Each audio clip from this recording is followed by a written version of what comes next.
You stop mid-step and put your hand on a garish necktie. That bottle, Bratan! Just look at that bottle!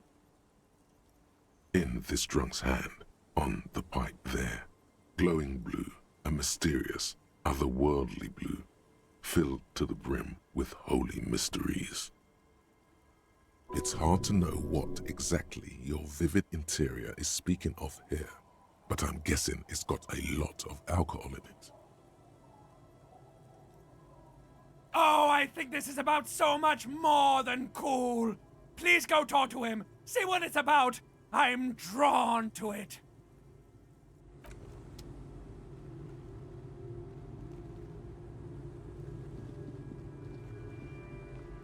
Hey, Tequila! Good to see you. How's business? How's the whole reality situation treating you? So what's happening?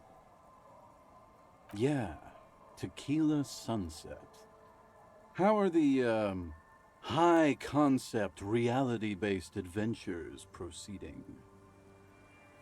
He says it like it's obviously your name, like you call someone Billy Brunel or leader of the 4th Street Gang. Good. These people know your true name. Looks like it has preceded you, Mr. Sunset. More on that later. I like this guy. You should too. He respects you by calling you your true name. That's harsh. I'm like 3 or maybe 4 years into mine. Wait, no. Make it 5. Things aren't going super well for Idiot Doom Spiral either. Haven't found those keys yet, haven't won that great piece of ass back. No word from my business buddies. This guy's your buddy. You feel it immediately. You belong to an organization, a fraternity of drunks. Idiot Doom Spiral, huh? This is bound to be a good, high-concept conversation. At last. Can't really remember seeing any women after losing my keys. It's a touchy topic. He hasn't got laid in ages. He really has no idea who this Ruby is, sire. We are saving the world. Please. Please don't call. Don't call. Okay, we're drinking. We're drinking alcohol. That's what we're doing. I tried to save the world once, a long time ago, with enterprise, creativity, and willpower. But that didn't work out. So now, it's a pirate's life for me. What's it about? I'll let my hand address the situation. Maybe you've heard. I used to be a very successful businessman. I've signed more than a few lease forms or whatever the fuck they were. Anyone's got a pen? The pro's gonna do it. All right. Hey, Abs. Hey, Abs. Don't you? You call Abigail? I need you to sign this document right here.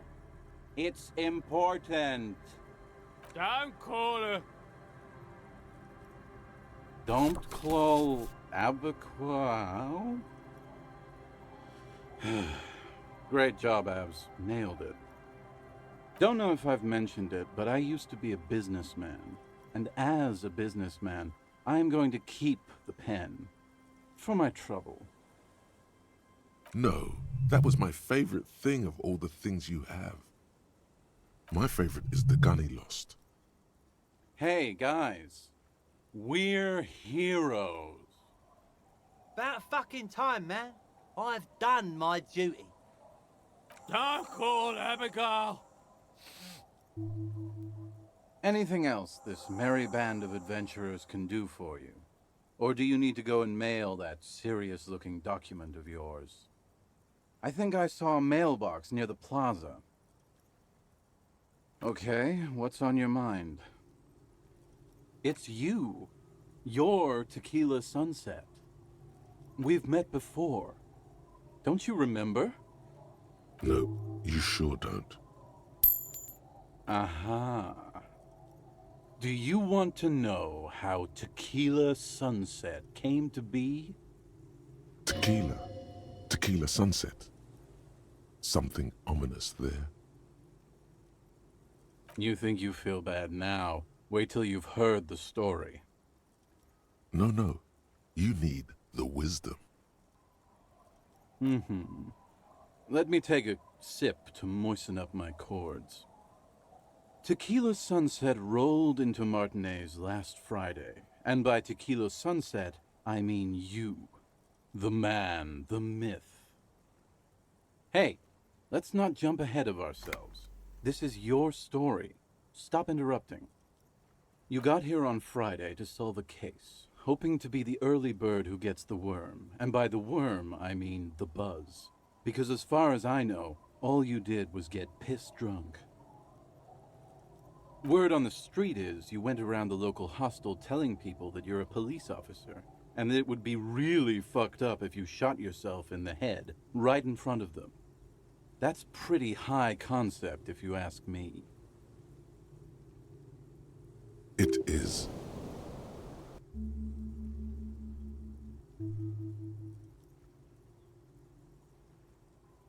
Oh yeah, that's totally your style. Hey, man, I'm not judging. This life's a valley of woes. Some of the highest concept people in history have killed themselves, and been drunks. Either way, it was a late Saturday night when we, the Union of Moribund Alcoholics, got our drink on. Nothing remarkable about this, we get our drink on 24/7. Makes everything warm and glowy. I trust you know the feeling. Oh, yes, you do, Bratushka! The only thing better than that is putting the pedal to the metal after you kiss the tie. And off we go! One moment we hear the sound of a motor carriage revving up somewhere on the plaza, followed by a series of dings and bangs. Do you remember the sound of wood cracking? The billboard? Naturally, loud noises pique the interest of anybody owning a pair of ears. That's just the reality we're in. Anyway, there was a brief silence. A gasp of silence, if you will, followed by a real commotion. We heard the carriage careening towards the coast at top speed. Sounded like someone jumped the canal. We grabbed our brewskis and rushed to the jetty. Never underestimate the speed of an alcoholic. 3 men are standing on a wooden platform extending out from the shore of a dilapidated fishing village, their cheeks red, spirits high, beers in hand, eyes glazed over. What we saw was a sight to behold. A beat-up police carriage containing you.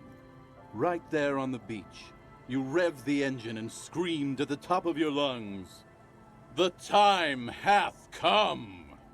So, naturally, being the curious cat I am, I asked what time hath come, to which you replied, "The time hath come for Tequila Sunset, the end of all things." Yeah, looms. Why not? Then you jammed the pedal and plowed right off the jetty and through the ice. The muscles in your right leg tense up. Your hands cramp on the steering levers. We ran towards the ice whilst you crawled your way out, miraculously unhurt, covered in seaweed and shit, like some kind of sea monster. When we finally got there, you were sitting on the beach crying. You said that your badge and uniform were in the car. It was too late to get in there, though. The carriage had sunk too deep. In this way, you and your motor carriage have a lot in common. Recognizing a brother in need, we offered our condolences and invited you to party with us, which you naturally agreed to. What else was there to do? Thank you, brothers, for your helping hand. We asked about the whole Tequila Sunset thing, and you told us it was your name now, and insisted that we all call you that from then on. I think you said that you were the event, and that you would smash the looms of reality. Yeah, I knew I'd heard that looms line before. Yeah, I agree. Hours. It was an all-night drink-a-thon. Then, at some point, I think it was Sunday morning, you got belligerent and wanted to talk about Revacholian women. How they're beautiful and also whores and so on. How one of them fucked you real bad. After a short while, you crossed the event horizon, looked sullen, got up, and left without saying anything. It was the greatest thing this fishing village has seen since Rosemary tried to use a crab to open his beer. Aye, that was a classic too. You were pretty vague about it, but you kept saying you got fucked real hard, and that we've all been fucked too. Please, don't open that door. No one's fucked me. I do the fucking around here. Abigail! It seemed pretty painful, to be honest with you. If I had to guess, I'd say you're still working through some shit. Beside your gun and your badge, you said something about your hope or heart or something. To be honest, the details are a little hazy. In retrospect, I guess you lost your motor carriage too? That's a big one. You told us that they were a bunch of fucking losers whose main interest was cramping your style. It's more like you were cramping theirs. No specifics, though. It was more about you that night. You were the star of the show. Yeah, you said it was no biggie and that you'd solve it in no time. And that you didn't need anyone to do it. You're doing it solo now. Yeah, you kept talking about how the coal mine owners were fucking us all over, just like that woman fucked you. I didn't agree with you, by the way. The spectral hand of the market makes sure everyone gets exactly what they deserve. You kept calling yourself a goddamn superstar who'd cleared 501 cases. No thanks to the squares at the precinct, as you put it. It's a hard thing for a man to confront his past. That's why I avoid mine at all costs. Whoop-de-doo. So now I'm a fucking storyteller. Right. Why not? Better than a beach bum. It depends, really. Are you willing to help me out? The gleam in his eyes and the slouch in his posture is so incredibly familiar. You might get scammed here.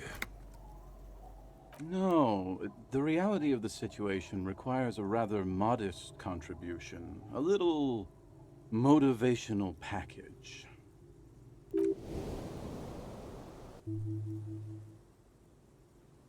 I don't want it, man. I need it. Can't tell stories without it. Dry stories are boring, you see? So, have you got anything for good old idiot Doom Spiral? A bottle for a story. Seems fair to me. Then I will see you again once you've procured some. Par exemple, my good friend Rosemary here sells all kinds of stuff. All kinds, sir. Beer and wine. You too, Tequila Sunset. Good to see you, friend. Do I have deals set up for you, buddy boy? So what do you want? I got smokes. They're cheap. Very cheap. I got Pilsner. Great deal. You won't get a better deal on that piss. Spirits I can let go for 300 real. I also have speed. And by speed, I mean amphetamine. See? There it is, Bratushka! The spirit! Let's buy the spirit! 300 real is a lot, but this has to be done! It's our end game!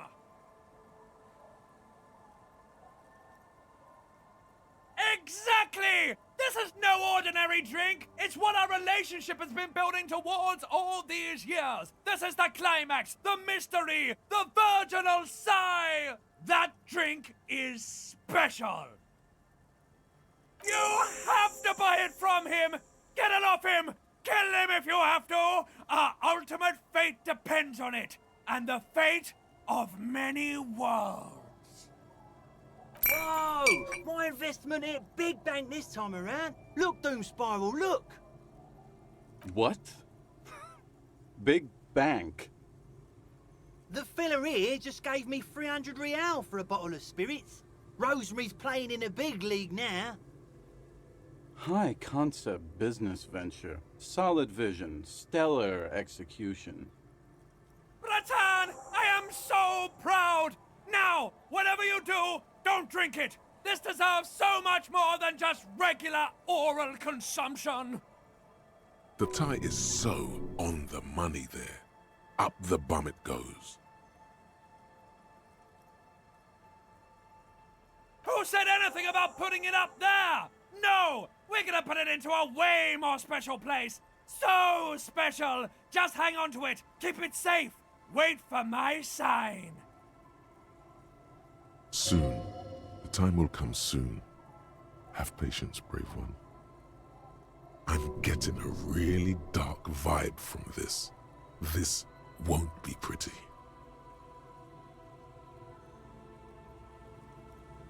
Here you go, friend. Bottoms up, Captain. My kind of guy. Here you go, friend. In the civilized world, it's a custom to tip the shopkeep, friend. But come back anyway.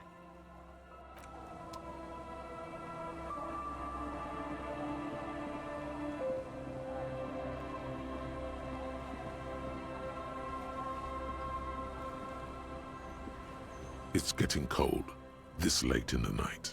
Time to call it a day.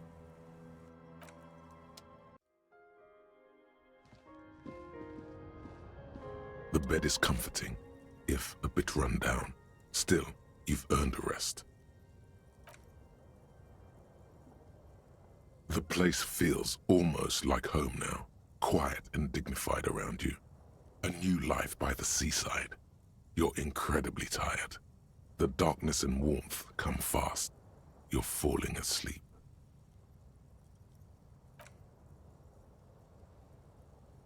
It's easier this time. Drifting off, your head has found a comfortable indent in the pillow. Your legs and your torso feel like lead weights sinking to the bottom of the sea until they're suddenly light. This respite, you've earned it, brother. Bask in the darkness. Let it swallow you up and swivel you around while you forget everything you've managed to remember. Now you haven't. You've just been. No, this is the one before that. We'll just keep cycling it for you if you don't mind. As long as we can. Spin it like black yarn. Enjoy it while it lasts. You're welcome, Harry boy. You earned it. After centuries of darkness, the alarm rings. But what's this? You actually feel rested. There's no time to cuddle with your pillow, however, or as much as shiver from the cold. The world awaits. Go.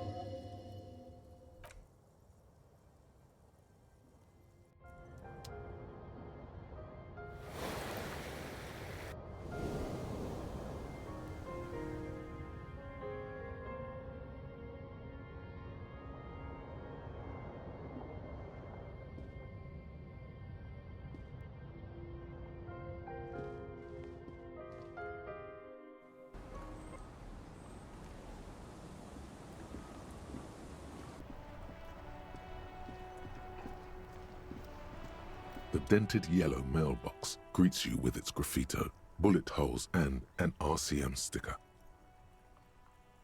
You drop the white envelope in the darkness. It lands with a soft thud on what sounds like a couple of letters. About a week's worth of mail as collected in there. They'll empty this very soon. Probably did the right thing. You can't trust that slug Evrart. You know he's going to play you somehow. All right, let's go back to Evrart. If we don't mention anything to him, he won't know before it's too late.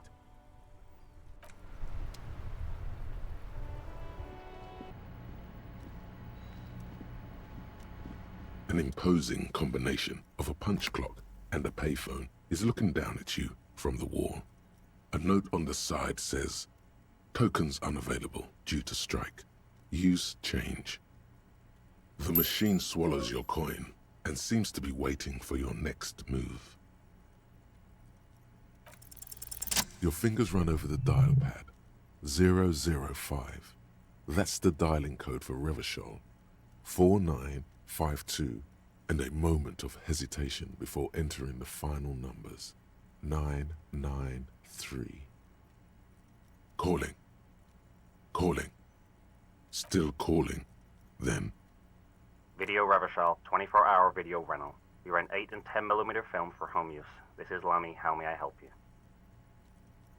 the voice of a youngster on the other end sounds as enthusiastic as that of a man walking towards the gallows.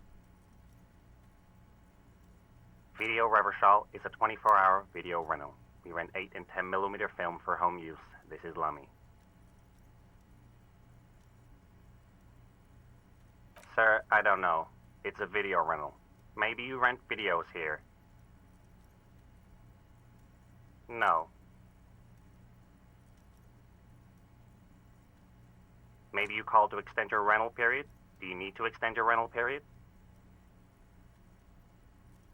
Let me fire up the machine. Dubois. Dubois. Here we are. You haven't rented anything in 5 years, but you still have a copy of Blue Ocean Hell from November 46. Whoa, not a fun film, that one. It's not an easy watch. After the death of his daughter and subsequent divorce, Ziemsk immigrant Egidius Wojcik tries to come to terms with the onset of dementia. No wonder no one's been missing it. Still, it would be great if you could return it to us. We're on the corner of Voyager and Main. On the corner of Voyager and Main, a large neon sign hangs on the side of a building. Video Revachol, 24 hours. It's raining and there is almost no traffic on the street. A woman's footprints in the mud lead away from the front door. Tiny heels tiptoeing down the road. Beautiful steps, light-footed with a lifetime ahead of them. You look up and the air seems to grow darker. Suddenly you feel like you don't want to hear about video rentals anymore. You don't want to hear about any of it. It was all shit. It's over. That's enough for you today. Let's conclude this call.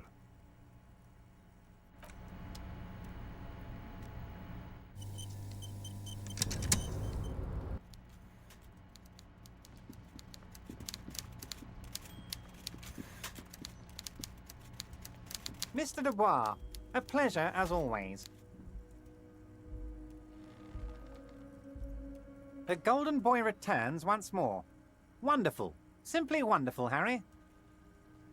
Of course. I already knew this. My friend, the mailman, confirms the letter is on its way. You've done a great thing today. You've given the children of Martinez a future and proven to be a true man of the left. I can finally trust you now. You're in my inner circle. You too, Mr. Kitsuragi. We can talk about anything. The strike, the murder, your lost gun, nothing is off the table. Oh, Bratan, you play the old man like a 3-string banjo! He has no idea! Better not to gloat, sire. 'Tis arrogance that gives the play away. Be subtle.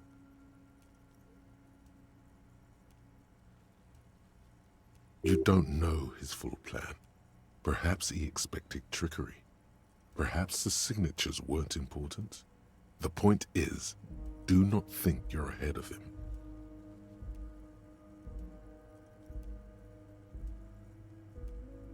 Harry, by now you should know I would never do anything tricky like that. However, if the construction noise and limited street access makes some people consider moving, well, let's just say there'll be freshly renovated buildings near the roundabout where those poor people can finally enjoy a significant uptick in quality of life. I'm talking real affordable workers' palaces. He proudly spreads his hands to demonstrate the size of the palaces. They're very large. So the village is doomed. You were there, you saw the place, a wasteland, there's nothing left. But mark my words, officers, we are going to reset it. Reset. I have big plans for Martinez, and they do not include humans living in those pig sheds on the coast. That land will be used for municipal buildings and commerce. Harry, imagine a youth centre supermarket church complex, employing hundreds, no, thousands of people. The coast will be lit up with enterprise and life. All those ruins out there turned into low-income housing. Harry, enough is enough. We're taking this district back. The war was 50 years ago, for God's sake. It's time to move on. Yes, I do. I got the centre, I got room for a retail complex, and in 4 years, I'll get the church too. The wheels are already turning, Harry. The wheels of progress. This post-war limbo, I won't stand for it. There are kids practically playing with their own feces out there. It cannot go on. There is true indignation in his voice when he speaks about the state of things, and even a touch of pain. The pain is true. He's seen kids do worse than that. And then there will be a giant statue of him towering above it all.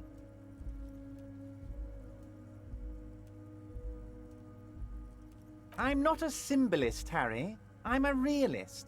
My statue will be Martinez rebuilt.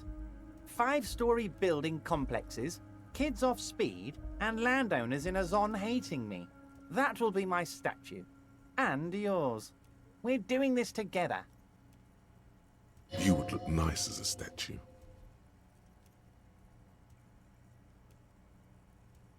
Damn right I'm up to something, Harry. I'm gonna make the working man as rich as Joyce Messier. That's my job. Just like yours is to keep the peace.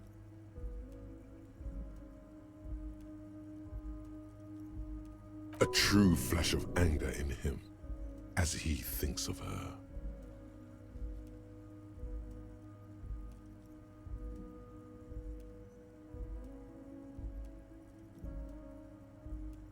Order it.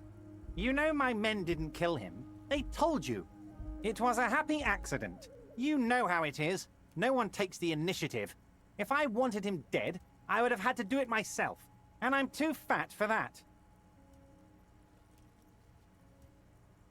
Glad you asked.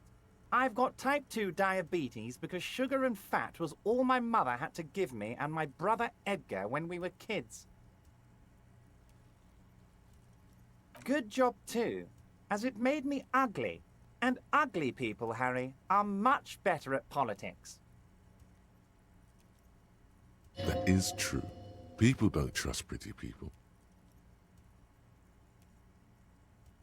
Why a war, of course. And what do you have to gain from a war? Victory, Mr. Kitsuragi. I have victory to gain. We are going to start a war with the Wild Pines group and win before they even realize there is a war. I have. It's a great story, Harry. Did you also know how the bee colony kills the giant hornet? They swarm and blanket it entirely until it suffers a massive heat stroke and dies. He crosses his hands contently, thinking of the interior temperature of the wasp rising. They cook it alive in its exoskeleton. Harry, we outnumber them 1,500 to 1, and that's just Martinez. With all the unions in Revachol, and with public opinion on our side, we can hold off 2 men, or 15 men, or even 50 men. The more they send, the worse it's going to look for them. They made a huge mistake hiring those guys. No one likes foreign mercenaries. The leftists hate them, the fascists hate them, even the moralists think they're in bad taste. You're not an ultra-liberal, Harry. Get the fuck out of here. Don't be a retard. Harry, there is no strike, only war. Class war. Or, in business terms, a dawn raid. Or wait. Is that when you still pay them something? Because we won't do that. We're not going to give nothing. We're going to take Terminal B away from them. The roads, the gates, the containers, that big crane, even the damn coffee maker. We're going to take all of it for the people, and fuck Wild Pines. The word fuck rings like a gunshot from his mouth. He doesn't swear often. So that's why you haven't let Joyce in? Yes. It's also why I let that midget Gaumont go. He's too nice. I can't put him through this.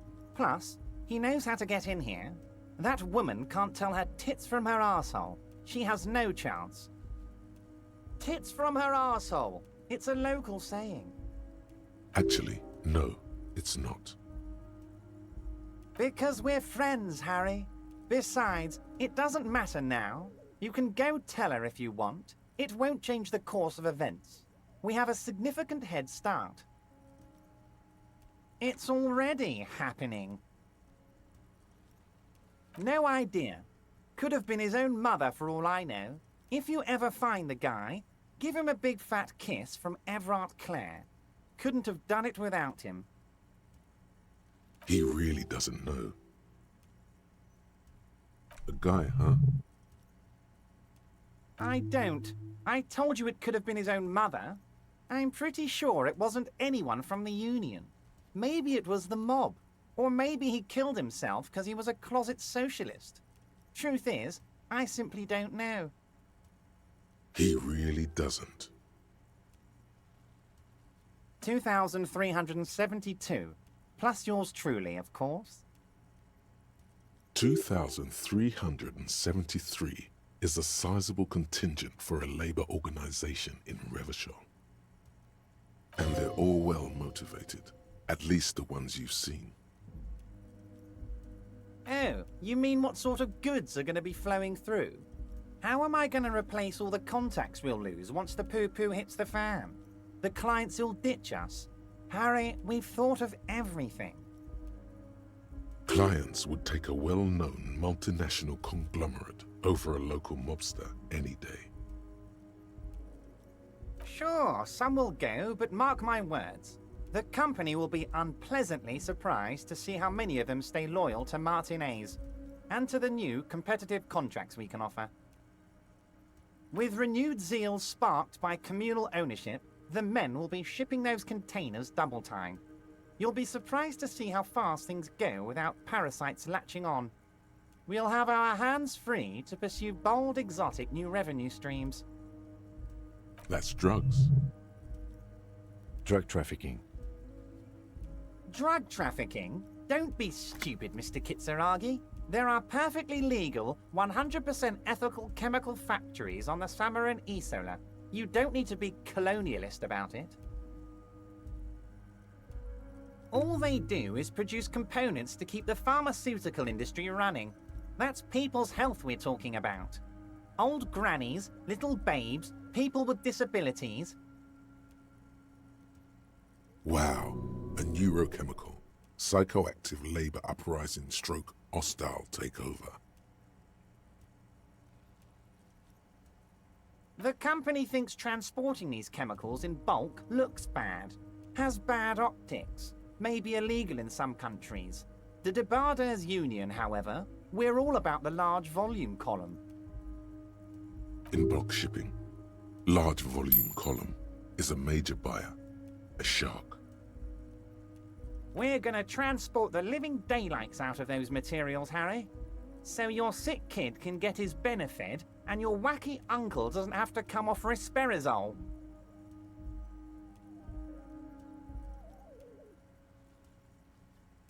Benefed is a children's cold medicine, usually apricot flavored, and risperazole is used to treat severe psychosis. And the kids on the street can get speed and pyrrolidon. I'm an old-fashioned guy, Mr. Kitsuragi. I sometimes grab a beer with the boys, but I have no idea about the things you just mentioned. But if I were to supply ingredients for some sort of rainbow party, I would make sure the Union took a fantastic share, and I'd keep that stuff far away from Martinez. He's basically admitting to it. Harry, if I was supplying raw materials to drug manufacturers, I would need an army of rubies. Understood.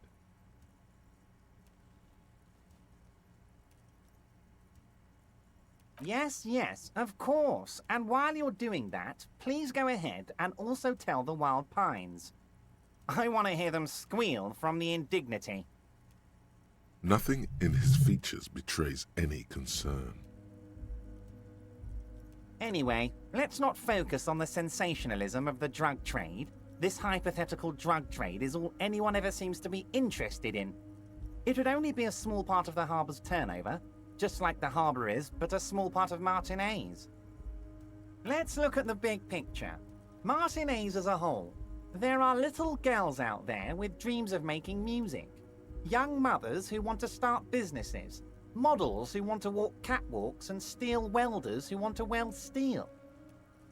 I'm going to unite them all into one economic body. We're going to incorporate this place to Kingdom Come. Everyone's going to be in on the wealth, and everyone's going to pull their weight. Let's keep focusing on the drug trade. He was almost admitting to it. No, Harry. That's boring. All right, it's gone. The hypothetical raw materials trade is off the table. It's such a small and insignificant slice of revenue, I'm cutting it. Boys, Harry felt queasy about it. We're not doing it. Can we talk about my beautiful incorporated Martinez and its many-sided business ventures now? This bold new vision of incorporated socialism I'm offering? Thank you, Harry, thank you. You have no idea how much it means to me, because in many ways, you are that working man. You have already done so much work. Harry, I've got to be honest with you. Your gun was found 2 days ago. Withholding this information weighed heavily on me, but it had to be done. Your gun is with an old woman. I hear she's a character, so watch out. This must be the woman who bought the gun from Roy. The one he described as terrifying. Yes, the same one. I see you've done your research.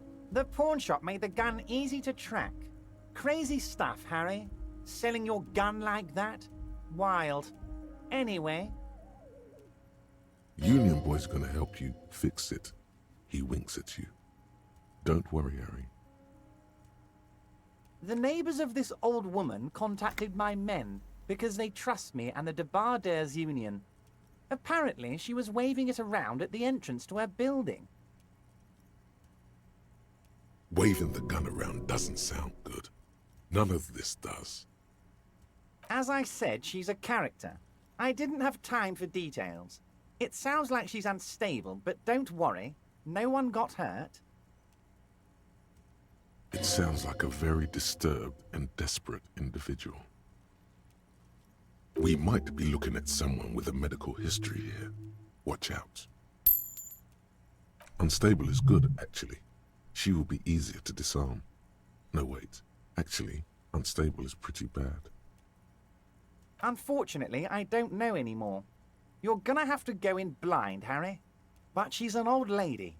How dangerous can she possibly be? Oh, and she calls herself the Pigs. There it is again. The pigs. Like Roy said, not good at all.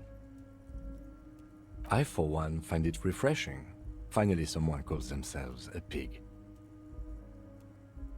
It actually sounds extremely bad, but let's not give him the satisfaction. I already have. Tonight, starting 10 o'clock, near the old fish market on the coast. The one on the boardwalk, a little past the fishing village. Be careful, Harry. I would never set you up for anything dangerous, but you did ask for this. Now, back to the fun stuff. She will be there from 2200 hours till 0200 hours. More fun stuff. Seems like we already have fun stuff to do.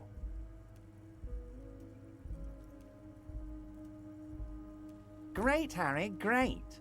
I think we have truly built a bridge between Martinez and Jamrock today. We have united the RCM and the Debardeurs Union. This has been so great. I'm sorry we don't have more fun things to do together, but if you ever feel like bouncing something off me, my door is always open.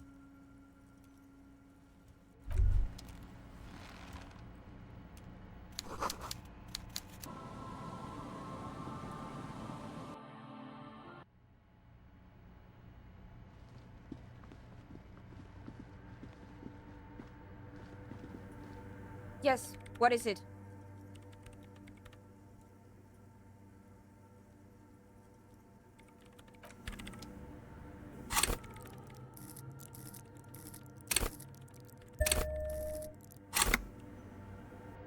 Yes, what is it? Easy. When her research is done, she can move out. What?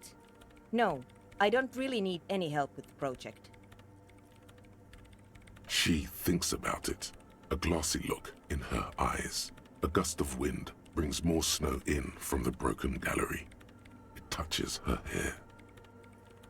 All right. Bring me the game's offsite copy from my old workspace, if you really want to help. It's stored on a filament memory, and I'm unable to go and fetch it myself. No, that's the production schedule you stole and accessed without authorization. I don't need it. In his defense, it was simply lying in the desk drawer of an abandoned cubicle.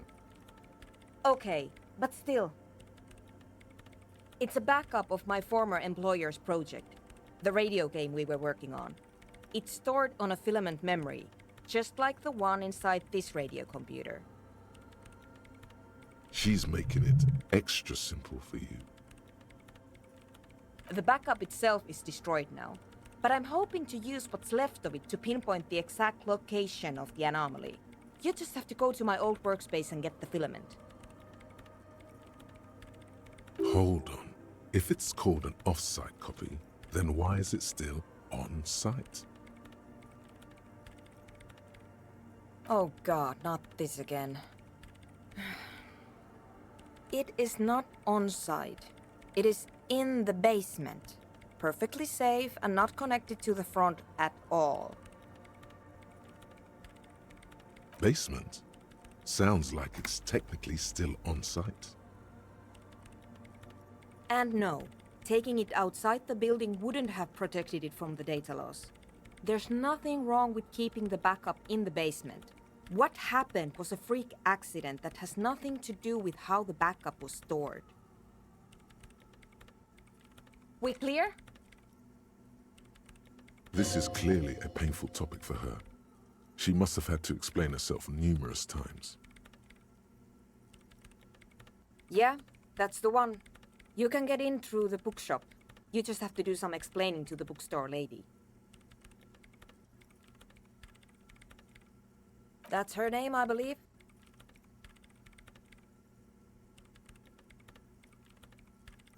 Good. Then you might know the giant ice bear fridge in the building's cellar. The filament is inside the fridge. Just go and get it. In the giant ice bear fridge. I just told you. It has red glowing eyes. It's impossible to miss. You just need to get the offside copy from the ice bear. But you've been to the fridge and it wasn't there. There was a note saying... Wait. A note from whom? Did it specify where they took the filament memory?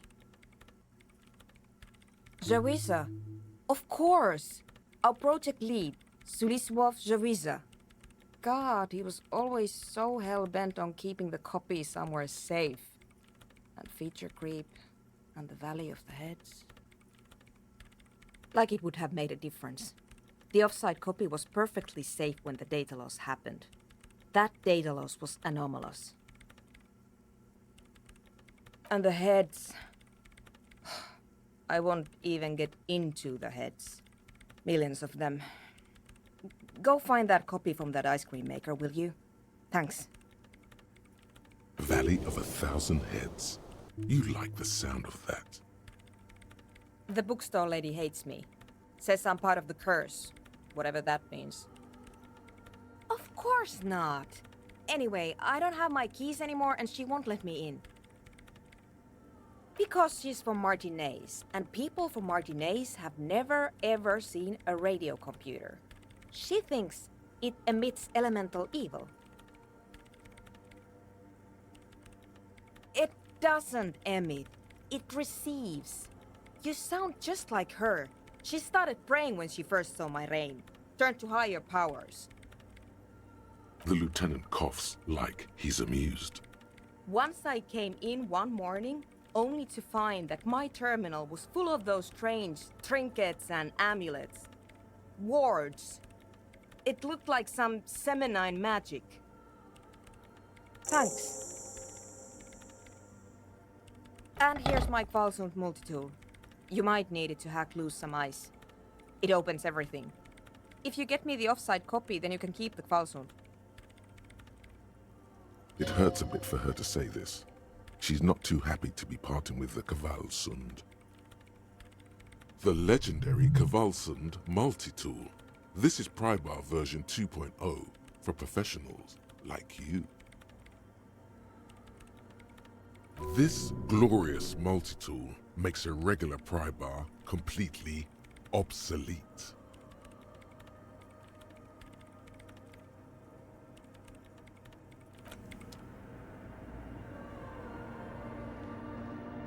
In white, silver, and apricot faience, the young mother of humanism stands above you.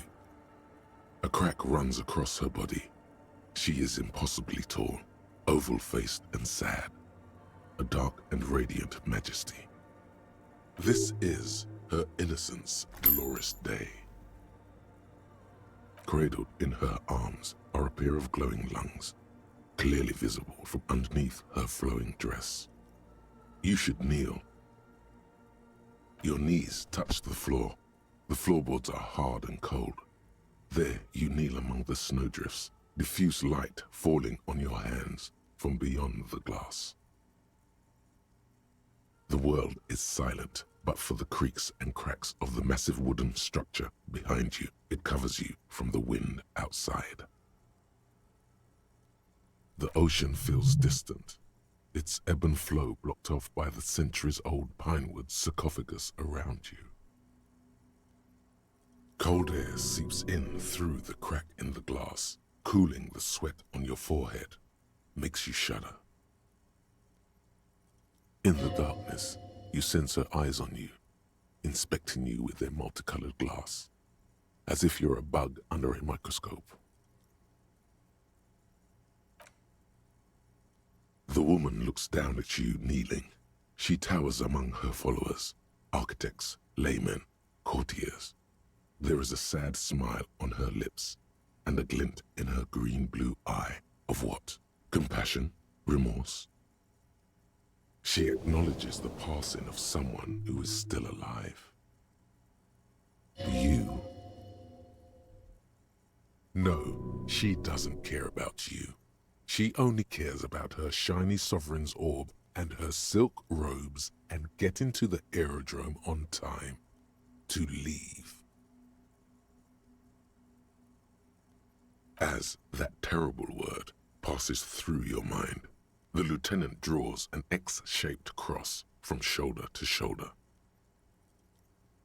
Your fingertips touch your chest 4 times. Then you rise from your knees into the apricot-colored light of the window. Above you, the woman still smiles her distant smile, sundered by the crack in the glass. The old woman in the village was right. This must be the DeLorean Church of Humanity in Martinez, or the small Pinewood Church in some records. It's a minor landmark, not easy to find. Most maps misplace it. It was built not long after Revachol's founding, 300 or so years ago, by first-generation settlers. On the coast of an uninhabited archipelago where only animals had roamed before, in the wild reeds. There used to be 7 stave churches on the coast. Lesetsa, they call them, the 7 Sisters. Only one remains. The rest were burnt in the revolution or used for building materials. We should be respectful here, although the building appears to be deserted. I do not believe we'll find the instigator here. Something else, perhaps? Respectful? Is the lieutenant a follower of DeLoreanism? A pang of guilt. The lieutenant is leaving something out. I have a theory, yes. There was a police raid a while back. I heard the place was shot to pieces.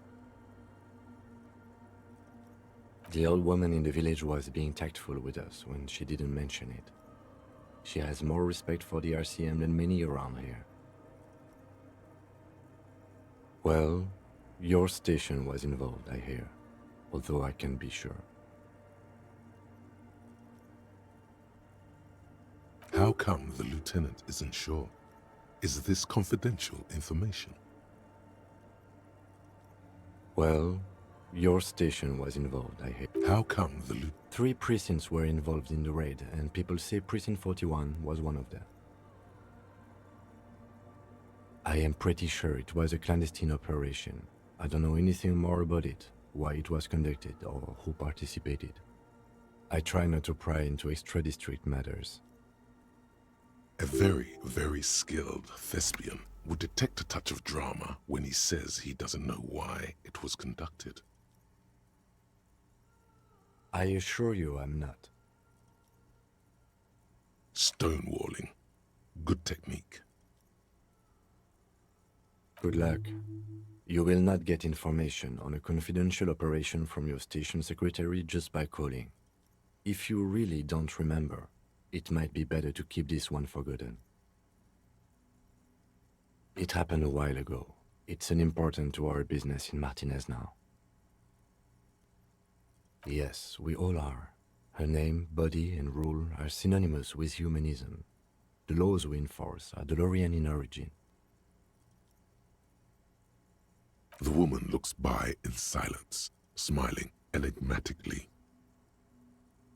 I have no idea what you mean by that. We've been standing here long enough. We should look around, or get out.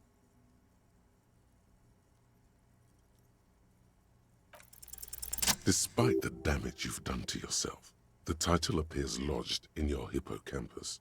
This is Her Innocence Dolores Day, the innocence of humanism, internationalism, and the welfare state. Perhaps the most famous human being ever to have lived. No amount of Commodore Red can wipe her sad smile from your brain thing. It has survived the deluge and haunts you still, and will haunt you forever, as it haunts all men.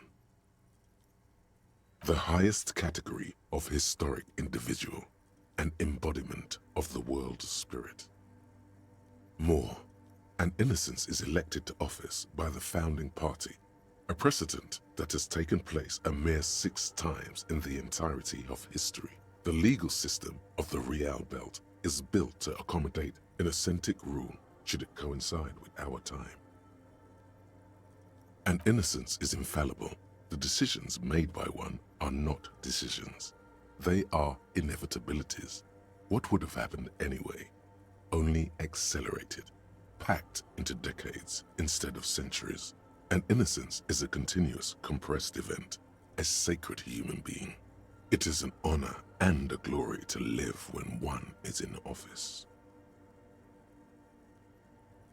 No, we are alone. 300 years ago, in the wake of the discovery of this Isola, the Insulindian, by explorers from the continent of Muindi, she is, among other things, the innocence of inter-isolary travel and the connected world. Many things, you know she was a woman of the court, the wife of an influential Marchese, and eventually the principal advisor to Irene la Navigateur, Queen of Suresnes, modern-day Sir La Clé, also that she was gorgeous beyond beauty. Draped in ancient sadness, are you sure you want to remember this bit of historic trivia? Standing under a long, slender form like this, dwarfed? Yes! Big bummer! Boring history! Gotta keep it light, man! Keep it moving! Get fucked up instead! The past. It's a silo of sadness, fermenting. You should keep away. Fuck this pain, Bratan! It's unhealthy! No, you must know. Terribly, women of the court were expected to play both contract bridge and chess sufficiently well to prove an interesting challenge to a man. A simple grasp in matters of philosophy, theology, and science was encouraged. She was, by all means, a kept woman. She made the most of her position in the antediluvian court, a court visited by the most prominent thinkers and artists of the day. In secret, she was becoming the era's preeminent philosopher of the state, a scalpel, a piercing gaze. She was an almost preternaturally magnetic and intelligent individual. To her contemporaries, she appeared out of time, a messenger from the future of the species. We all fell in love with her, head over heels. Even before she was declared an innocence, her influence was tremendous. It was on her advice that Irene la Navigateur sponsored a number of voyages into the Pale, a costly, often tragic endeavor, ultimately vindicated by the discovery of the new world, the piece of reality you're standing on. She was crowned 2 years after the first expedition returned, setting in motion what is widely considered the greatest era in history, the DeLorean era. Wow, indeed. When her innocence was declared, and the queen she had advised for years fell on her knees before her, she was so overcome with emotion that her lungs started glowing in her chest. Bystanders reported golden filaments lighting the already sunlit chamber around her, clearly visible beneath her dress. That is why the lungs are the symbol of love for the cultures of the Riel Belt.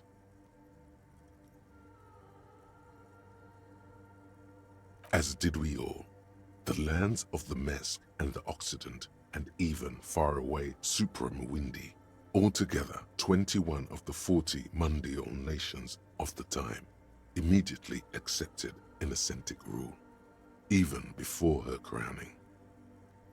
In a city called Advesperaskit in Vesper Messina, her homeland, the name of the city means evening comes, but it happened on a winter's morning, with the canals frozen and slush falling out of the sky.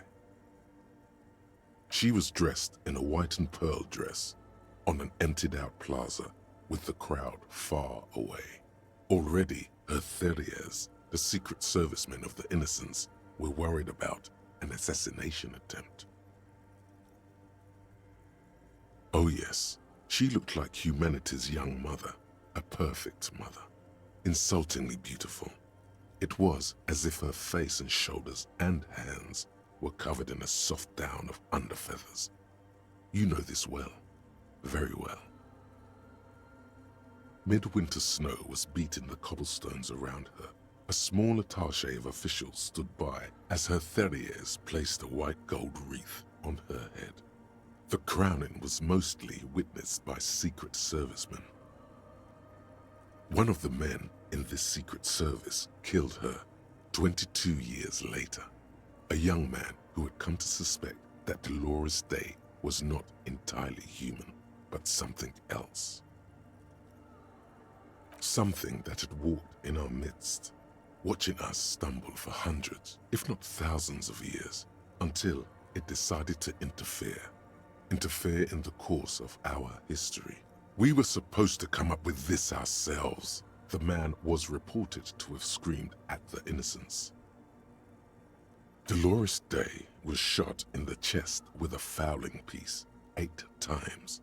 The man, thought to be insane, said he once touched her and her body had been unnaturally warm, like a furnace, and that sometimes, while on duty, he observed her forgetting to breathe for over 10 minutes. This inhuman quality was witnessed by many others as well, glowing lungs and all.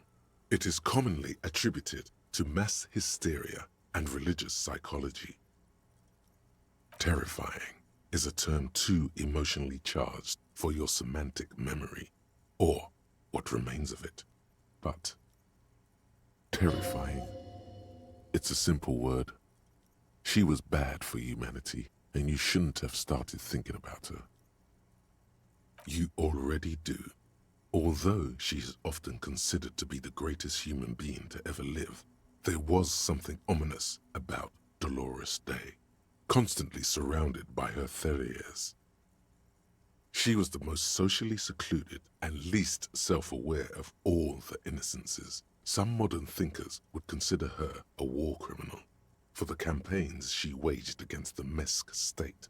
And then there were the resettlement programs.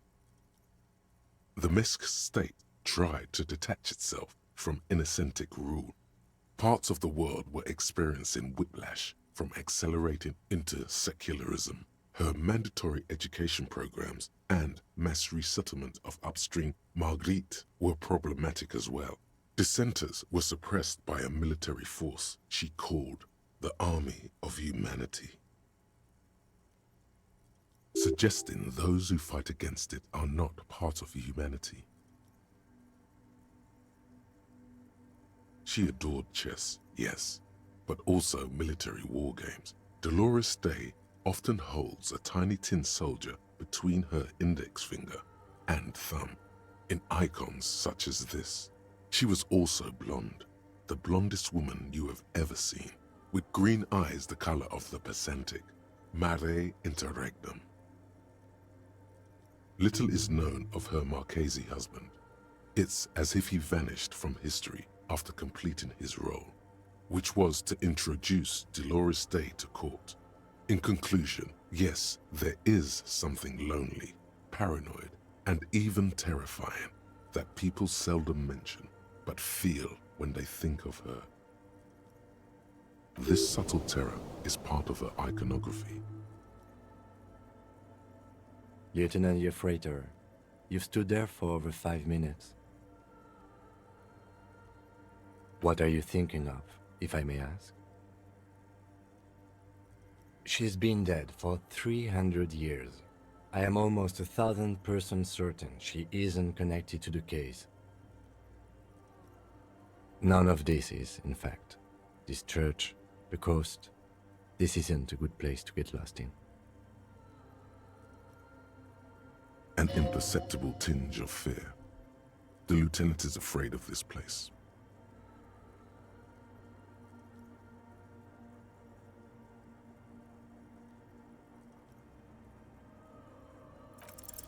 A jigsaw of broken shards falls into place in front of you, a ghostly reconstruction of the stained glass window.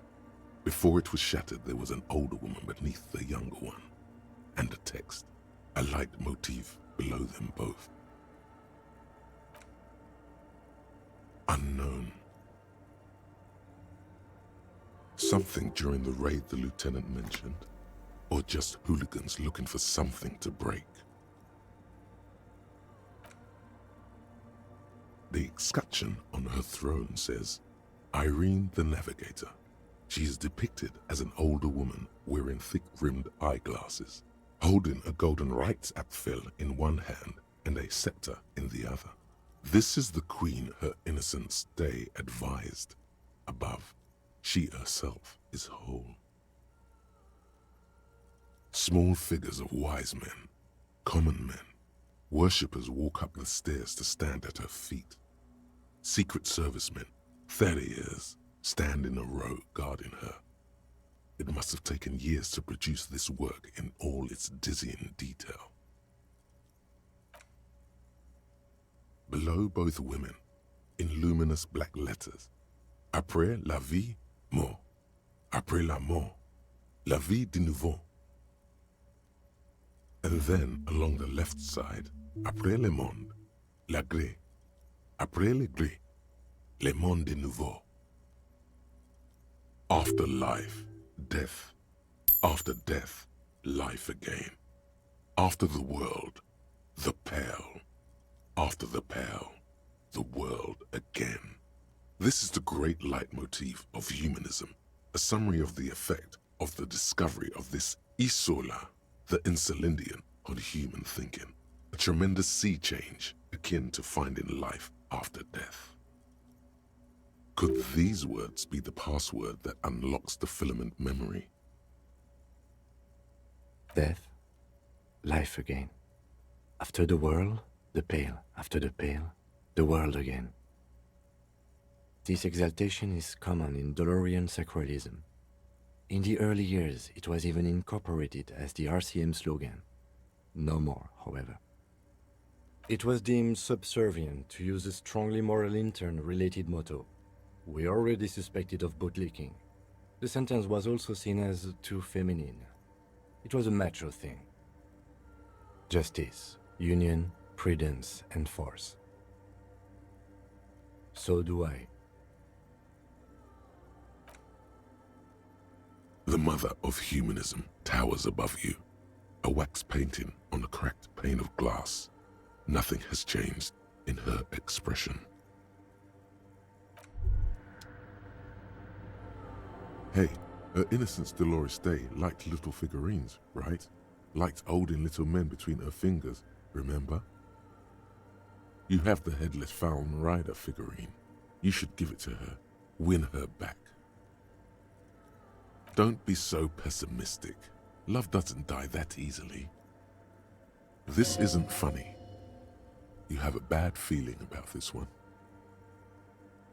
So very, very, very nifty. Nifty and mysterious. This is surely what the figurines are for.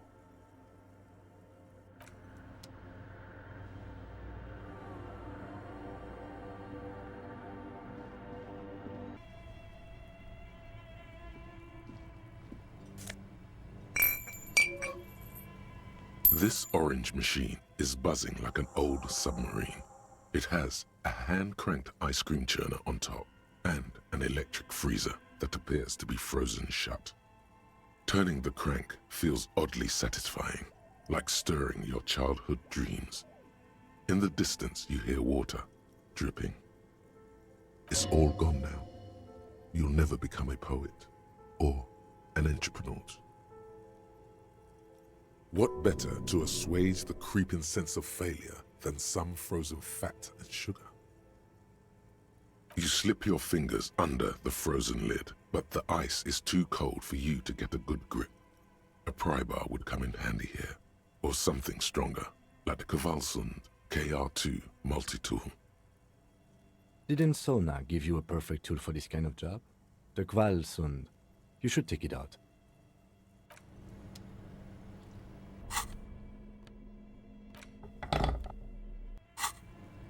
This orange machine is buzzing like an old submarine.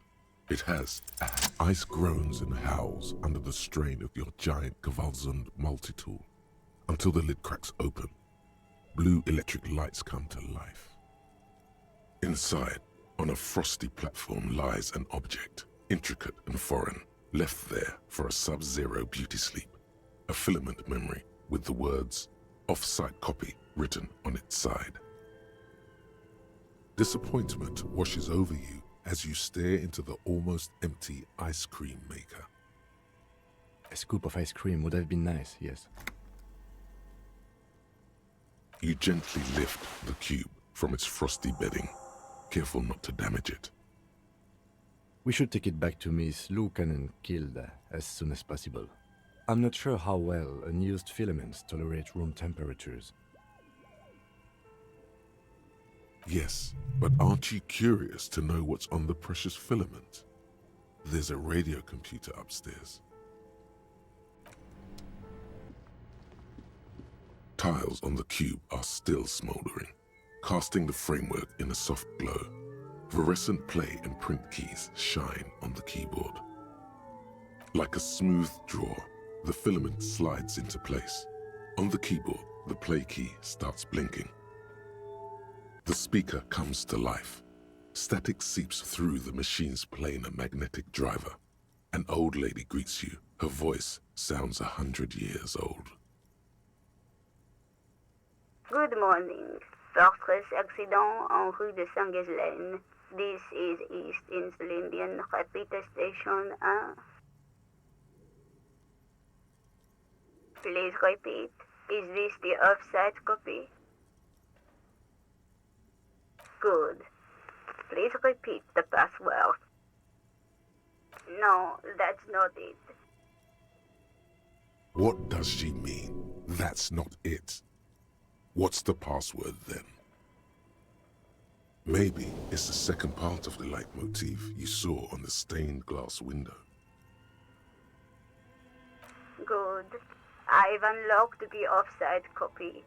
After ending the call, please press print to access the filament. Ka-ching. Fortress accident. Is there anything else I can do for you today? Thank you, and goodbye. Tiles on the cube are still smoldering, casting the framework in a soft glow. Fluorescent play and print keys shine on the keyboard. It sounds like something cracks before the piece of paper starts filling up with pure black ink. Something's broken. Machines aren't supposed to behave like this. The paper is soaked with ink, its monochrome darkness spanning from margin to margin. It's not possible to make out any information. Odd. Something is obviously broken here. A single speck of white shines out from the shade. For some reason, the printer decided to spare this one tiny dot of paper. Marked by the devil itself. Looks like gibberish. Better get running again. This must be the information Sorna is looking for. She knows how to make sense of it. Tiles on the cube are still smoldering, casting the framework in a soft glow. Fluorescent play and print keys shine on the keyboard. The filament slides out of its glowing nest. Yes, what is it? Yes? Thanks. Looks like it's the one. Now I'm going to print it out to see what's left of it. A speck of white? That's exactly what I'm hoping to find. Lintel was able to divine the location of the anomaly from this broken copy. I want to repeat their calculation, only this time with better equipment. Watch. What an intricate display of failure. The paper gets soaked in ink again, its evil blackness shining in the light of the mainframe. It looks eerie. This is wrong. Machines shouldn't behave like that. Cold sweat trickles down your spine.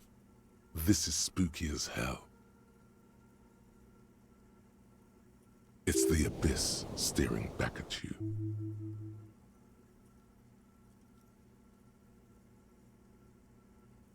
Sorna doesn't reply, her hands running over the printout. She's looking for something, for her morning star, eyes scouring the millimeters. Here, I found it. Hold on. Shh. Just give me a second. I'm almost I've never witnessed a programmer work before. done. I've got it. I found the location of the anomaly. I found the coordinates. She's beaming. You can feel it in your heart. Great job. Thank you. Time for a celebratory drink, perhaps. Just a thought. There, in the swallow. Think you can help me again? I need you to go move those water bolts for me. I need to double-check my calculations. What an interesting proposition. Truly a task for the intellectuals, solving the puzzle of water bowls. Figure it out? No. I don't need you to figure anything out. I've got a computer for that. Just walk over to the circle and follow my instructions. Move the third bowl 2 centimeters to the left, and the fourth bowl 5 centimeters to the right. This should do the trick. What? She only wants you to follow instructions. Nothing intellectually stimulating. In this task, a child could do it. Yes, but you like moving things around. Moving things around is calming. Come on. It's not about your brain. Even I couldn't figure it out on my own. Can you please just go and move the water bowls for me? Thanks.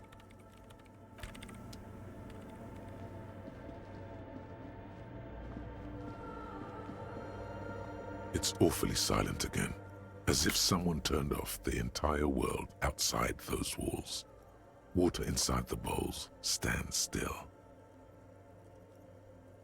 Measurements have been marked down around the bowls, each chalk-drawn line representing a centimeter on the floor. Oh boy, this is going to be good. It moves like a ghost without creating a single trace of sound.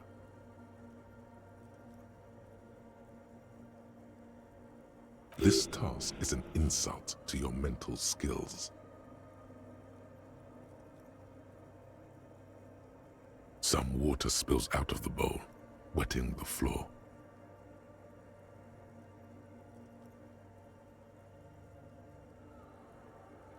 The lead programmer sends you an encouraging thumbs up from across the hall.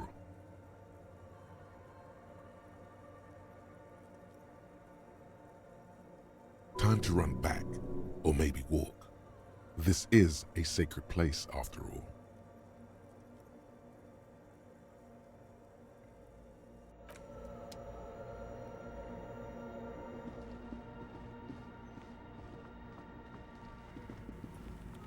Yes, what is it? Great. Everything should be aligned now. Miss Know-It-All is hesitating. Yeah. Nothing. Now the only thing left to do is to unmute the headphones. If we got the location right, we should then be able to hear whatever sound this anomaly makes. Honestly, I'm a little scared. I don't know. That's what I'm scared of. I don't know. It could be anything.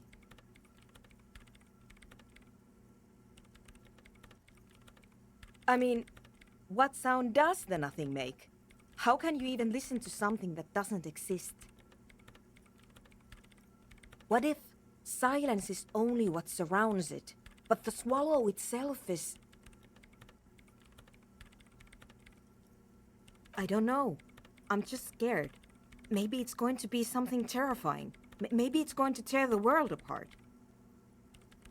Like that evil ink that filled the printout, erasing coherence and meaning. Maybe. Maybe I'm just tired. Let's think about this logically. Why would nothing be terrifying if it's, well, nothing?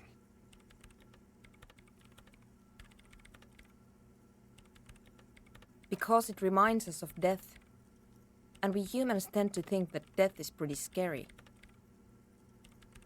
Death is scary. You can't just start over again. Or can you? Yeah. You're right. Let's do it. The lieutenant takes a step back. And then, nothing. Nothing happens as Sona Lokanen-Kilda presses unmute on her keyboard. Nothing but silence. You can hear some small animal cross the floor in the chancel. It's that quiet in the sanctuary. She doesn't answer, her eyes closed and brows knitted together in a state of deep focus, one hand cupping the headphone. Damn it! No, of course not. Nothing happened. Let's move on. Despite her fear, she was hoping for something extraordinary to take place. No.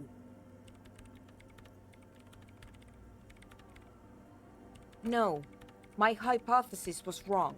According to this, I should have heard something, if I got the coordinates right. Like I said, silence is only what surrounds it. But this is just another failure. Silence sounds like silence. That's all it is. You can try on the headphones. See if you can hear anything. But don't get your hopes up. Silence is silence? You're sure there's more to it? This can't be it. You should have a listen. Everything disappears. You are draped in silence like a drowning man staring into his puny little headspace. And then the pressure changes. It feels like flying on an aerostatic, or when your ears pop, or like a subtle difference in the atmosphere, a weather change hanging in the air. What if the sound you're looking for is too low for you to hear it? A better sound system? Alright, but where would we get one?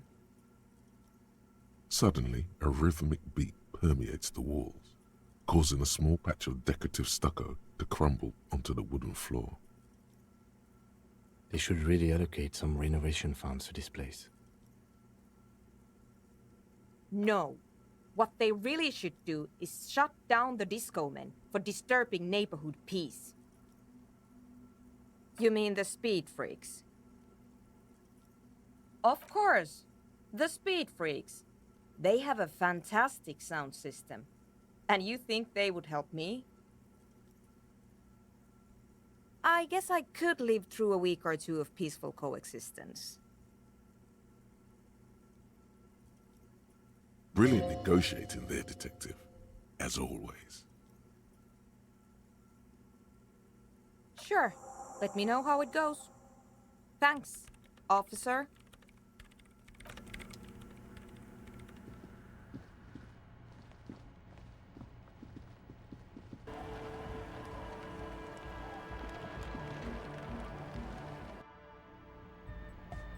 Hi again. So, how are things going? Yes? What's the deal? We are grateful, Copman. You're an augury of a new era of Nordic dance music. That's fine. We can manage. And you're still sure about keeping our little side business, right? Fine. We can make do. It's going to take us a bit to move our stuff inside. A couple of hours, maybe. Come check back later. Let's get moving.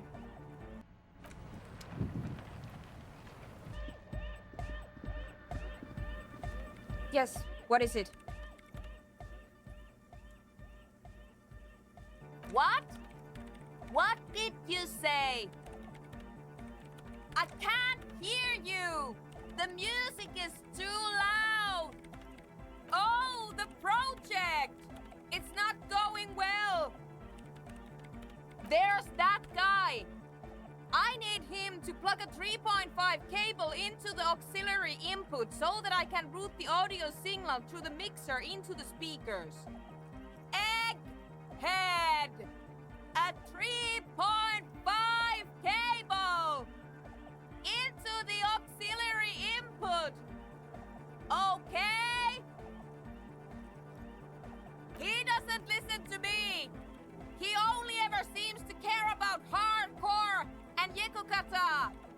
A place to be, apparently! Thanks! Maybe you can get through his magic rhymes! Let me know how it goes!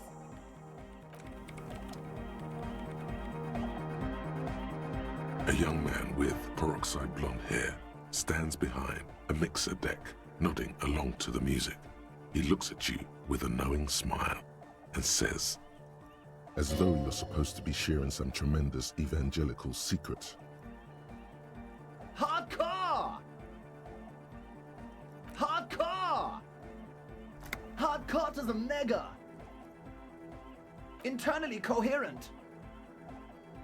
Encore! Alright! Yeah!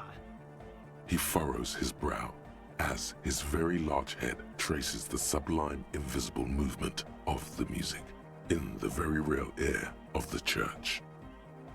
Hardcore! Ah!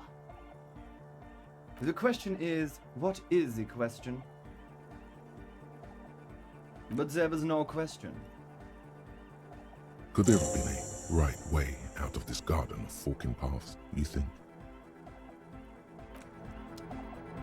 The young man behind the mixer deck acknowledges your return. When he looks at you, he squints as though you were the setting sun. This is hardcore. Hardcore! Hardcore to the mega! Internally coherent! Encore! Alright! Yeah! He furrows his brow as his very large head traces the sublime invisible movement of the music in the very real air of the church. Hardcore! Ah! Is it though? But is it? I mean, really? No, but seriously, I'm a bit worried it isn't. The skin on your back is crawling. For a second, you can't even hear the music anymore. There is a hawthorn tree on Rue de Saint-Ghislain, right next to the canal. Don't be alarmed. Everything is okay. He isn't actually worried. Everything is still super hardcore. What he probably means is, it could be even more so. To the mega! Yeah! I can route it through auxiliary! What kind of a cable does she use? 3.5 or 4.5? Oh, she uses 3.5. Yeah. The auxiliary lining is 4.5 millimeter. These two don't mix. Oh no, we're going to be in this church forever. Don't worry, I have an adapter for it right here. Hang on, this is a 4.5. We're all good, people! Whoa, thank God. Adapters noticeably degrade the sound quality. Great! Someone got through to him! Okay, let's get it all set up. Can we turn the music off, please? Everybody! Everybody! Don't panic! I'm going to turn off the Arno for just a sec. For a special scheduled event. The Arno will be back, but we're doing something else for one moment. All right, go tell her that Egghead is ready to rave to her tunes. and then I'll turn off the music. Yeah! Back on the case! No disgrace! Bring it down to party place! The first page of the second chapter! Could it be? Maybe for him, you only have a chapter or two left in you. Last of the penultimate, more like. There's nothing wrong with it. I'm still in love with the hardcore. Sometimes I just feel like anodic music is in its infancy, you know? For example, take this Arno Van Eyck jam I've been pumping for the last month, and will continue pumping for the rest of 51. Isn't something holding it back from being hyper? It's like it's only ultra. I think it's super hardcore, but you're right. It's not hyper hardcore.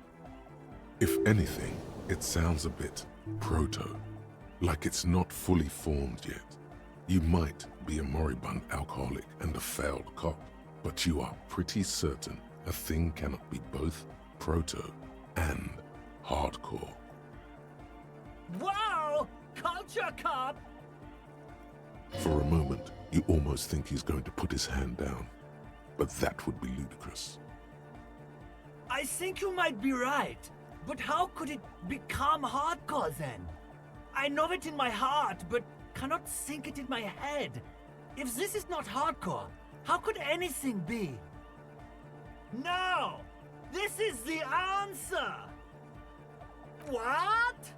Guys, there's something happening in his head. As your mind works, the beat recedes from your ears. You hear your own blood pulsing through your head, nourishing your thoughts with oxygen. The rhythm is familiar. The abstract shapes swelling in the foreground have done so in vain. This is a core matter, the answer, in the double kick that moves the milliliters through your mind. The dark thud is the source of all rhythm, the inspiration behind mathematics. The hardcore. Oh yeah! He's doing it! But you're not. This is almost certainly a matter that surpasses the limits of reason. I know! So does mine! But there's something else that hasn't failed you. Uh-huh. Oh. Yeah! No nation, but transnation! No war, but class war! Don't be a lunatic. Of course he isn't. Jermaine here just yells random things. Odds are, sooner or later one of them will come off as fault reading. So, it's not this one. It's the world that's a thought reader in this equation. Yeah! Revolution imperative! Unless you were thinking Revolution imperative right now. Anyway, I've had a similar thing happen with eggs yelling. I know what you mean. Yes, I think it's correct to say that. The world is a cold sink. You are in its arms. He's not a communist. It's just something he likes to yell. He picked it up from a tape jockey at the Paledriver. She was a communist, though. Yeah! With a rebel yell!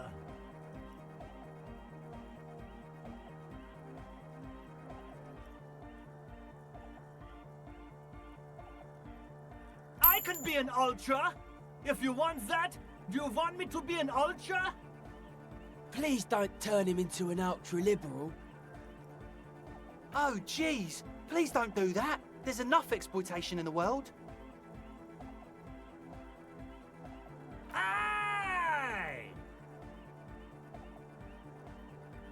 I can be a communist. If you want that, do you want me to be a communist? Please don't turn him into a communist. Oh yeah, turn him into a communist. Come on, it would be super.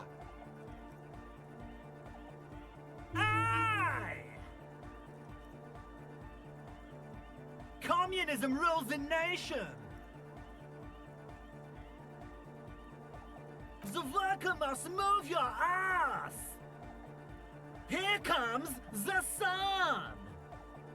You could swear you feel the bright future of the working classes reflected of Jermaine Egghead's giant smile and right onto your face. Revolution makes your toes curl in anticipation. Dark hardcore! Jermaine Egghead! Basically, yes it is. Lungs are for love! Love! In a woman's lungs. Lonely as I am, I'm not afraid. This strange, damaged feeling grows on and on, 'cause I've never loved someone like you before. A dopamine surge accompanies the words. It feels like electricity flowing down your scalp, dissipating into your neck. Feels good, like a spark of life in that moribund sponge you call your body. You know it in your lungs where the pressure should vibrate, in your heart that's alone, and in your solar plexus where the hits should land. So does every caudate animal. What? Wow, okay. We should start with the melody. But where would we get that stuff from?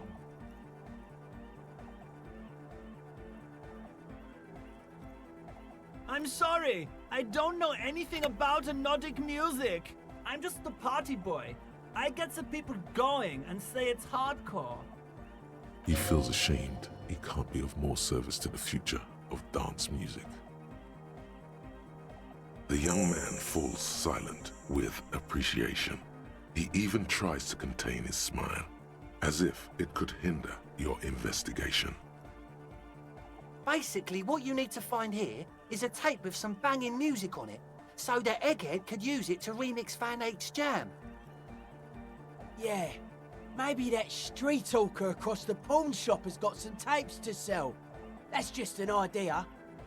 There is a hawthorn tree on Rue de Saint-Ghislain, right next to the canal. A reel of magnetic tape is caught in its branches, like bronze ribbons blowing in the wind. Does it? Oh, I know! I know this! I can tell you where it is! St. G is the boulevard before the canal bridge. The one that takes you to the whirling in rags and the industrial harbour. It's got the lanterns and the... I knew that! I could have said that! And the mosaic sidewalk. But it's all blocked with that stupid traffic jam right now. Anyway, that's all yours to figure out, Copman. Copman!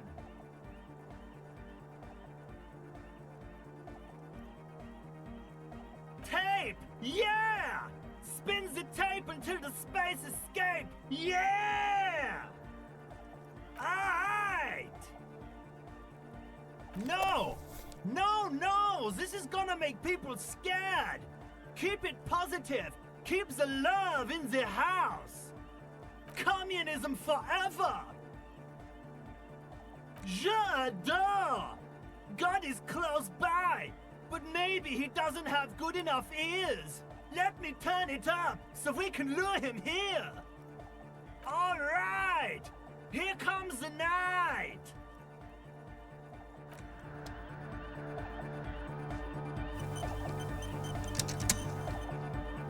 Yes, what is it? Okay, but think you can ask him to turn the volume down a bit? Just in case. Maximum!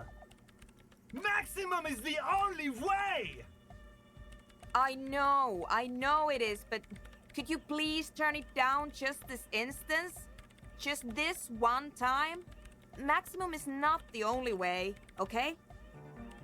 Pump it to the brick! Pump it to the hard master! There's no other way! Glue style! Glue style? Okay, there literally is no other way. The mixing desk is glued to maximum. See? He pumps it to the hard master. It's hopeless. Of course it is. Yeah! Permanent enlightenment! Ray of sound! Never mind then. Let's get on with our project. I'm going to unmute the speakers on a count of 5. Everyone ready? Egghead pumps his hand up in the air, waiting for the beat to drop. Born ready. Ready! I'm ready if you two are detectives. The lieutenant nods stoically. Not so stoically, his hand moves to the gun holster. Suddenly, your palms are sweaty. The church seems cold and large, somehow. There's tightness in your chest, anxiety.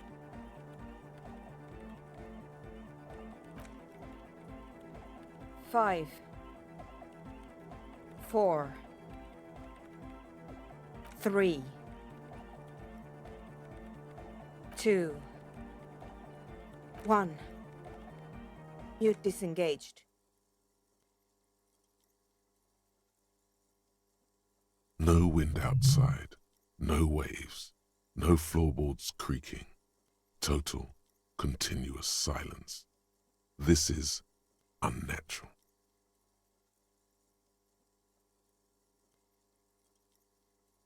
The woman looks around. In the silence, you see dust move on the floorboards.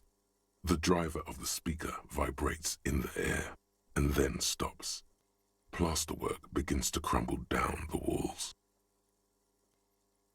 In the silence, a low hum starts creeping up your spine. It's a song inside you, not in the speakers, not in the room. A great bass sigh in the basement of your mind. Slowly, it builds until the air around you starts to vibrate. It's out there now, in the world, made manifest.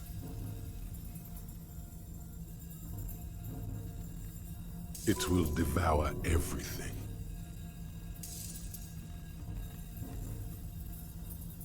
The floorboards, the glass, the streets and the people. Nothing will remain. Guys, what's going on? This fragile world is about to break. It's getting louder! In the basins, the water looks like it's boiling. Hosiana! Mother of Mega! In his mind, a tidal wave approaching from afar, swallowing entire coastlines on its way. Salvation. He's peaking, the worst high he's ever been on. The beauty and the beat! The future of dance! Planetary! No, Egg! It's the window! In the corner of your eye, the lieutenant steps aside, cautiously, his eyes searching for a possible evacuation route. The window is going to come down! No, the roof! Cracks appear on the stained glass window. Cracks run up the wooden pillars in the dark. Come down to us! Love! Below it, all the bass grows, like the jaws of a giant compressor gnawing on metal and wood. It does not sound benevolent at all. It's shaking the building's foundation. The floor twists. A great pulse arises in your flesh. That's it. I'm muting it. Oh! I want to feel the heat with somebody! Shit! It doesn't stop. Asil, have you? Yes, I've turned it off.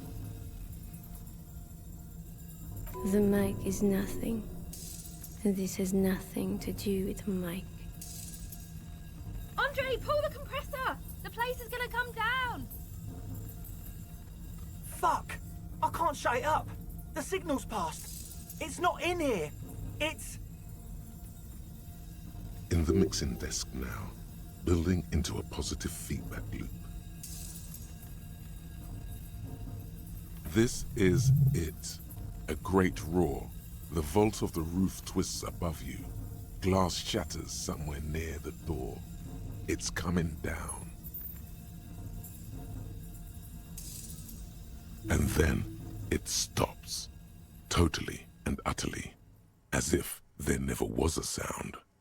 Only your ears still ring from the shock. Everybody is staring at Egghead, holding a dangling cable in his hand. A black 3-pin connector. Egg. I pulled the plug. It was getting too hardcore.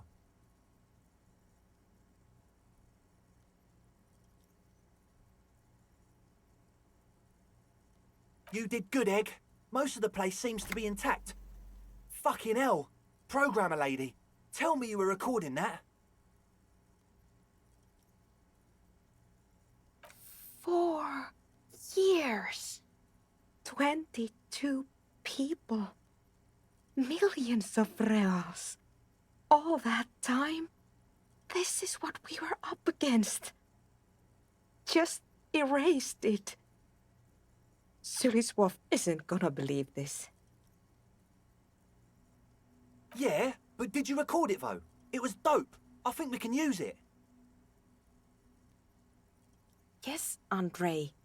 I recorded it. Damn, I need to send some letters now. Thank you all for doing this. Eggman, you too. And you, officer. I don't know what we've discovered, but I know what it sounds like now. That's the start. It was very hard not to. I think you're right. There is something going on here. And you need to be very careful with it.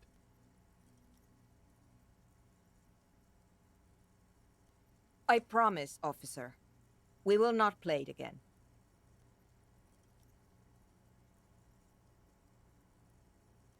It was very hard not to. I think you're right. There is something going on here. And you need to be very careful with it.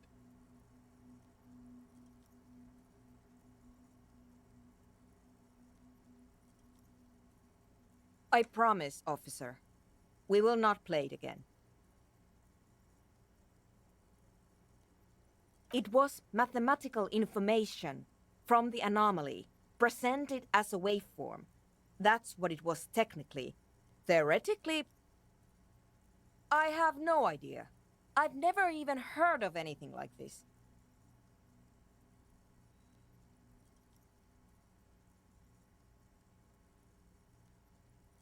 A voice seems muffled in the silent church. It's your ears adjusting after the exposure. Yes, our lead designer. And maybe some of the producers too. And some of the writers. If they're sober enough to open a transmission. They need to hear. That it wasn't her fault. Or theirs. They need to hear about this. Don't worry, I won't send the recording. Although I doubt they have the speakers to produce the frequency anyway. Stay here. I'm going to stay here with these lunatics. Send letters, maybe meet Suliswolf. Also devise further measurements. I want you to know that's totally chill with us. I don't care, but thank you anyway. That's the best she can manage for Andre. It's quite a lot in truth. For her, at least. Now, I have a theory to come up with. Some kind of preliminary explanation to all this. Or the letter will sound like I've lost my mind. Yes, and we have to get back to stabilizing Martinez. instead of demolishing it with loud bass noise of unknown origins. Some tiny hard thing lets go in your stomach. You're still alive. You have an explanation for all this. Somewhere deep in you, you know. The person you were knows. You don't have to. You already have. A long time ago. These thoughts formed in you somewhere, in a long-forgotten discussion, behind a kitchen table, in the evening light. Drinking coffee and smoking, with a friend.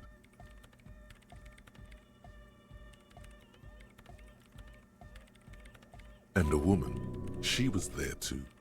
Her hair smelled of shampoo and she was smoking. What? But Pale isn't here. We're thousands of kilometers from the edge. That comforts her.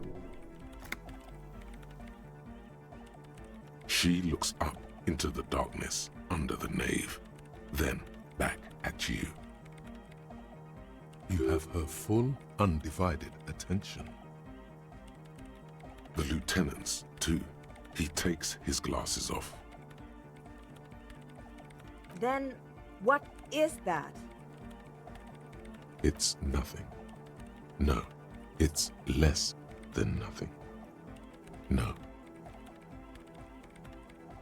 Then the Pale is... But the gradient, it clearly hasn't started yet. We're here, and the Pale is not. I understand.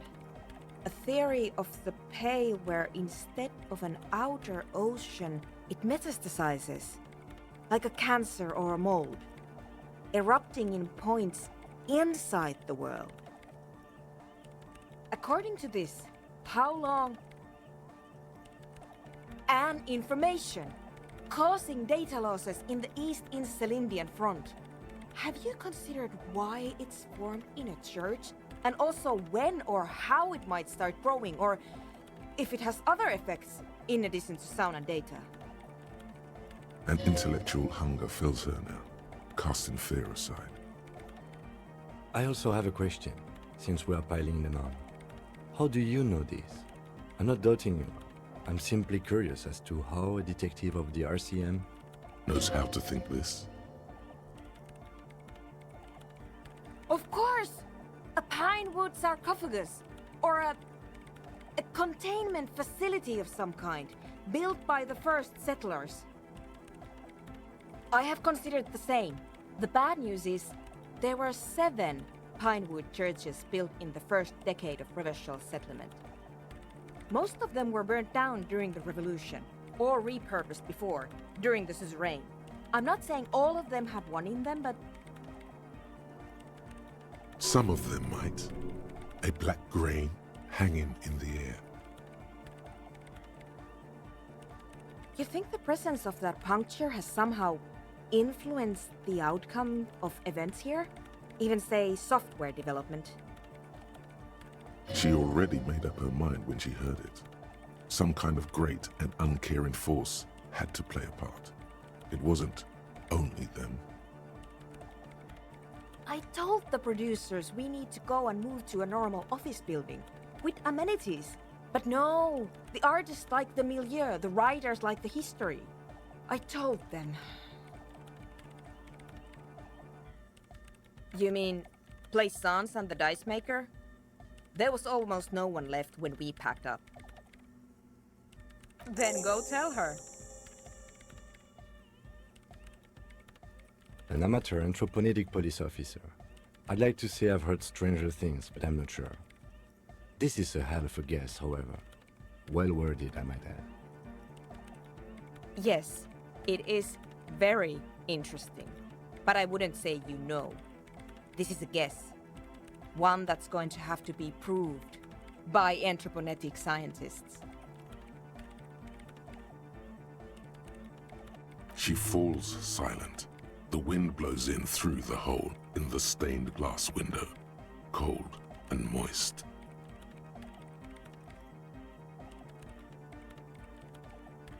I'm going to leave that out.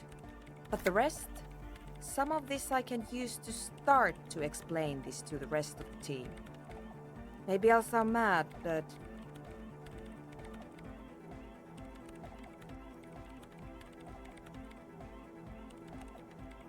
Ma'am, you will certainly sound mad. One more thing. Maybe a club for anodic music isn't the worst thing you can erect around this particular point in space. I wouldn't go so far as to... Yeah! Once the light is on in the universe, it will never go out! Thank you, Egghead. Let's leave it at that, shall we? We have an anthropogenic detection to perform in this district.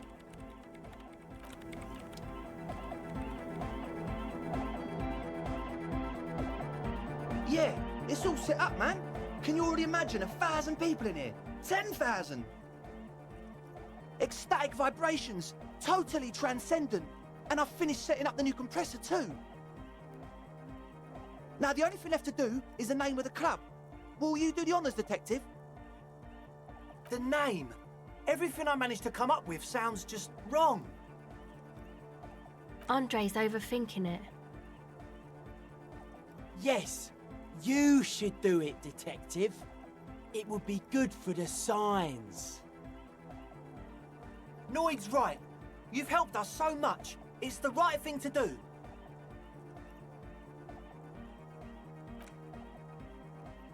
How about something simple, like the club? Too modern and too ironic. We don't want ironic. We want real. Real and true and beautiful. Like a morning after the rave. Yakukata! Yakukata! The place to be! Yeko Qatar, the zone of ecological catastrophe. That's too morbid, Egg. Got anything else? Hardcore! Hardcore to the mega! No, it has to be bigger than hardcore. Yes, it has to be even bigger than hardcore to the mega. It has to be bigger than the scene.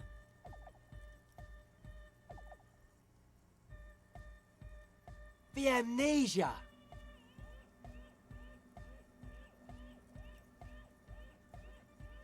Like the... I can't remember the name of the club, Amnesia. Amnesia! It's not amnesia, guys.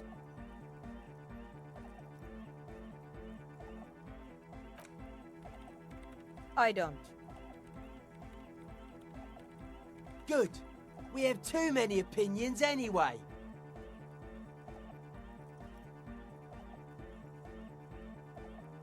I wouldn't. I wouldn't build a club, and I wouldn't name it either. An underground place with no name? Sounds like something the Crabman would say. We're not going with anything the Crabman would say. Why not? The Crabman has ideas, Acel. Ideas from another level of consciousness. I don't care. I don't like the Crabman, and I don't like his ideas. His ideas are spooky. Next, please. You have? Well, what's the name? Like that DeLorean word for the world, you mean? Elysium. But Disco Elysium? Isn't it wacky? Disco's kind of gone, isn't it? Forgotten. The past is the future, but the future is dead! No, it's beautiful. Beautiful and brave. Like we want it to be. And short. And memorable. It's settled then. Everyone welcome to Disco Elysium.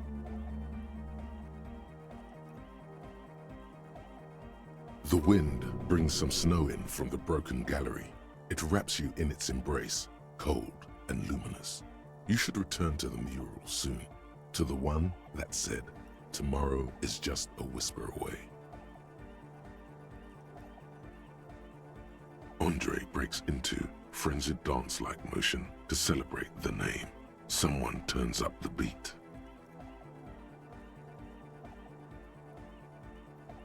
You should go with the flow. Join in on the experience. It feels good. It feels right. But what is this? What is this thing that Andre is doing with his limbs?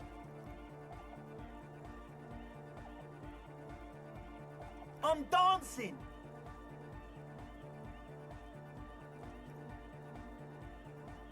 That soft core gyrating is supposed to be dancing?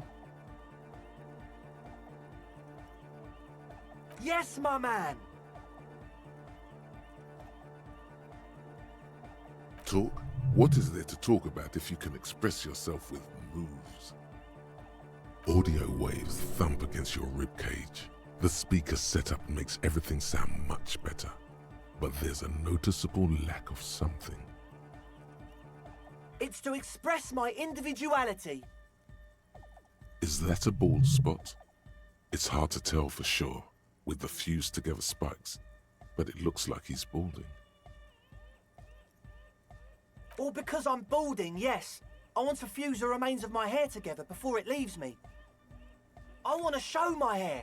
I don't give a fuck how old you think I am. I'm 20. Not 20. Of course it is. Otherwise, I'd just be another poor guy with no education and no money. General issue, man. Now I'm all that, and I have radical spikes. Maybe it was a bad idea. Anyway. You close your eyes and vacate your skull, leaving your brain to wonder, where did that little fluttering light go? Total darkness. You sink down the darkest fathoms of your own personal deep, vertebrate by vertebrate, through the unformed skulls of your mind. Here it will begin. Who fucking cares? God? Where is your God? Oh, don't worry. The music's still there. It's you who is gone.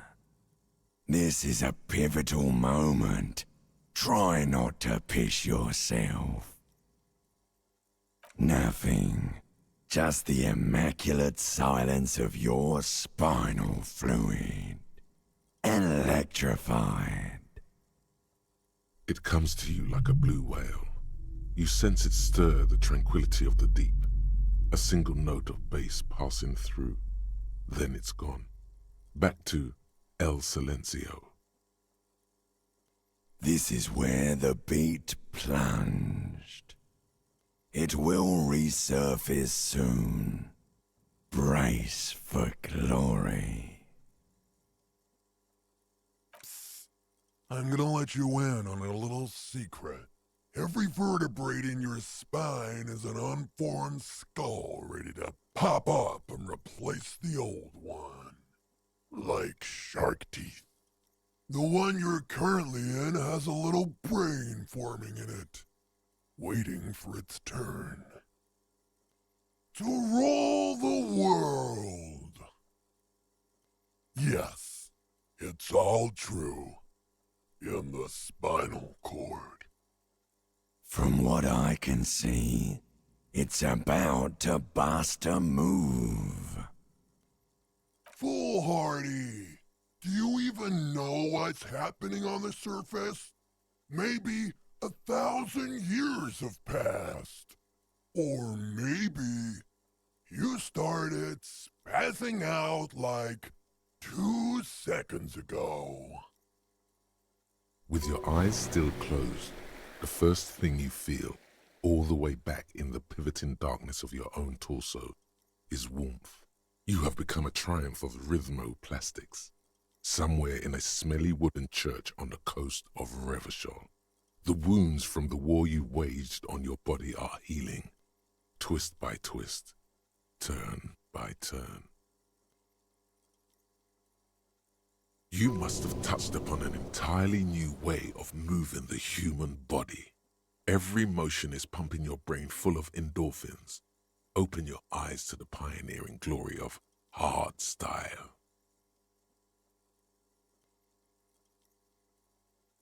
You have become a flawless interlocking mechanism, a flesh and bone approximation of the throb coming from the speaker setup of the one called Eggheads, entirely, rigidly imbecilic, without pity or fear.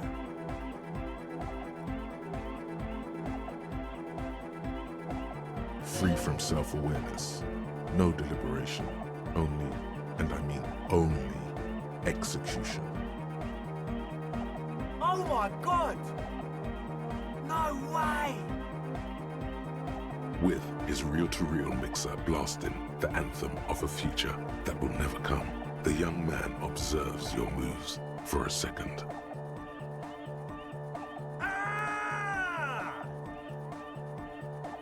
He throws a screwdriver and a bunch of drill chucks into the corner and explodes into dance.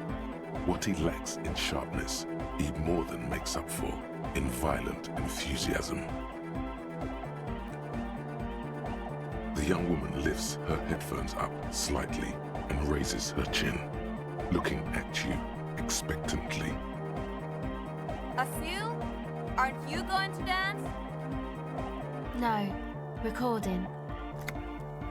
The lead programmer throws the other young woman a knowing glance before turning her attention back to her own work. She's still at her mainframe, pressing buttons, reading printouts, but she started nodding her head along to the music. The young man immediately bounces up and down, then assumes the same dance pattern, embellishing it with some sort of waving motion. The authority of the law is clearly unquestionable. The dynamic motion of your flailing body is bordering on the extreme. You're going off the charts. You feel as if turning on the hyperdrive would be a point of no return. Feels almost melancholy. Are you sure you have the entire posse along for this? No time to wait. What's going on here? Delinquents. This is clearly a Code 31 emergency. The lieutenant squeezes the bridge of his nose. The lights reflect off his glasses. He's obviously having trouble adjusting to this new reality. A Code 31 emergency? Really? The lieutenant crosses his arms with a bemused look. What's happening?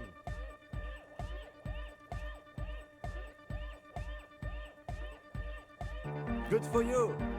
Rock on, then. Somehow, you manage to hear him sigh. What?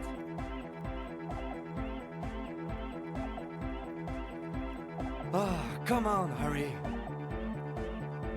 Did that just cheer him up a bit? Could be. It feels like the lieutenant cracked a little smile there. Who's the one in charge? You are. Are you kidding me?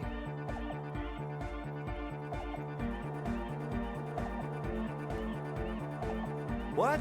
Get a what? Sheesh, okay. Okay, you psychopath. I see what you're doing there. It's jacked up footwork, plus some... Is that Ubi folk dancing? Nah, it's not Ubi folk. It's hardcore. Yeah, whatever.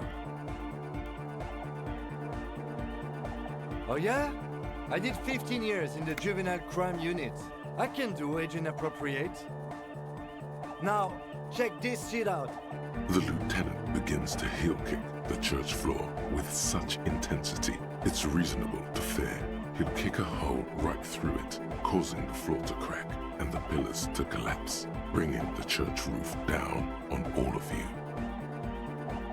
It doesn't look like he'd give a shit either.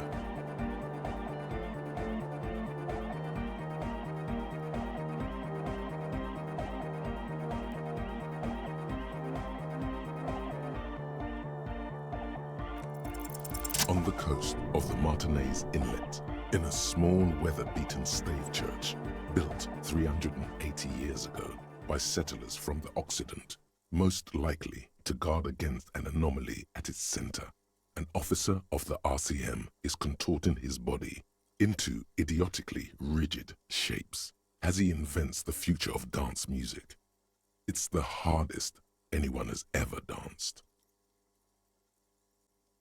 I am La Revacholière. I am the city. I am a fragment of the world spirit, the genius Loki of Revachol. My heart is the wind corridor. The bottom of my air is red. I have 100,000 luminous arms. Come morning, I carry industrial dust and let it settle on tree leaves. I shake the dust from those leaves and onto your coat. I've seen you. I've seen you. I've seen you with her. And I've seen you without her. I've seen you on the crescent of the hill. The modulations of my voice are noted down with thermometers and barometers. You feel me in your nostrils, on the little hairs on the back of your neck. I also reside in your lungs and vestigial organs. Everywhere there is space. She's speaking fast because she's afraid. Death. It is terrifying. I need you to protect me from death. I cannot perish. Look at me. I cannot end. In 22 years, the first shot will be fired. Not a shot from a gun. An atomic device that will level all of me. All of me. I cannot perish with it. Officer of the citizens' militia, you cannot let me. I need you. You can keep me on this earth. Be vigilant. I love you. An officer of the RCM is lying on the floor of a small church with his eyes rolled back and his tongue lolling out. Several others are standing around him. He slowly comes to. Had a good rest there? Fuck yeah! I bet you did. Those were some advanced moves, man. That's all great, but we should really get going. We spent enough time doing aerobic exercise for today.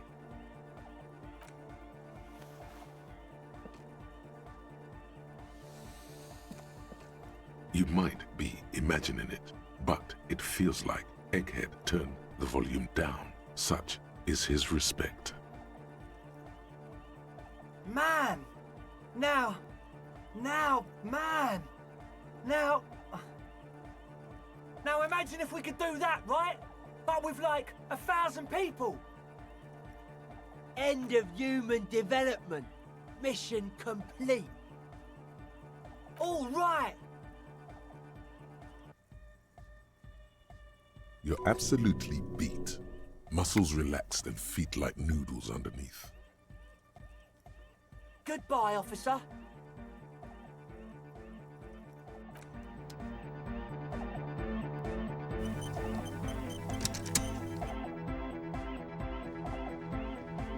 You got us in, cop. I can't believe you got us in. With wonder in his sharp eyes. Between you and me, I don't know if you've noticed this about me.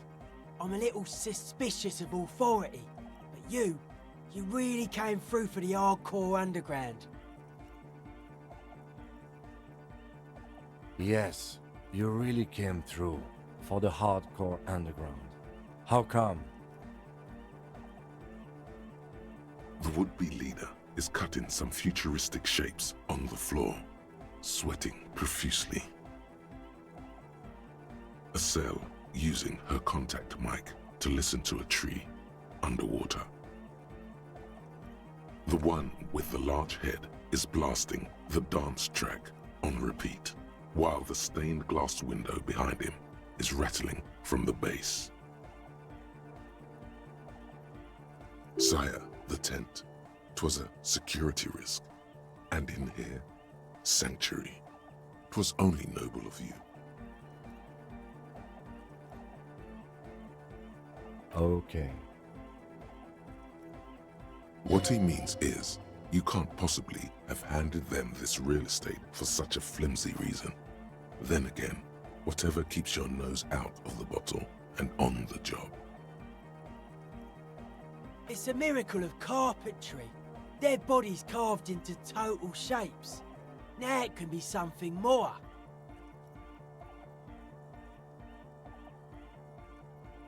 That's right. The first settlers built it, plus 6 more like it, on the coast here. Was one of the first things they did. Must have been really scared of something, but I understand. Alone on an uninhabited archipelago, forced to face themselves and nature. Pre-industrial quantities of solitude. The sea, perhaps something more fundamental.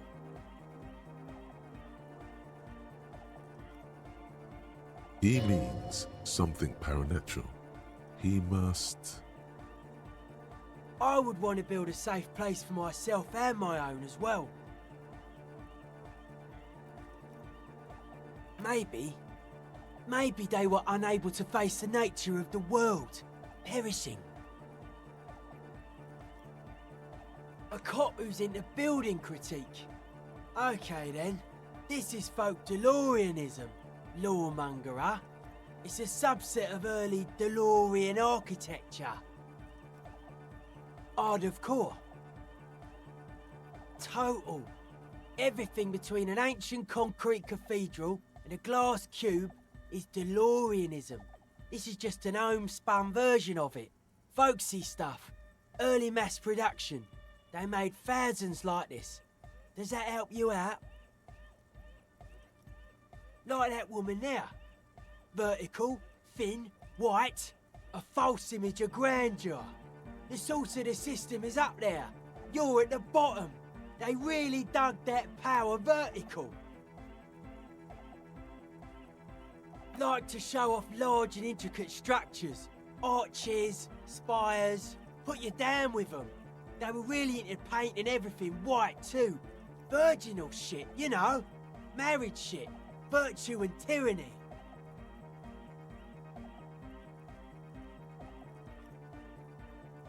Stands to reason it used to be white on the outside, before the sea wind took all the paint off. Year after year, flake after flake, whitewashed clean, then covered in green moss. Slowly, peeled by the wind, your skin crawls from the sensation as you look around.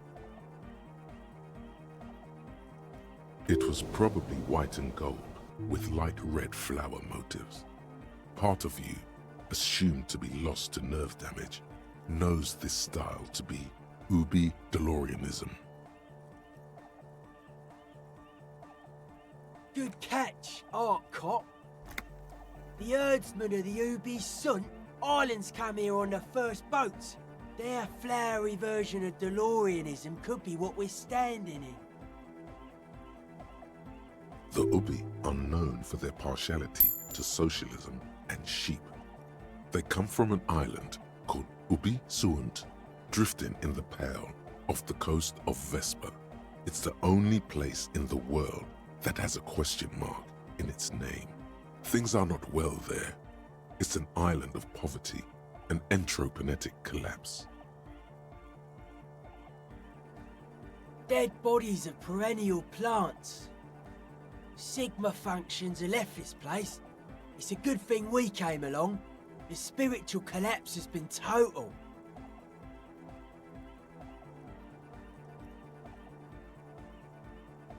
I saw some piglets suckling their dead mother.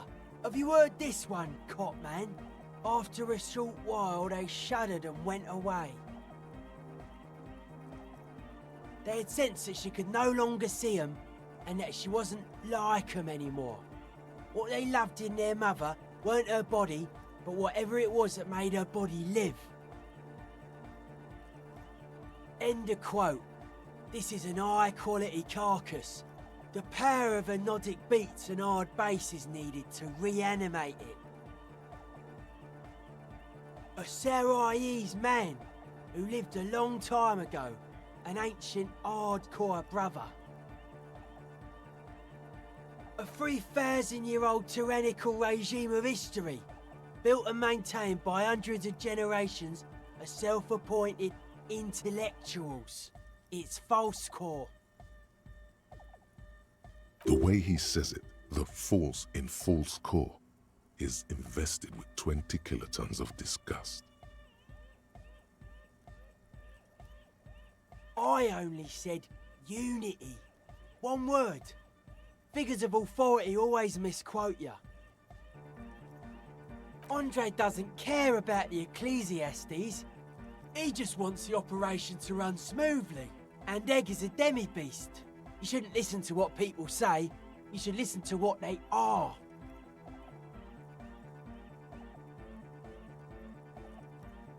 Anodic dance music.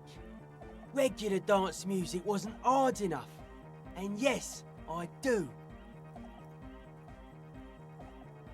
You know what this kind of stuff goes well with.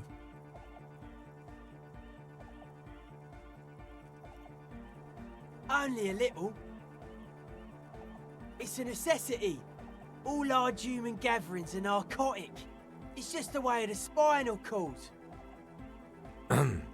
There is a difference between narcotics and group elation. One kills you, the other does not. The supercharged humanism that the innocentric system has been feeding us on giant city squares, that's not a drug. The sugar and wheat it feeds us is healthy. Forget it. It will become an imbecilic discussion. You two continue. It's more hardcore that way. He does not feel left out. In fact, he probably just wanted to say hardcore. It does feel good to say it. Maybe the speed freaks are onto something. I don't. Fuck are giving me the evil eye. No wonder. We have to get rid of it. Dismantle it. Can't dance with a giant mass murderer looking at ya. Not a good look for the club. Mellow, man, mellow. No one's a mass murderer. This is a house of love. Mass murder on the floor!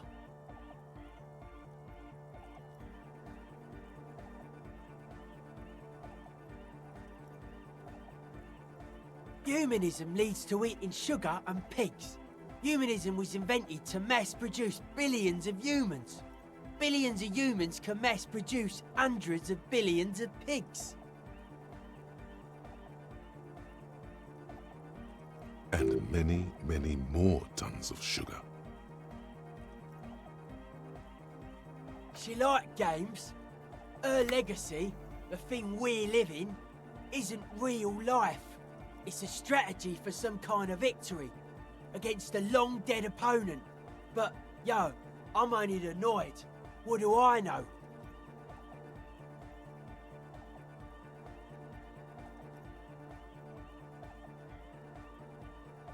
She invented the beauty you're feeling. She and her glass cutters and iconographers. You set the standard, all right. Then you meet it. It's effective like that, but it is also very soft of core. That so-called beauty of hers.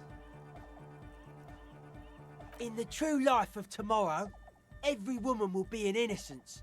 They will wear neon headbands and leggings, and they will glow in the dark. But you don't like that, you liar. You like this one. The softness of her core is dear to you. Oh my living God, it's there. Suddenly you feel like you need to plummet into it. Look away. Say something. No one says Arno Van Eyck is a mass murderer. The Anodic pioneer Rietveld is not a mass murderer. He is not accused of mass murder. Likewise, no one says Jermaine Egghead or Andre are mass murderers. You can live entirely outside that suspicion. Billions of people go about not being guilty of mass murder. Just not her.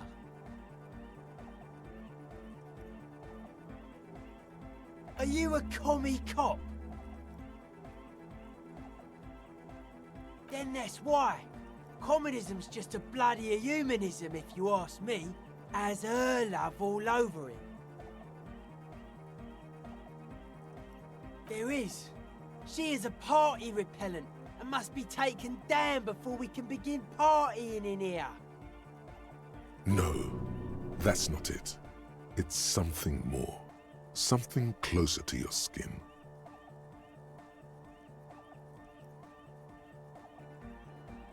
Will do.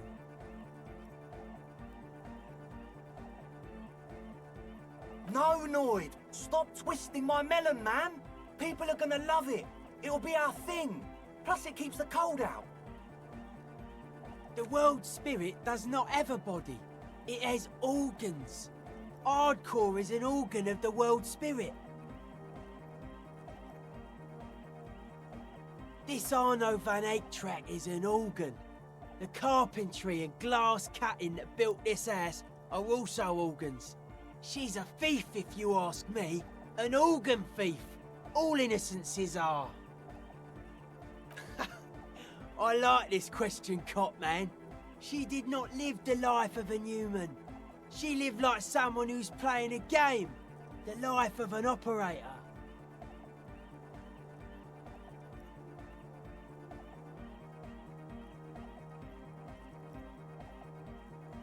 That's not the life that humans live. She was adored. Humans aren't. I don't know about you, but they hate me. And they do not think I'm innocent or some shit like that.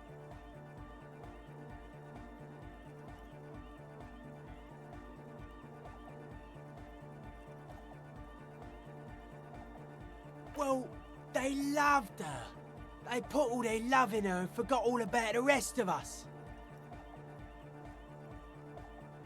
What a strange choice of words.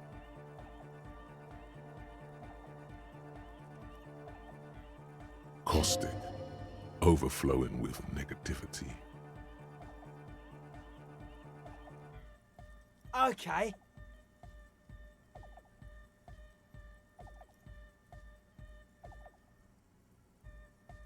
Hard to say, cop man. Signs in here are distinctly wild. Gonna take a while before everything's properly synced.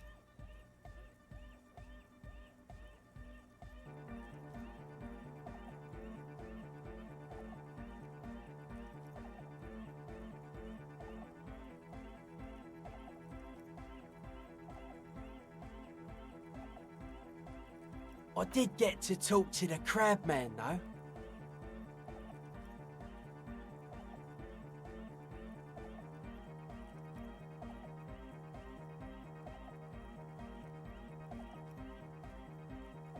Anyway, he's been giving me kind of a psychic rundown of this place. Dude's seen some crazy shit, but he's actually a lot like us. Have you been listening to what Egg's been saying? Love is hardcore, man. And the mother's love is the hardest core of all. The man picks up on stuff. And he knows a lot about the church.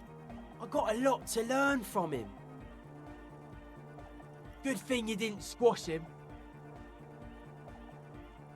The Crabman's been lurking here for a while. He's experienced things. Things that give off bad signs. As far as we can tell, the Ubies built this place about 320 years ago as a sarcophagus.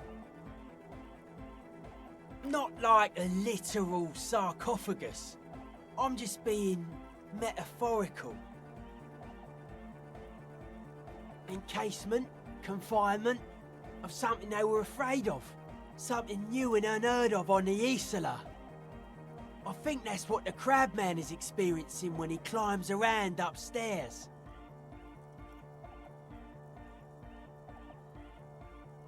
Like, this is some old world shit the Ubies had heard about. I thought the best way to deal with it was to build a church surrounding it to contain it. I doubt it. I don't even think the Ubies properly understood it. What it does. But it's what this Sona person is looking for and trying to measure. It'll be fruitless though. She won't be able to measure it. People like that always want to measure everything. All those things they really can't. The wood creaks as a gale blows by. Outside, dust particles fall through the darkness, settling down on the age-bleached floorboards. The structure does not feel particularly durable. No, it's pretty fucking unsound if you ask me. They should have built a club for Anodic music around it instead. Anodic music will definitely contain whatever we're dealing with. And if it can't, well... Seems to be the trend around here, doesn't it? You can't measure shit like this. It's not like... substance. Like a concentric ring spreading out. The struggling villages. And that is what caused the communards to fail in defending the beachhead. Yeah, a lot of failure has gone down around here. I don't know. Maybe, maybe not. It's not a thing we can answer, Copman. Even I have limits. I'm a limited-size person.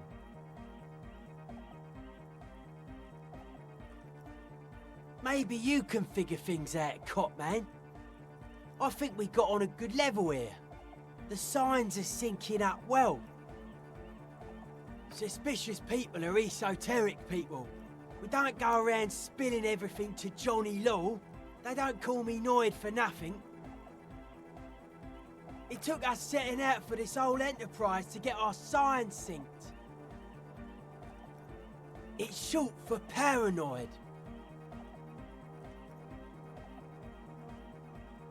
A reasonable question. Say I get hurt. I want to make sure it never happens again. So I analyse the situation. Exercise caution. Caution is suspicion.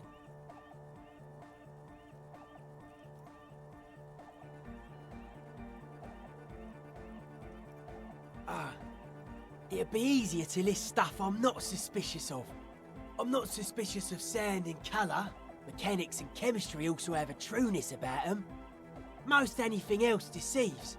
Wants to steal your life away. This is a good, dangerous line of questioning. You should prod him on. I don't have a top 10 list of things I'm most suspicious of, but if I had one, the left-right complex would be number 1. Number 2 would be their sole accomplishment, the pig-wheat paradigm. Something is off here. You feel like it should be the other way around.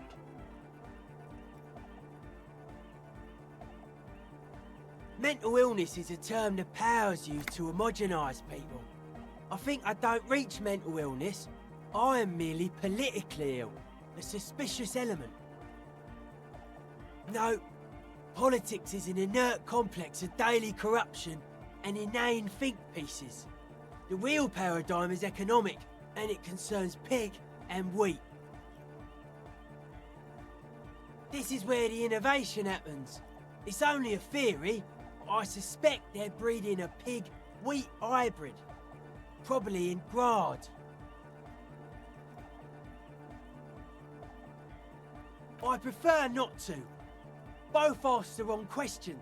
Any spark of light from either one is accidental.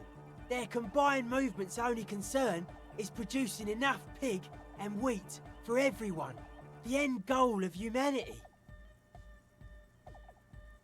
The original mistake was assuming that words have more being than bodies. That's what led us astray, far from our true lives, but we may yet find a way back. Whatever this true life is, you feel it's the real centerpiece of this mythology. It's our only shit. We should make better use of not being animals or cereal grain ourselves. Yes, having food is means to an end, but the left never talks about the end, only the means. Caps are likewise suckers, constantly sleepless in worry. His eyes flicker. A life is true if it's free from fear, an internal division among oneself. And others, mankind has seeds of greatness in it. A germinal will come, a return to trueness. It will be hardcore. Beats and bright lights to shatter falsehoods. Nerve impulses for the collective body. We are very much alike in basic structure. An hard enough beat would awaken everyone to a truer calling. In unity. Just like that. The speed freak is right in your face. His eyes burning. His comrades look on worriedly. The young man is dead serious about this. Rejection of the right-left axis. Emphasis on unity. Appreciation of some primordial mode of being. What does that remind you of? Nationalism, militarism, racism, and emphasis on a leader character are totally absent in hardcore. If some want to lead and others want to be led, I think they are welcome to it.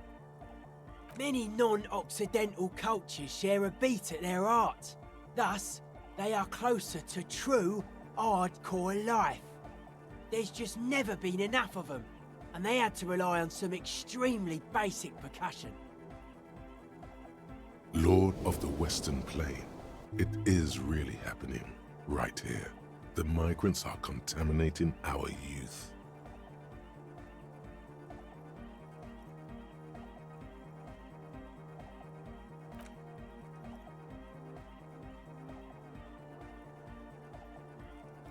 Utmost dedication. Thoughts from the spinal cord. It's a potent superlative as well.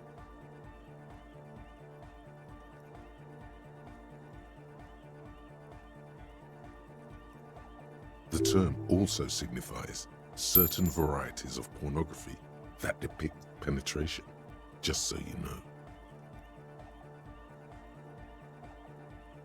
Egghead usually has a better concept of the hardcore. He just really likes saying hardcore.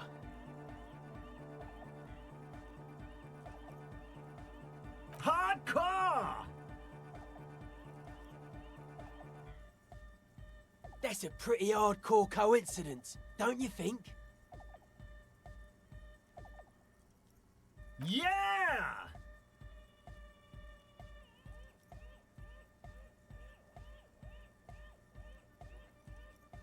Oh yeah, sure thing. They're hardcore. They're just clothes. Nah, these are just boring, normal, hardcore clothes. That's outlandish. I can see that. And you've partied very hard for a very long time, haven't you? It looks like you're trying to hang yourself with it. So large, too. So many different patterns. It's crazy, man. I like it. You suddenly realize the patience and respect this speed freak has shown you is partly because of your style. He's probably not like that with everyone. Respect to the man!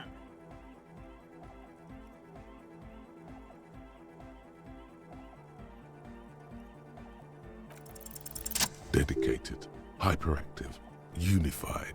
You will have to add something of your own to understand this list of loosely formed qualities called hardcore. You need your own entry. Make it. Test your limits. Surpass them. Dance till you drop. Dance till you die, if you must.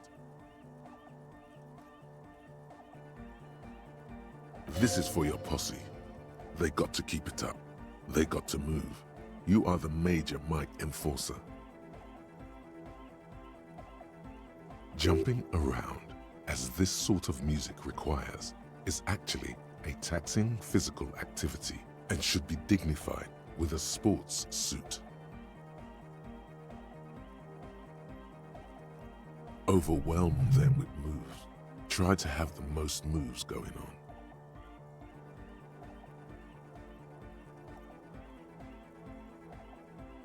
Predictable, but solid.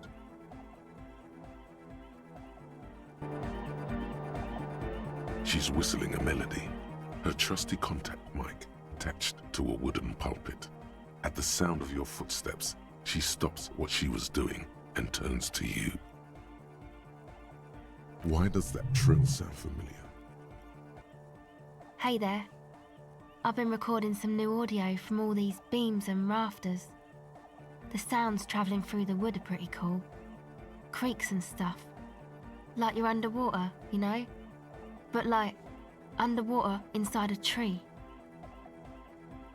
And yes, I'm being more like Contact Mike, alright? Don't even bring it up. No. I actually wanted to thank you for getting me and my friends in here. And we even found some new associates, such as they are. Good, I think. Noid is getting a read on the place. I think he finds the carpentry very impressive. Andre's been setting up the compressor and dancing. Egghead's been keeping the party up. He's got the stage under control. Sorna, the programmer, she's doing whatever she does behind that radio computer of hers. She doesn't talk to us much, and the Crabman hasn't shown himself, thank God. Okay. She's a bit odd, I have to say. Doesn't talk much. I'm not really sure how to vibe with her, you know? Seems like she's not in a very good mood most of the time. But earlier today she told me about Welkins, and she seemed oddly happy, like she had some idea with those little creatures. Some artistic idea. I didn't really listen, I was busy with my mic. Oh, the Crabman. Still gives me the creeps the way he moves. But he doesn't actually come down that much, just climbs around the rafters. I just tried to stay away from the Crabman, but he talks to Noid. They seem to have some thing going on. Beats me. Noid said they get along somehow. They're both crazy enough, I guess. Who knows? He doesn't really answer our questions, see? Not that it's easy to ask them.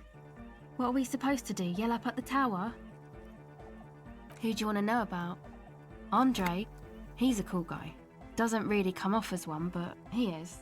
To me, at least. She rubs her sides, but not from cold. Her shoulders are relaxed. She must have taken a hit, or she's on an upswing. He takes care of shit. Sorry. I mean, he's got a vision. For what life should be, you know? He tries to push things until everything falls into place. He's an organiser. Nothing. But then again, there's nothing to organise around here either. He really wants this church thing to work. Must have taken it as a sign when he found it abandoned like that. Said it was an augury. I don't know where he got that from. Andre's not super intelligent. I've never seen him so psyched about anything, though. And he's often psyched. Looks sort of desperate, like it's his last chance or something. Or maybe he was just high. I mean, not that he does drugs, just high, you know. Yes. Anyway. Come to think of it, yes. This is the first time you've heard her laugh. He's in some kind of a self-destruction mode with that hair of his. Bleaching it like that. Probably wants to get rid of it altogether. Yes. A quick response. She's very sure of it. He's someone she feels she can trust and even control, if need be. Who do you want to know about? He's a four-burger, I guess, like the rest of us. Okay, maybe not Egg, I don't know about him, but Noid and the rest are from Forburg, making the pilgrimage up north to visit the Palaceum. He's real hardcore about the lifestyle. What do you mean, do? Like, for a living? He's a carpenter, trained and all. He's very good, he just doesn't have the mindset to work like that, in a shop somewhere. Wow, you really have talked to him. Indeed, Noid serves no master but the beat. Sir, I abide by the law. A strange feeling, like before, when you caught her lying better than she should have. Every now and then, something feels off about the way she speaks. She doesn't exactly change tone, but you feel as though there's more about her than she lets on. It's just something poor Forburg kids do every spring. To pass the time, we walk the entire length of Boogie Street, up to Jamrock, or as much as possible. I don't know, man. Have you been down Boogie Street? It's a little bewildering.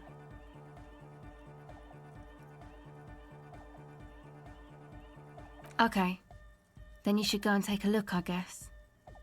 Boogie Street is cool. It's got a lot of immigrants and all kinds of different people.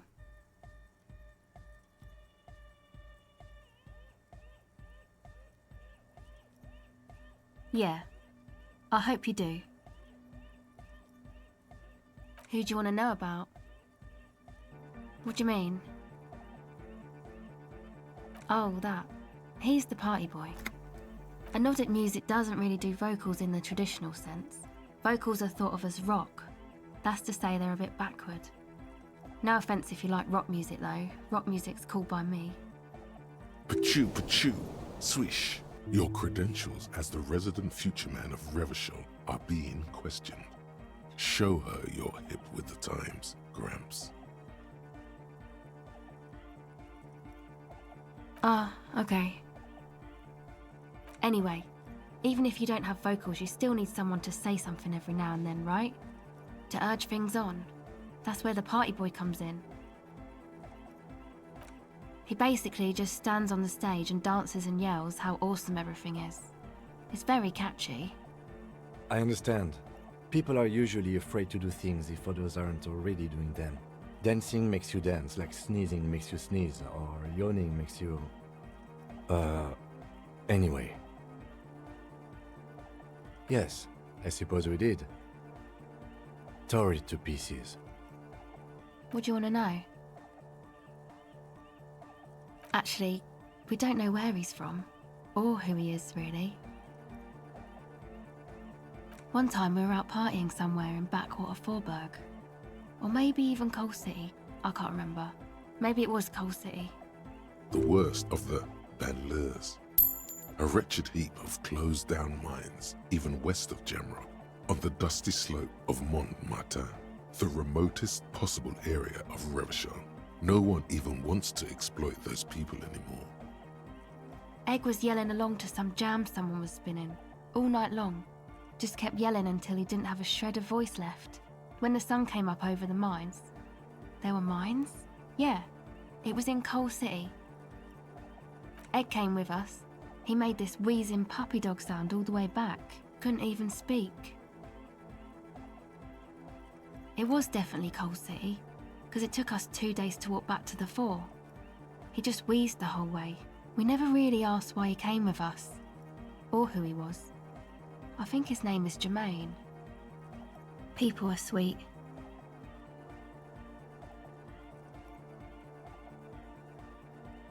You can see it must have been a great night. The memory causes her to go silent for a moment or two.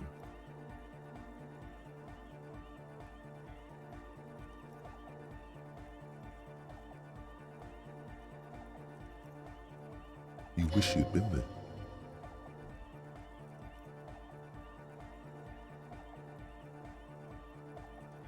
Who do you want to know about? Me?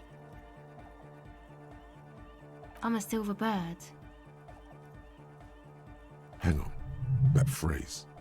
You're suddenly reminded of something. It means I don't answer questions about myself. All right. There is. Is there a law that would stop me from lying, though? That would depend on the circumstances. Thank you. Sure.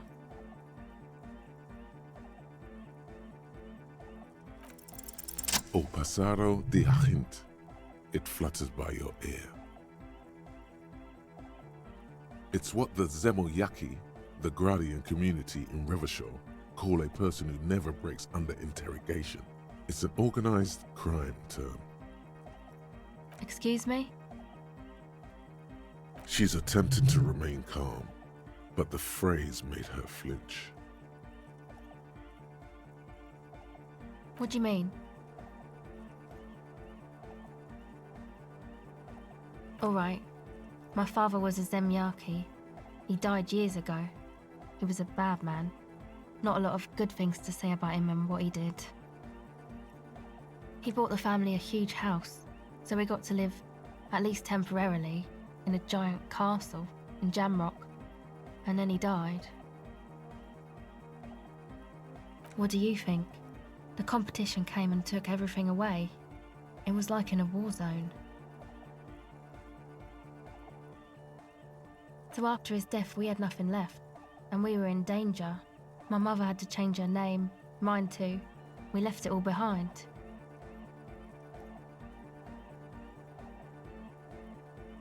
It was a stupid idea, and I'm still disappointed I came up with it. Aren't there any local authorities who might look down on such activities? I took that into account, of course. Coordinated the operation with the débardeurs, else they might get unhappy. Not in person, but I let them know. You can't do anything without the fat ones getting wind. It wasn't too difficult to convince them, really. It's a good thing you ended that mess, though. I felt I was turning Dadwise into a corrupt business person. Unpleasant. Hear that? Set justice on its feet. Confront Evrart. Come on, this is all fine. But you don't have anything on Evrart now. That's not how these things work. No, I don't think it would lead anywhere with Evrart. He's just going to deny it. Yeah.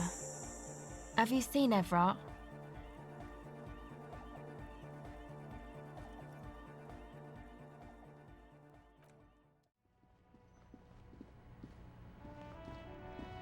The hawthorn tree on Rue de Saint-Gislain. Bronze-colored ribbons of magnetic tape are caught in its branches, fluttering in the breeze. Just like promised, you've stood here for what seems like eons, guzzling the sickly fumes of lorries and carriages. Patting the tree reveals a small sticker which has almost been worn to oblivion. It reads, RCM Emergencies Desk, number 8102, underneath a slogan, Mankind, be vigilant. You tree-hugging pansy. The bronze ribbon twists around and within the branches in an intricately natural pattern. But there's something. There's a twisted logic in this mess. You see the ends of the ribbon, the way it flows, how it twists and turns. It's all starting to make sense. It'll be easier to remove now.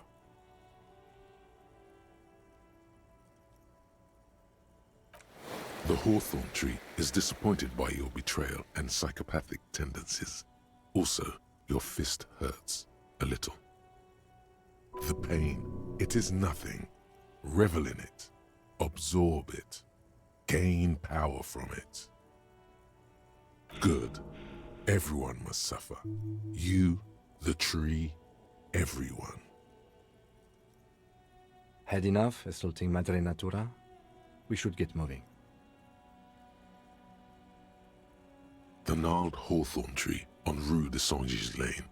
A wintry breeze blows by, making the magnetic tape flutter.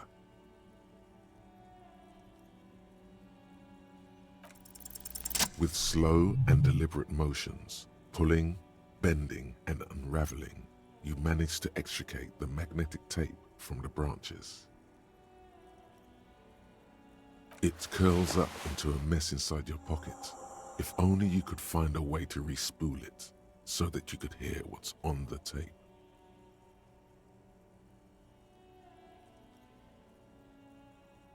Maybe Roy from the pawn shop can help you with this. What's the tape for? How? It's broken and unspooled. Do you think your new buddy knows how to fix it?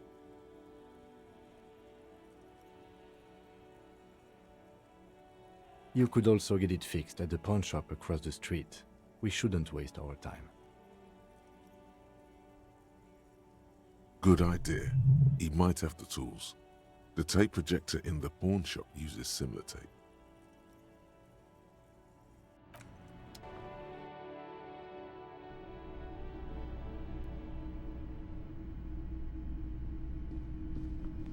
Hello, hello. Let me know if I can help you with anything.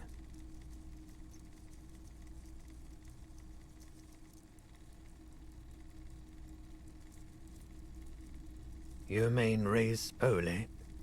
Yeah, I do, but I'm not some Mr. Fix-It. I'm a pawnbroker. If you want to pawn the tape, sure. Although it looks pretty worthless. Just explain why you need this so much. He's bound to understand.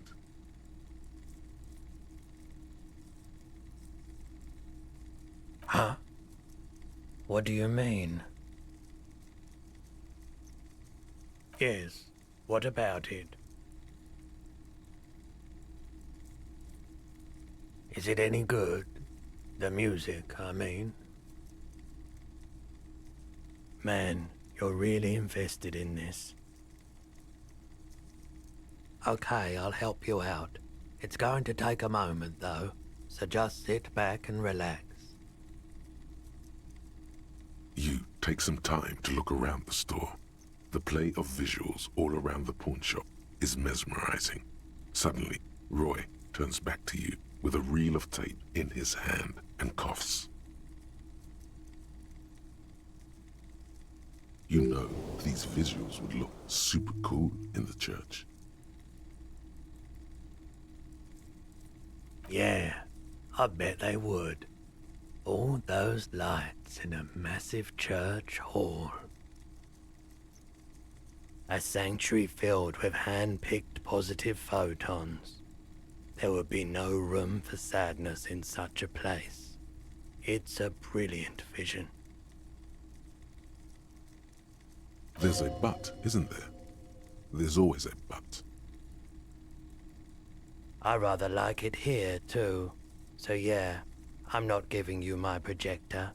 This tape is all I can do for you and your friend's nightclub project. Looks like he really means it.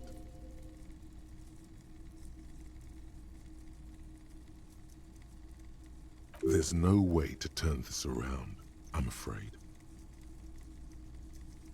Poor apes on a stupid board, with never enough money to do anything remarkable. Yeah, it was. Respooling isn't that difficult, although I had to mend the tape in a few places. Anyhow, it's yours now. Yeah, my pleasure. I'll do what I can for true passion projects. Just try not to use this tape for negative photon emissions. Take responsibility, okay?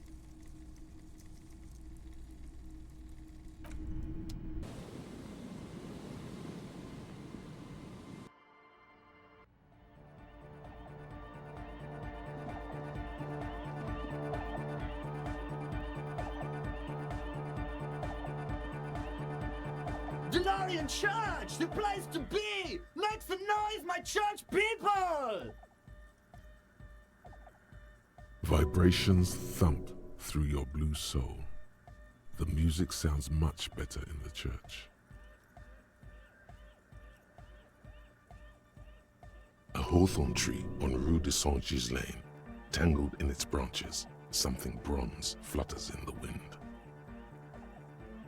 He stands on stage behind a table, nodding along to the music and waving his hand in the air. In front of him, the audio mixer, one reel spinning. The other reel deck is empty. Cables run hither and thither. On one side you see an auxiliary line in with the number 4.5 written next to it. Yeah! It was awesome and scary. Very hardcore. Too hardcore, in fact. I couldn't control it at all. It sucks up all the air in the mix until it's the only thing left. Starts compressing itself and everything around it. Completely fills up the headspace. Extreme! Inside your chest, the heart beats still with the after effects of the sound. Imagine if you could harness that power, making it pulse. Yeah! Welcome to the gloaming! Oh! I don't know. Maybe someone can do something with this. I imagine this is the sounds that the future could make. Yeah! Yeah! Remix time! Tape goes here, into deck B. A hand on his ear, he listens to the audio through his headphones and shouts. Wow! Did you get this from Arno himself? A great excitement is bubbling to the surface within him. This is big. Listen, I'm just going to show it to you. Ready?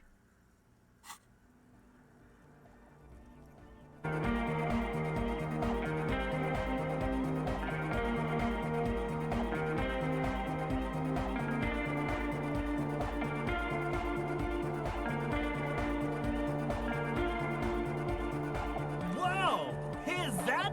The signs match perfectly!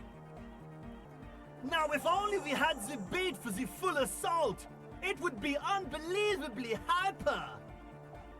What is this? It's good. How did you guys do that? Yes, but what if Van Eyck based his remix on some forgotten local melody, like a folk song, and you just found the original piece that inspired him to create this jam? That would explain why it fits so well. Nah, to me it sounds like classic Van Eyck. I don't think he needs any inspiration from folk songs. Maybe he lives in Martinez and just threw away part of his song because he thought it wasn't good enough. I think it's just happenstance. Chaos in action. Contingencies of our limited existence. That and Egghead's fantastic talent. Noid's right. Egghead's technical talent is the key. No, this is definitely part of the same song. Something cut from it. It fits too well. Something mysterious is going on here. Be how it may, if it fits, it fits! Bring up the volume! What about the bass? Do you have any ideas for that? Yeah, I remember. You said it needs more bass. I think you might know the answer. Oh! Oh! But how? What about that compressor Andre was setting up to achieve some sort of parallel processing? Don't be too hard on yourself if you don't figure it out. I think the jam's already pretty ultra. But it could be hyper hardcore! Sidechain the beat. Listen, you can use the compressor to select between which track it's compressing, either the auxiliary signal or the main input from the tape. Make it alternate between the signals. The compressor controls the gain based on the level of the signal on the aux sidechain input. It will allow maintaining a loud sound without peaks that fill up all the headspace. Sidechaining it, you said?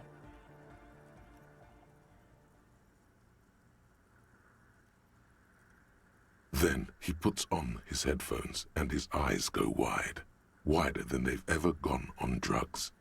He starts jumping up and down with bliss in total silence, still listening to his headphones. Hey, what did you do to Egghead, Cop Man? Did you break him? Are you ready, pussy?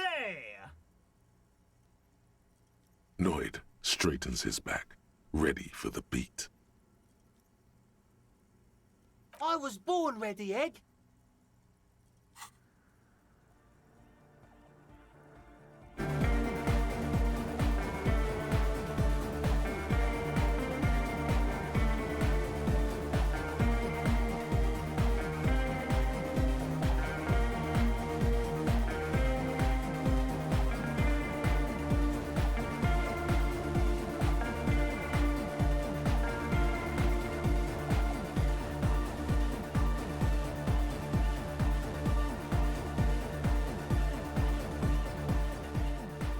The audio assault is glorious. The speed freak dances on the stage, intensely waving his hand in the air. This is beauty! This is life! What in the world is going on? The way melody and bass flow together, it's unnatural. Your body is taking a beating from the low frequencies crashing over you. It's making you feel alive again. Introducing the ultimate sound! God damn it! This dance club idea might just work out. DeLorean Church! The place to be! Pump it! Pump it! This is it. This is a new era. The fabric of the world has been irrevocably altered. Who will be the innocence of hardcore anodic dance music?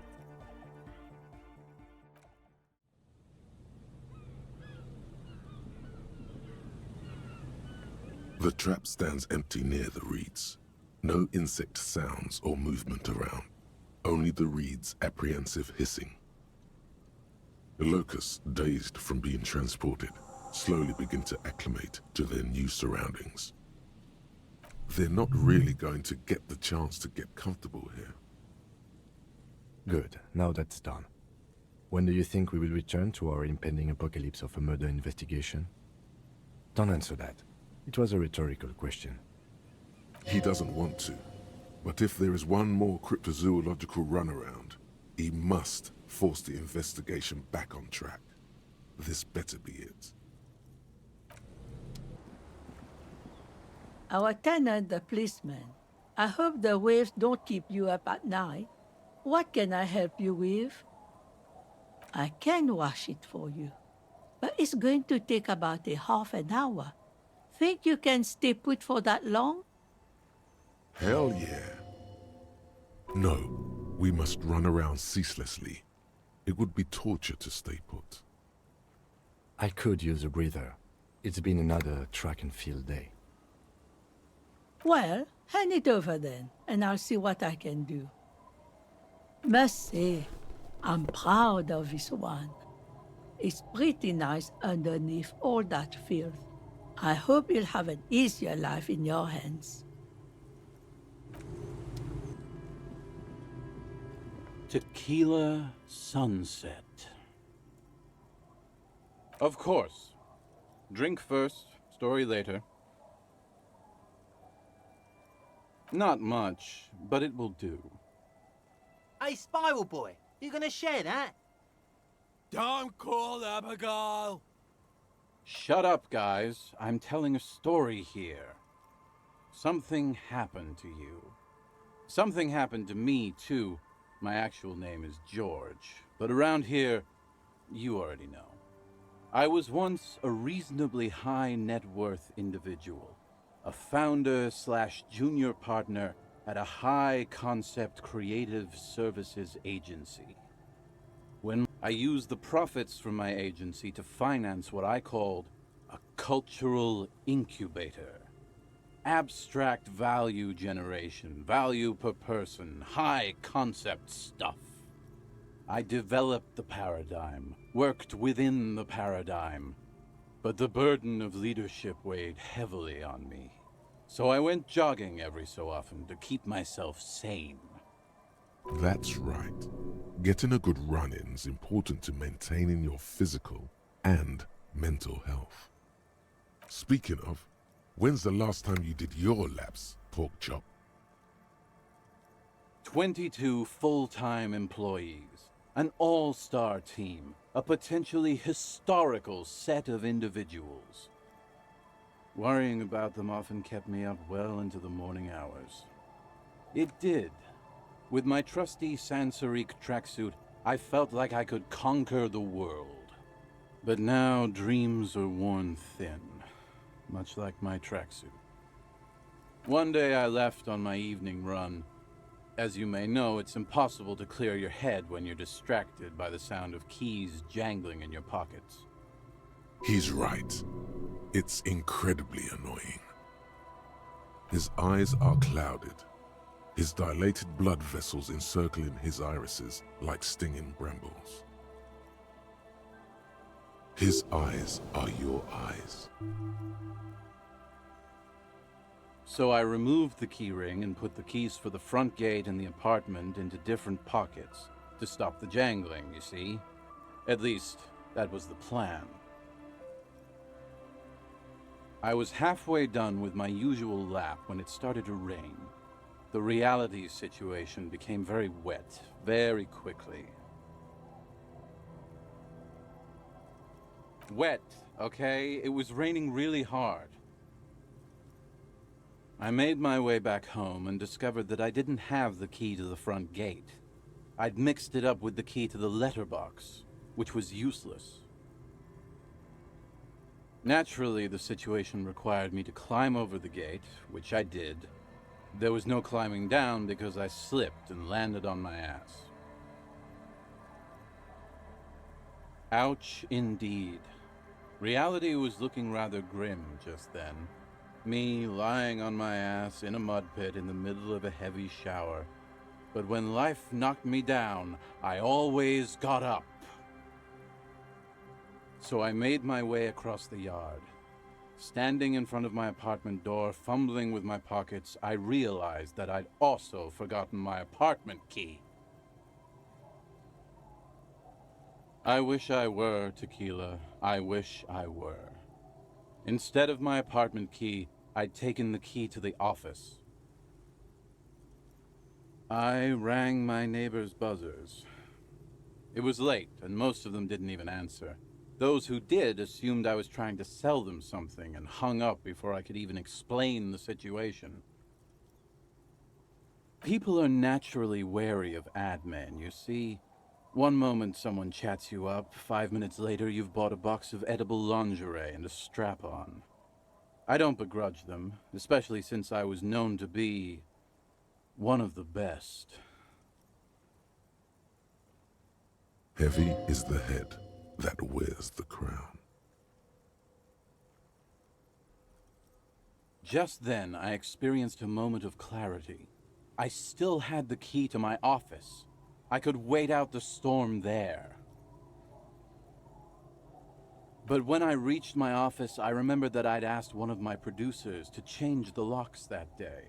And since I hired only the best, he'd already done it, and I couldn't get in. Anyway, long story short, life spiraled out of control. I haven't gotten into my apartment for years, and my girlfriend left me because she didn't want to date a homeless man. The company, well, you see where I'm going with this. He pinches his thigh as if to check whether this reality is the reality. So, now you've heard my tragic tale. What do you think? Like nothing you've ever heard, huh? Tequila, I've thought about this series of events for a long time. If there was anything else to it, I would have thought of it by now. Why didn't you go to the authorities? Well, at one point they came to me, but, you know, I didn't have any ID on me, so they tossed me in jail for 2 days. I can't say it increased my faith in the RCM. No offense, gentlemen. The hobo lifestyle definitely has some perks. Not having to pay rent, first and foremost. Not being responsible for 20 other people is nice, too. But that charm wears off pretty quickly. Before you know it, you're wearing a shit-stained tracksuit and spending your days picking tear. I do. But as you can see, my fuel tank is running quite low. If you catch my drift. Let me see. Ah, very high concept. Thanks. The tale I'm about to tell you is an urban legend particular to Martinaise. That said, I first heard it from a former bicycle courier in Coran. There are many variations on the basic story, and the details often conflict. What everyone agrees on is that nobody knows the exact nature or identity of the phenomenon. Are you telling the story of the headless... Shut the fuck up, Rosemary. Summer of 44. 17-year-old Gertrude Het is walking home from a late shift at the harbor. It's almost midnight. She stops for a cigarette near the canal. The streets are warmed by a southerly breeze. The lights of a passing motor carriage bloom and fade in the distance. In the harbor's dark, her cigarette is a beacon, dancing alone. The image comes to you effortlessly, as though you'd walked the same streets yourself 1,000 times. Our heroine finds herself enjoying the peace and quiet the canal provides. What she doesn't know is that her peace is about to be shattered. From behind her comes the clattering of hooves. Startled, she turns around, and what does she see? A headless man, wearing a fawn tracksuit, riding a horse. That's right, it's the headless fawn rider. Rumored to be searching for his legendary fawn cap that went missing when he lost his head. I thought that he rode a headless pig. Well, there are many versions of this story, the most peculiar of which has the headless fawn rider riding on the back of another headless man.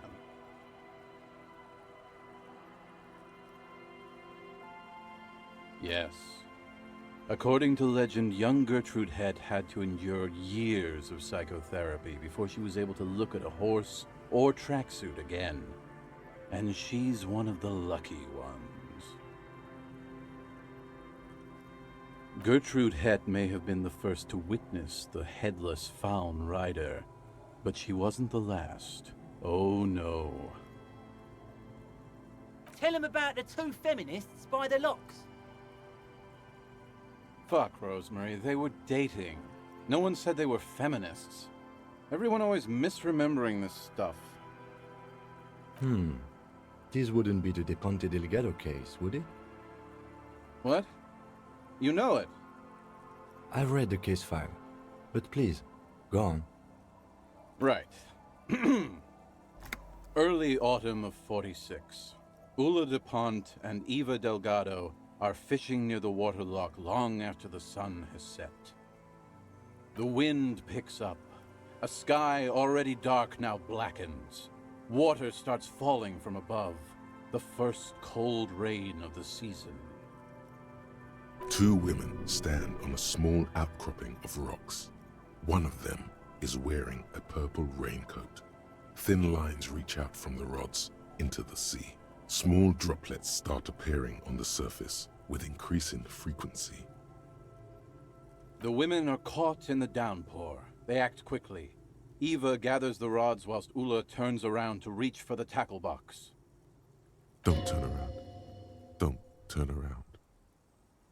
When she sees something, her shriek is so violent that the residents of the nearby apartment building believe lightning has struck.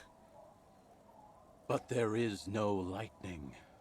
Only a heavy downpour and the silhouette of the headless Faun Rider looming on the horizon. Ulla makes a run for the shore, but Eva slips on a wet rock and disappears into the cold, cold canal with nary a sound. Her body is never recovered. Word on the street is that she, you know, gave herself facial deconstruction surgery. Real grisly stuff. That part, at least more or less, corresponds to the case file. See? Told you. Anyway, that's the story of the headless Faun Rider. Pretty crazy, huh? Hard to argue with that, I suppose. That's the reality situation for you. You think you got a handle on it, then blam! It throws some wild shit at you. Well, Tequila, that's part of the legend. No one knows for sure. There are a couple of possibilities, though. Some say he was an undercover cop who blew his cover and got beheaded by the vicious gang he had infiltrated. Now he rides, searching for his lost-found cap, plotting revenge. O headless brother, where art thou? Others claim he was a professional jockey who veered off course during a steeplechase, ended up in somebody's backyard, and got decapitated by an exceptionally taut clothesline. Even decapitation couldn't stop his commitment to the sport. Are you that committed? Personally, I think he was just some guy who hanged himself from a really tall tree, and the fall was so violent that his head came clean off. Coincidentally, at that exact moment, a horse happened to pass under him, and his beheaded corpse mounted it, where it remains to this day. But then, no one really knows. For some reason, this does strike you as the most plausible theory of them all. Isn't it? All the pieces fit together perfectly. That's how I know it's right. Anyway, to each his own. You want to hear any other stories? Yeah? Why don't you go eat shit, Tequila? There's no way you know a better one than that. I have to admit, that's pretty high concept. Still not as awesome as a headless rider in a found tracksuit, though. Yeah? Why don't you go eat shit, Tequila? Acid Gnomes? Sounds like a stupid, low-concept band name. Yeah? Giants? That the best you got? Give me a break, Tequila. Yeah? Do you always try to pick the lamest option possible? Come on, Tequila! Yeah? Damn right it doesn't. So why don't you just shut up and leave it to the master? No one knows. Some say he stalks Martinez to this day, and can be seen near the canal when the clock strikes midnight. He won't, though, because it's just a stupid legend. Aye. I saw him one night when I was right shit-faced. I actually do have one. The strangest of them all. But I'll need to fortify myself before I can tell that one. Do you have anything to fortify old Doom Spiral? Tell me you got some story juice. Classy. This last one is the most Martinez story I've ever heard. I've never heard it mentioned outside of here. At first, I thought it was a joke, to be honest. But I've been on the coast 8, 9 months now, and in that time I've seen at least 3 expeditions come through, searching for something. A shovel hits the sand somewhere behind the reeds, near an abandoned construction yard. The young men look over their shoulders suspiciously. The sound of their digging seems loud in the sudden silence. Magic animals? No, man, this is serious stuff. No, Tequila. Most people already know where they live. It's guys like you and me that are the exceptions. Hey, hey! Fuck you, Tequila. All kinds. I've seen archaeologists, gangsters, even a bunch of ad agency types. I'm telling you, Tequila, this thing's got a pull on certain kinds of people. Wait, there's a tingling back here. The stirring of a faint sensation. You know, obsessive types. People with predilections. Some of those expeditions come back after a week or so, looking haggard and dejected. Others don't return at all. The first time I saw one of these expeditions, I thought they were fucking with me. There was no way it could be true. It was just too high concept, even for me. There's no way. It can't be. Or can it? You know. I'm not even sure I should be telling you this story, to be perfectly honest. You're in a fragile state, and it might be too much for you to handle. Okay, fine, I'll tell you. But I'm warning you, it's pretty out there. Our story begins at a legendary design studio, right here in Martinez. There was this designer. His exact name is lost to history, but in life, he was a legend. Made it big in Aranya, where he did some real pioneering work on grotesque and sans serif typography. A fucking genius, man. That is, if he even existed. Who knows? It's an urban legend, after all. He existed, all right. You feel it deep within your basal ganglia. He was as real as you are. I'm talking about... Anyway, sometime later he started his own personal studio here in Martinez.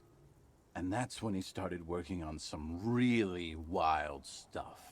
I'm talking some glass-smooth, forward-looking design language, the kind of thing that would totally overthrow the old regime, design-wise.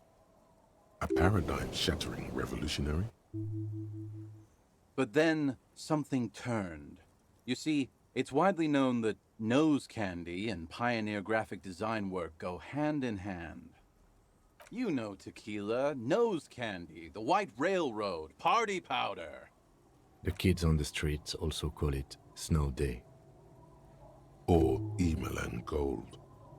For the plateau on which most of the world's supply is grown and harvested, typically by slave labor. Sinus salt, the White Knight. Can't see, for its popularity among the aristocratic class of the prior century. Along with a number of more banal street names. Blow, of course, but also Flake, Powder, Pearl. Really, anything that's white will work. He's talking about cocaine. Shit, yeah, Tequila. You know exactly what I'm talking about. You've got to understand, the work this guy was doing was so high concept that regular amounts of cocaine just weren't cutting it. By the end, they were bringing it in by the lorry load. Now, as you might imagine, snorting that much cocaine can't be healthy for a regular human, right? Right. Wrong. Do it all the time. All day, baby. Hey, Tequila, pay attention. The story goes that one day he was balls deep in work on what he thought would be his pièce de résistance, an advert so minimal it contained neither text nor images, just pure white. Apparently the idea was too high concept even for this genius. He dropped dead right at his desk before he could finish. His last words are recorded to have been, "It's as white as a blizzard of cocaine." I know, Tequila. I know. But the story doesn't end there. Supposedly, when they performed the autopsy, the coroner discovered nearly a quarter kilo of coke jammed into his nasal cavity. That's almost certainly anatomically impossible. Wrong again, nerd. Where there's a will, there's a way. That's right. 250 grams of blow had accumulated in there over the years. We're talking high-grade Saramaritsian pure. Not that cut-rate shit your grandma does. There are those who believe the designer was buried with this quarter key of nose candy still lodged in his sinuses. That's what those expeditions are looking for. The cocaine skull. The cocaine skull. No. Wow. Here's the kicker.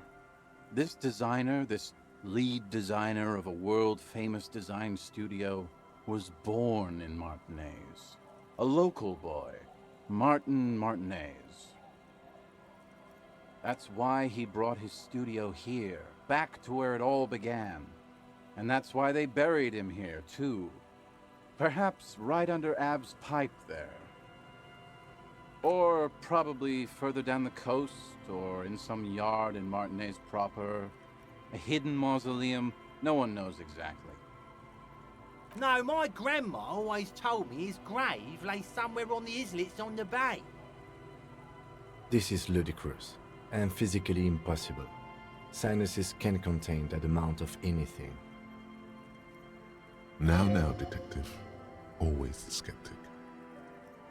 My only question is, where does one get a shovel? The archaeologists say they want to put it in a museum, the gangsters say they want to sell it on the black market, and the ad agency guys say they're seeking inspiration. Bullshit. They just want to snort it. But you could beat them to it, Harry. You could snort the magic skull cocaine instead. I'm pretty sure they all just want to snort it, though. And why wouldn't they, eh? Sounds like right strong stuff. Don't listen to him or his grandma. He's just making things up. No, my grandma told me. I've heard other people say it too. That it's underwater. Or no, maybe it was the storm sewers. Or maybe it's in the air, or in an ancient step pyramid offshore. In a pyramid? Now that would be something. They're pretty vague about it in general. The gangsters like to claim they're looking for the grave of a friend, with picks and shovels. The archaeologists act all official about it, saying they're conducting serious research.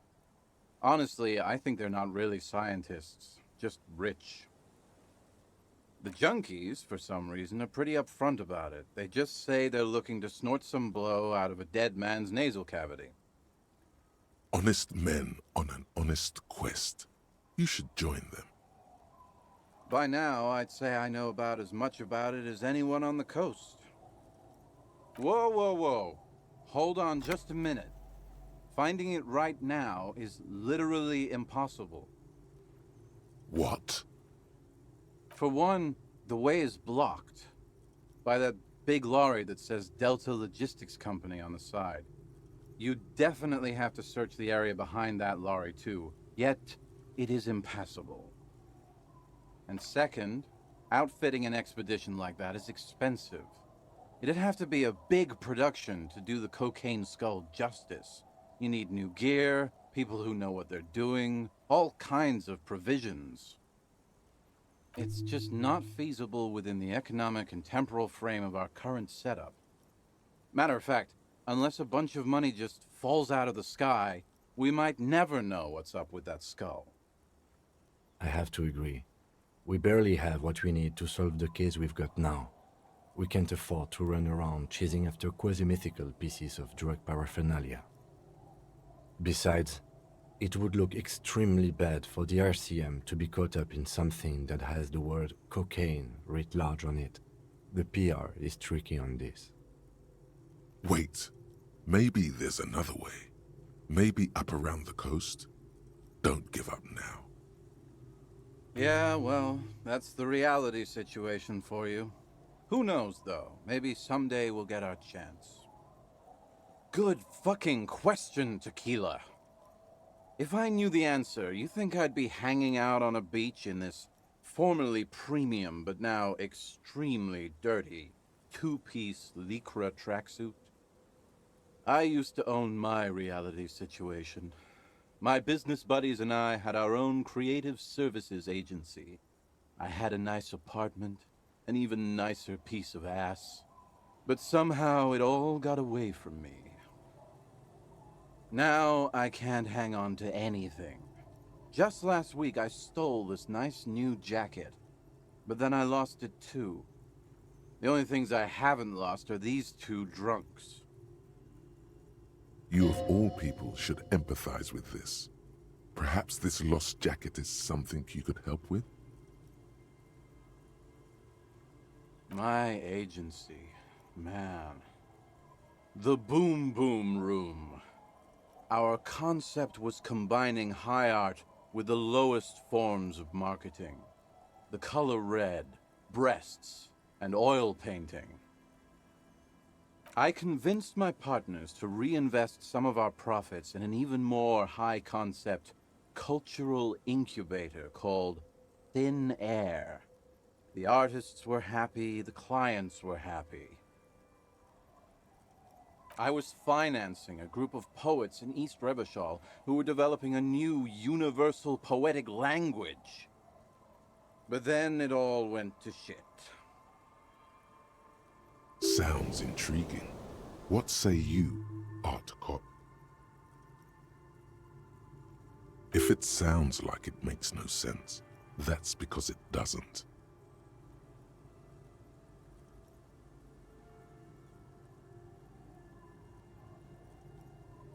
That's rich coming from you, Tequila. You had some pretty wild views about women last weekend. I don't know where he picked up these views, but wherever it was, he seems to be sincere about them. Anyway, that's not the point. The point is that mixing art and sex can make you fucking rich. Just don't go on a jog, unleashing a cascade of doom that washes it all away. I was... If it sounds like it makes no sense, that's because it doesn't. Well, you know, sex sells. That's the first rule of advertising. That's what's so cool about advertising. It's kind of like art, except you can also get fucking rich doing it. What? You've never seen 100% Lycra before? Go on, feel that primo material. You really shouldn't touch it.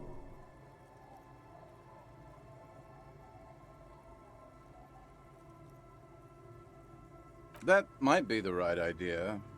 This here is one of the last of its kind. Should probably be in a museum, honestly. Can't get it anymore. It was too primo, even for Grodd.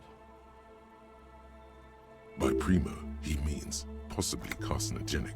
Lycra, TM, was a synthetic fabric developed by manufacturers in the middle 40s, notable mainly for the swishy sound it makes as the wearer passes by.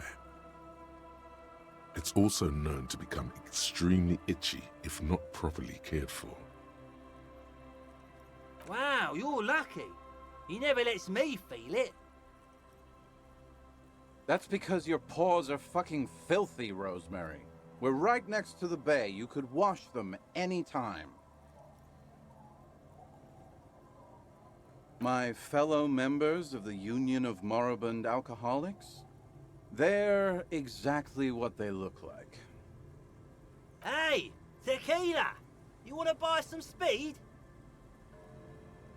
Shut the fuck up, Rosemary. He's a cop, remember? I thought he was a cool cop. Don't call Abigail. And this is Abs. So yeah, that's basically us.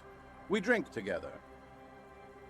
Tequila, it's a verifiable tragedy. It was practically brand new.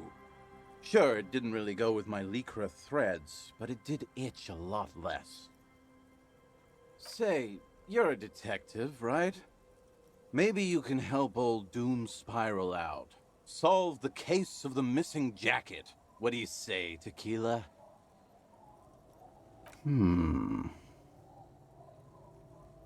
Nah, this isn't it. Found? That's medium concept stuff. Totally not my style. It's a big world out there, Tequila. Lot of lost jackets in it. Don't know why you'd think this could possibly be mine. Hey, Doom Spiral.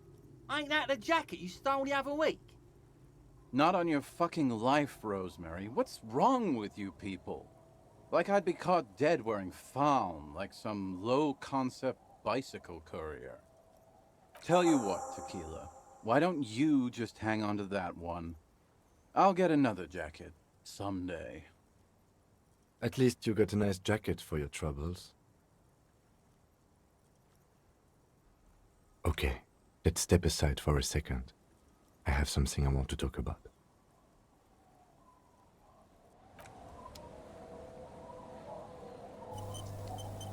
I've been meaning to have a little chat with you about your sense of style. It's, well, a little eclectic, don't you think? How would you even describe what you're wearing?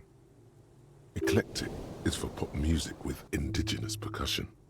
You're a sartorial maverick. Well, I can't say it doesn't fit you.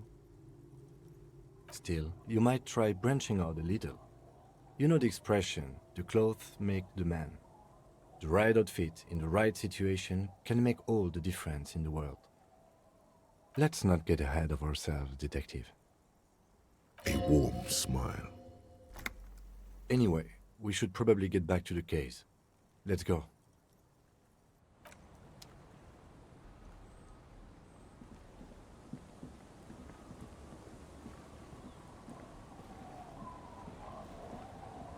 The scruffy-haired little boy kicks a stone while the other watches him do it. Yes. Yes.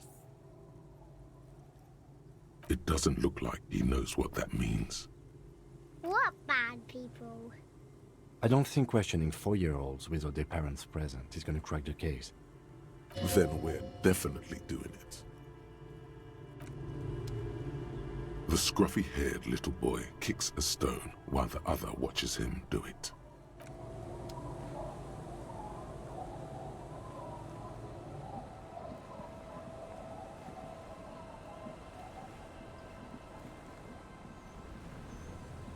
I see you haven't left our little Martinez yet.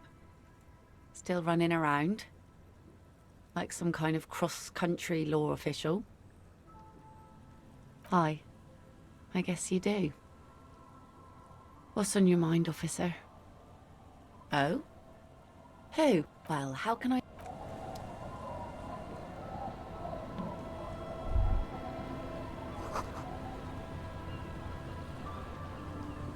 I'll just keep the Cordelechi in the channel, if that's okay. It's too shallow near the pier. Aye, ma'am. And it's a jetty, by the way. Of course. Jetty. I prefer a good jetty to a pier any day. Jetty? Something about the way she says it makes you want to sing. Oh, jetty, oh, jetty. It's good to see you here, detectives. I only just arrived myself. What brings you here, madame? Nothing, really. I've had my eye on this jetty for weeks now, so I decided to investigate it personally. This cluster of buildings isn't on any of the official maps, as far as I can tell. That. And she's also keeping an eye on you. Spying has such a negative connotation. I did track your progress along the coast, however, and decided I would be better able to assist you from here. Then there's the matter of that little scamp in old lady clothes. She threatened to paint the Cordelechi red. Like blood, you see. Well, I like it the way it is. White. What is this? Destruction of property? Hooliganism? Elder abuse?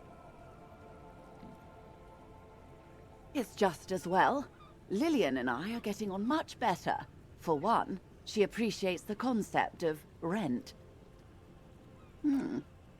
How do I like it? Water drips down eaves of Eternite. The jetty below her feet creaks to the tune. The smell of salt and dog shit in the background. It's pornographically poor. The street has no name, all the men are dead or missing. And is that the carcass of a motor carriage over there? Fortunately for you, madame, the RCM is on the scene. All right. Politics time. Let's react. Real men, real politics, real thoughts in your head. Maybe. Above you, there forms a quilt of alto-cumulus clouds, twisting into each other. The wind tugs and stretches them over the bay. Their cloud shadows slide over the ruins of Revachol West. Wherever they pass, the temperature drops slightly, but perceptibly. It's early spring, and the rains are coming. An officer enters a low hut of stone and wood. Inside, weapons are piled against the walls. Rifles with splintering stocks, and swords, tens, if not hundreds. They're antiques, says Lieutenant John, the archetype McCoy, to his partner. They're digging them up from the catacombs now, fixing them. Old caches from the Revolution. The children carry them up. Come May, the streets will be flooded. Outside, the wind rattles the loose hatches, flooded with cheap weapons in angry hands. Have I told you how they discovered this place? No, they're in Sealindian, Isala. Well, your condition has left you no worse off than most of these people. The literacy rate is around 45% west of the river.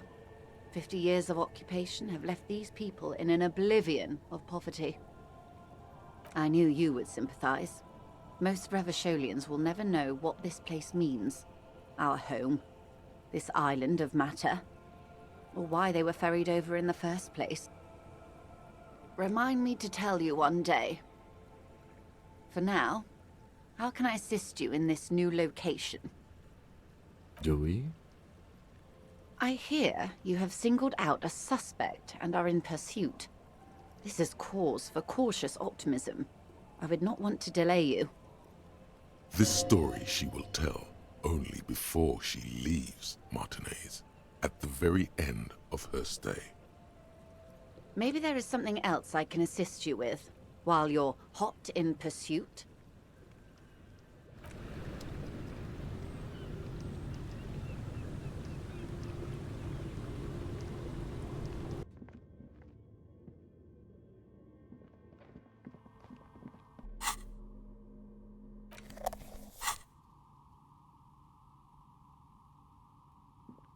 Oh, it's you again.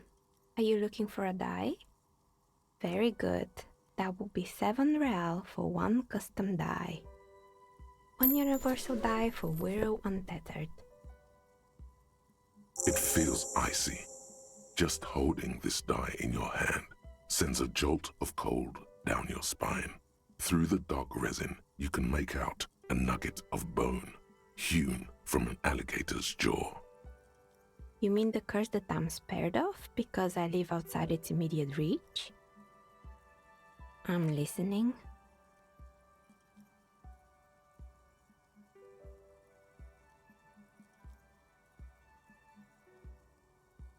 Excuse me? A 2mm hole in reality? This can't be true. I'm afraid it is, ma'am. Sona Lukanen killed the former lead programmer of Fortress Accident made the discovery. Sona is involved in this?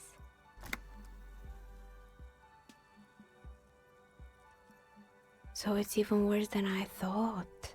It's not just the commercial area that's cursed, it's the entire world.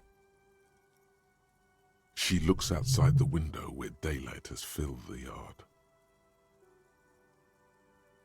Just Martinez?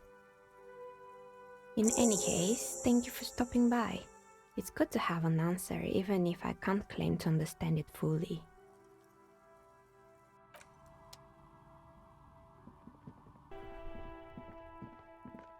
An old call box with a matrix of push buttons lists all the companies in the East Delta Commerce Center. East Delta Commerce Center? This must be the name of the doomed commercial area. An off-key melody starts playing after you ring the doorbell. Then a woman picks up the receiver. Kuno, please stop calling here. Grown-ups don't have time for your stupid games.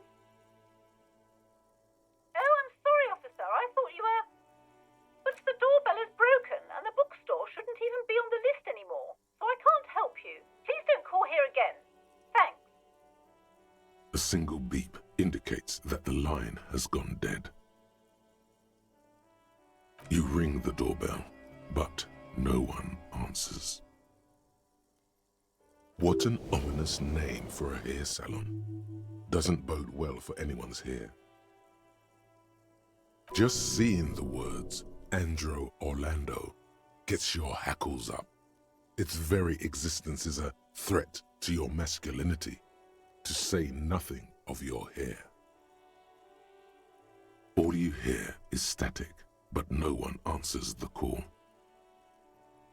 You ring the doorbell, but nothing happens. Try again. You didn't press it hard enough. Thank you for calling the 24-hour window company. This is an automated message. Are you experiencing a window-related emergency? During non-business hours, please call 00725 477 651. The streets are mean, but we're always there for you. That's only half true. The streets are mean, but they're not there for you. No, not a window-related one. 12 name cards on the call box read. You wait for a minute or two, but all you get from the call box is silence. No one answers the call. Looks like someone has melted half the plastic off with a lighter. The doorbell doesn't work anymore.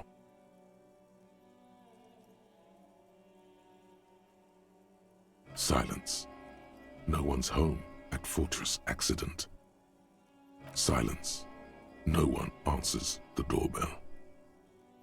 Nothing happens after you ring the doorbell. They don't want to talk to you.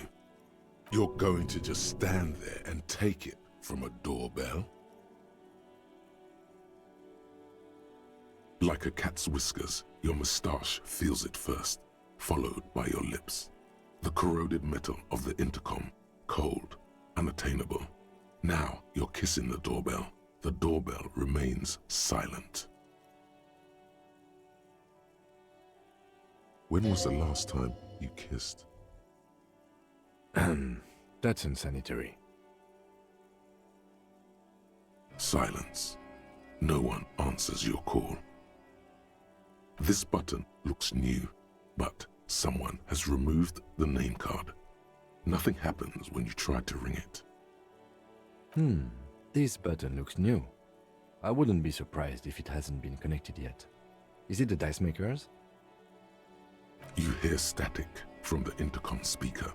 It sounds as if someone has picked up the receiver, but isn't saying anything. You can almost hear them breathe. Yes, hello. This is Tricentennial Electric. Have you come to place an order? She sounds almost antique, as if her voice was being played off an old wax cylinder. A receiver must not be working properly. Wait, but what happened to Slipstream SCA? There's no Tricentennial Electrics on the list. My God. The lieutenant exchanges a look with you. It's you. My God. I didn't think I would hear your voice here. It's a woman, and she knows you. Your heart beats faster. She must be mistaking you for someone else. Who cares that you don't remember her? Just go along with it. No, something's wrong here. Are you sure she's talking to you? Michelle, just please.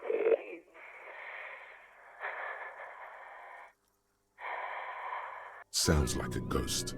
Wind blows through your clothes and you feel detached from your surroundings. Inside the building, a cold memory hangs. Why did you even call? I don't understand. You've been gone for months. I thought you didn't care. Ever since I came to work here, it's been different. As if my mind's been wiped clean. A spot of static overrides her words. When she speaks again, it sounds like she's submerged. It's so nice. It's so nice to be able to finally forget. She sounds like she's about to cry. The cold is deep under your skin, as if you were talking to someone who's 100 years away. Somewhere inside the building, water is flooding the cellar floor. She doesn't answer. Silence. The only thing you can hear now is static and waves washing ashore on the bay. Another seagull passes by. It's getting cold standing here, staring at the silent call box. I don't know what happened either. We should probably stop playing with this thing. You press the number sign on the keypad that terminates the call. 12 name cards on the call box read. Whatever she says, it can't hurt you. You're a different person now. Stronger, healthier, and... Alright, maybe not healthier, but it's a bonus that you've drunk so hard you can't remember any of your past relationships. Oblivion's the ace in your corner. There's a light buzz as you press the doorbell, waiting for her to answer the call. It's cold outside, and you can hear the wind blowing into the speaker. A strange metallic taste fills your mouth as you stare at the intercom. There's the static again, whispering like a seashell pressed against the air.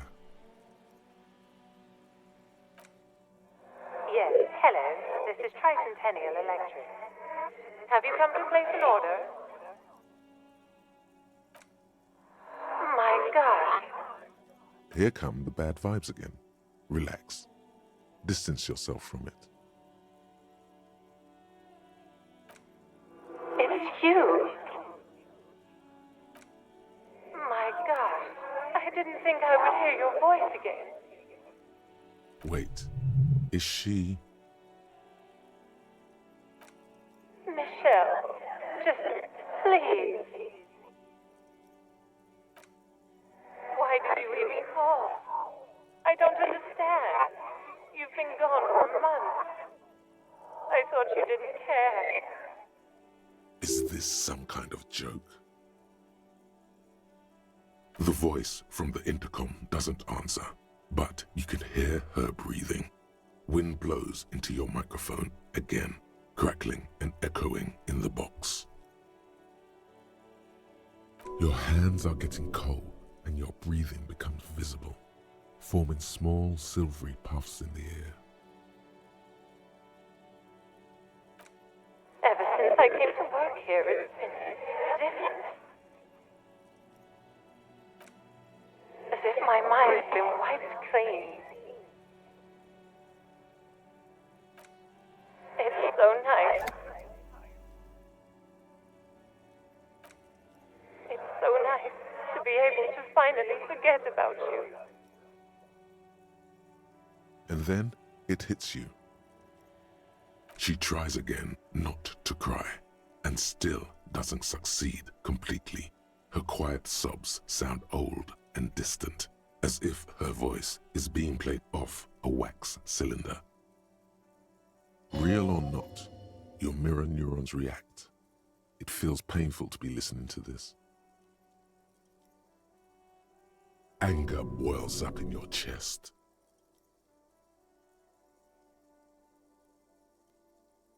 Her sound melts into the static from a long-distance phone call.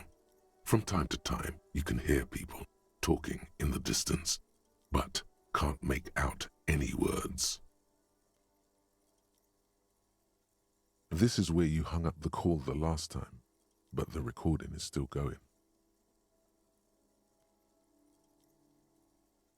A phone rings in the office with an old-fashioned chime, and someone walks by in a pair of heels. The static is like a warm blanket wrapped around the sounds.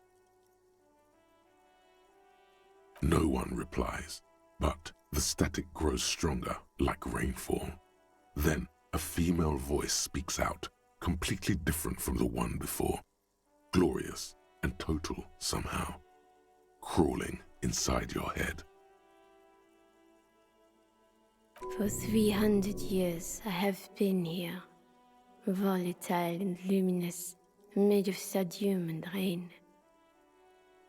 If you want me, you can find me on the beach, Donauerball. So... it was a recording trapped in the circuitry from some ancient tenant. This sometimes happens. Shall we conclude here? We have other mysteries to solve. I don't have time to explain it to you right now. Maybe sometime later.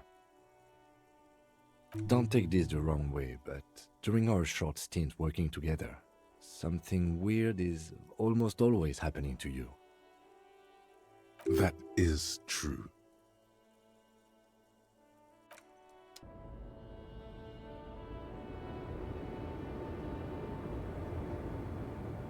The small, wrinkled woman does not greet you. She nods along to something on her radio. A photograph is clutched in her hands, and there is a warm smile on her face. The photo, an ambrotype from the turn of the century, as golden as her smile.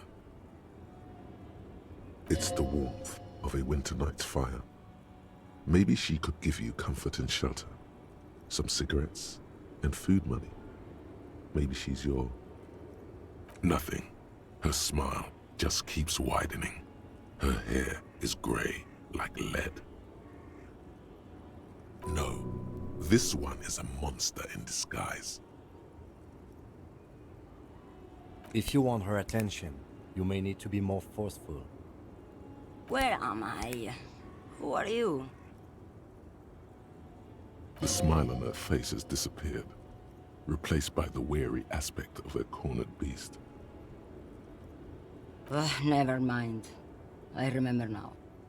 I'm still stuck in that traffic jam in the 50s. The men have small jaws and everything is made out of plastic. Why do you need plastic when you can make the world out of amber? Back in Methka, during the time of the revolution, the side walls and cafes are filled with young people. I was on my way to see a new Boyadero picture starring Gabriel Buenguerro. Until you came along, that is. This is Gabriel Buenguerro. A strikingly handsome man looks straight at you, his head crowned with a wide-brim hat. His hair is dark as an oil slick, and his jaw the most perfectly chiseled thing you've ever seen.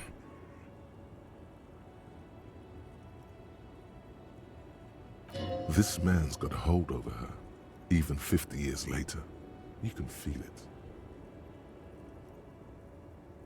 He was the biggest star of his day. Girls used to faint in the aisles of cinema whenever he came on the screen. And schoolboys used to memorize all of his lines. In all likelihood, it's a world that's only ever existed in her mind.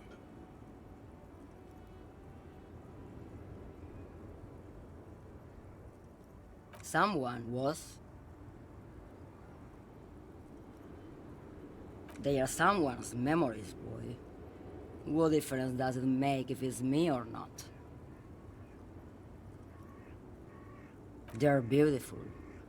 That is all that matters. Beautiful and true. And they will win. They're coming for this, you know? All of this. All of what? The world? The present? She seems to derive some bitter pleasure from this strange thought, as if the past will one day wipe the present away, like a tidal wave approaching.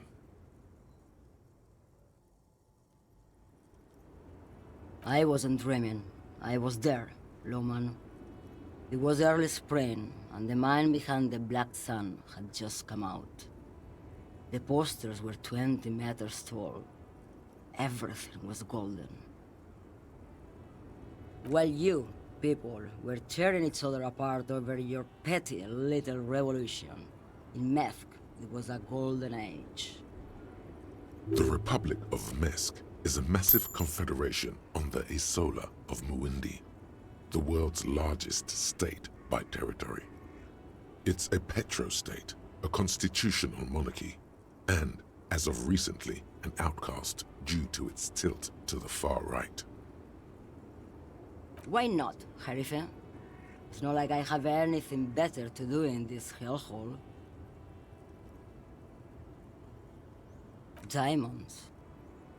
Of course not. But wouldn't it be marvelous if I was?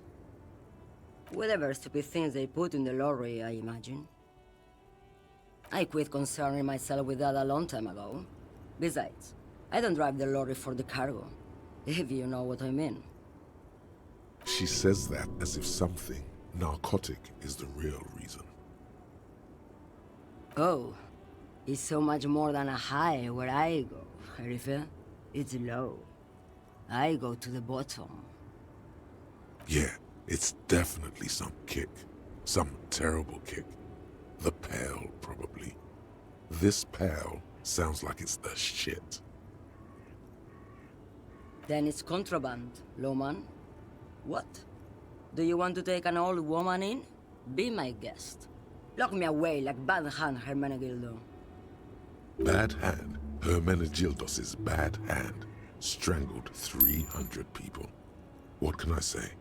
Some people just really like strangling people. Of course not. To truly understand the boyadero, you need to listen to on the Western Plain. A boyadero, boya for short, is a cowherder from upstream Magritte, the great steppes of northern Mesk. People like Manana at the gates have turned it into an ideology of sorts. It's an old ballad about a young girl who falls in love with a daring boyadero. He promises to marry her as soon as he returns from the Western Plain.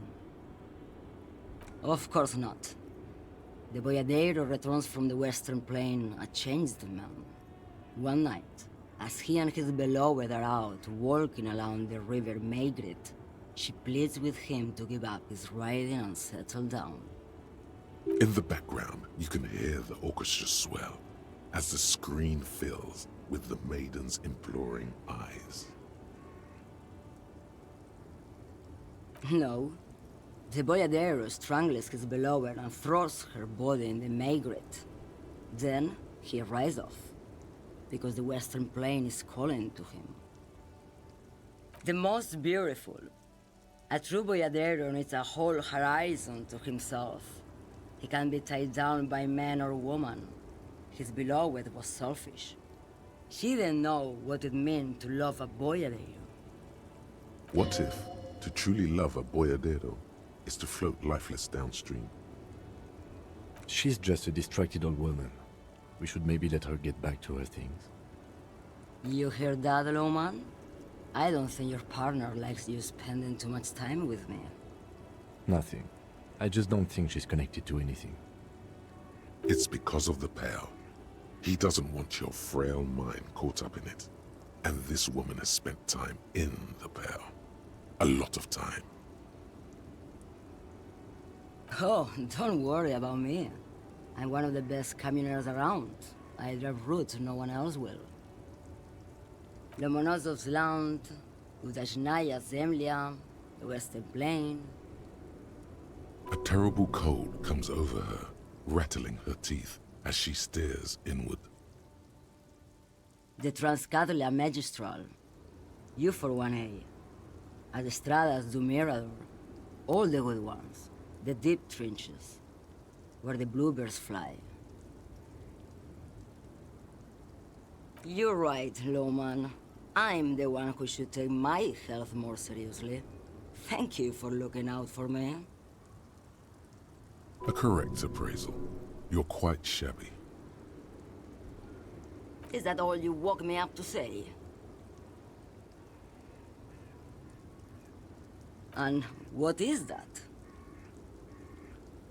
Great. He asked the Pines rep about the Pale, and now he's talking to everyone about it. Fine then. Just try not to black out again, and don't contemplate. We don't have time for that. It's death, but for the universe, oh, we're contemplating the living shit out of this. Exactly what I didn't want you to do. Ma'am, my partner wanted to know if you work in Pale Transport. No offense. But your partner? Seems like a bit of an idiot. Republica, a filterless cigarette from Mesk. Neither is Pale transportation. Life is transitory. Like Gabriel Buenguerro in Pergunte a Poeira. You're the opposite of me, then. I remember everything. Even things I never knew. The smell of liquor on Gabriel's lips after the shoot. In the motor park. The roses on the day of Franco Negro's coronation. On the grand stairs of Ryle. The smoke from the Fowling Piece when Dolores Day was shot. The look on her face, like an orgasm. The wound in her chest. My hand in my father's hand. Except I never had a father, and I never shot her innocent Dolores Day. Heroic doses, Hervé. Heroic. Thought insertion? Dithering? The Grad Catalan Magistral? It's more than dangerous. It's sad. But at first I had to make a living. Now, when you've seen it all go away like that, rolling off like the sea, and then come back to this? What are we doing here? For thousands of years, Gabriel. It doesn't have to be like this. We can just give up. We can just become a vapor. Like looking into the ocean at night, in the dark. You cannot see it, but you know it's there. And it's big, bigger than anything. Bigger than all the other things combined. Nothing. Until it starts. When you are deep enough. Then, for me, it's like autumn. Dark, gray, and orange. The orange of street lights and the color of streets in the electric light. It smells like autumn too. It smells terrible. Nostalgia. Cooped up in the cabin, shaking. Terrible nostalgia. For yourself. For humans. It's too much to bear. She loves it. In the belly of an airship, behind the steel windows. So you don't look straight into it. It's not advised to look into it. No, the same one, a roller. They all are nowadays. Special wheels for connecting to the floor of the hold. The wheels all small and round. Multi-axle trailers. Yes. No elaboration.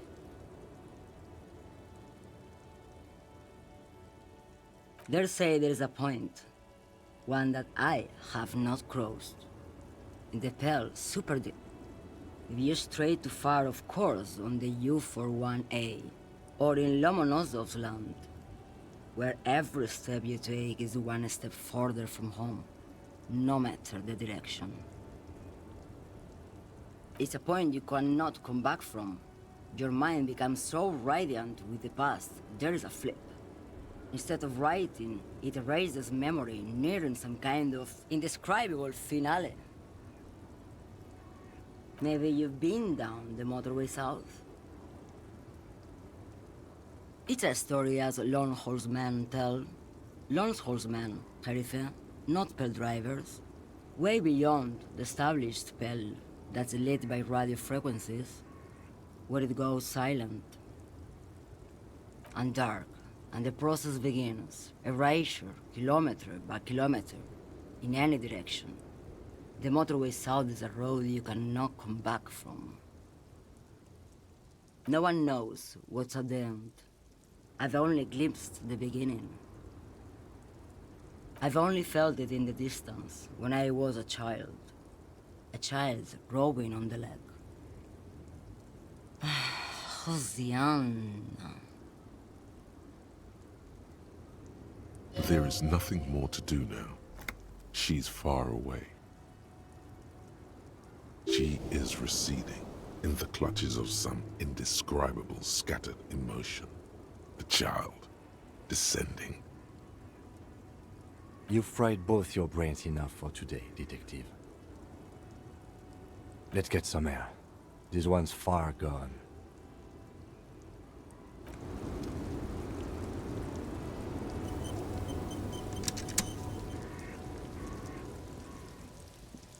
An old monument stands in the middle of the traffic island, pointing toward the sea. It looks as if it's been reassembled piece by piece, secured and mounted in the air with the aid of numerous ropes and rods.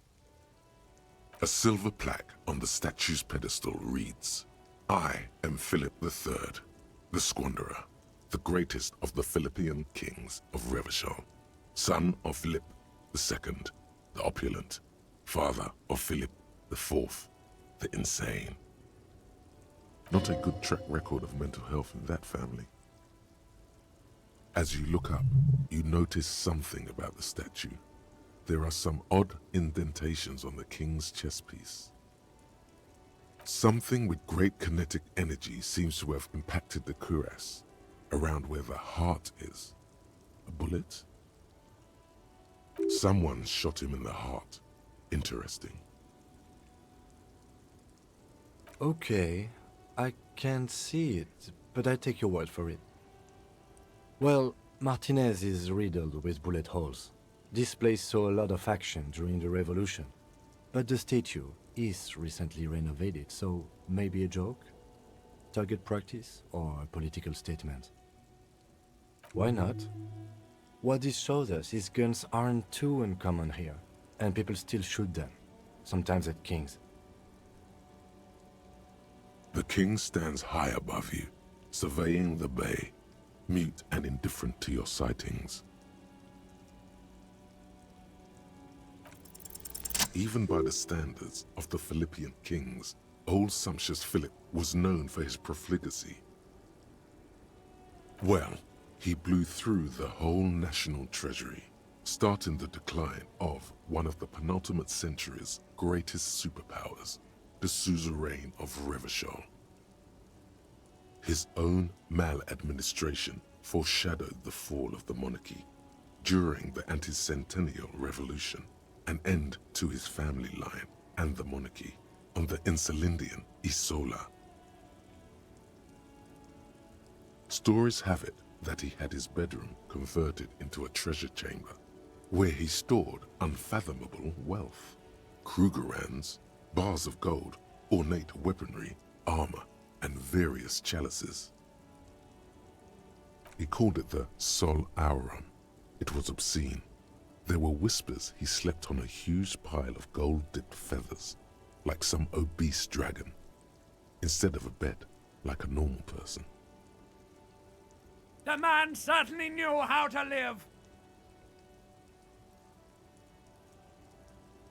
But wait, you haven't even heard about his fabled cocaine addiction. You see, old Philippe wasn't just good at squandering the national treasury on gold and ceremonial weaponry, he was also a prodigious snorter of nose candy. Not just any nose candy, though. We're talking Royal Philippian Blow, allegedly twice as potent as the stuff you find nowadays, and purple. Philippian cocaine was purple. Cocaine. His Majesty's courtiers said it helped him connect with the higher realms. That's what the revolutionaries said 150 years later, right before they emptied out the royal mausoleum and dumped His Majesty's mortal remains in the Insulindian Bay. This is slander. The king was just and beautiful. The revolutionaries made this all up. Beneath the cold waters of the Insulindian Bay, thrown there by the revolutionaries after they cleaned out the royal mausoleum. A group of marble pleurants still surround the king's vandalized tomb. A deathly cold wind sweeps up candy wrappers and old newspapers.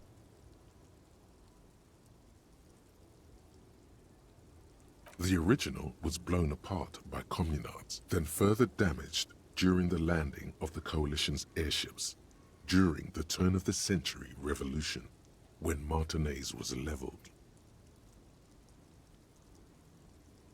Most historians think the coalition's hasty landing may have ultimately saved the statue.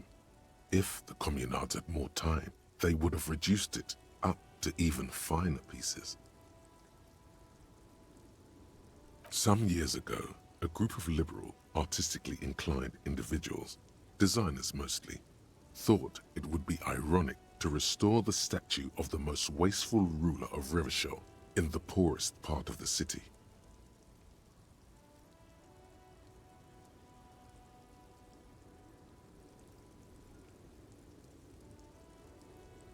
The statue is supposed to capture the moment it was blown apart, like an instant frozen in time, A rare butterfly trapped in amber, floating on a sea of shit.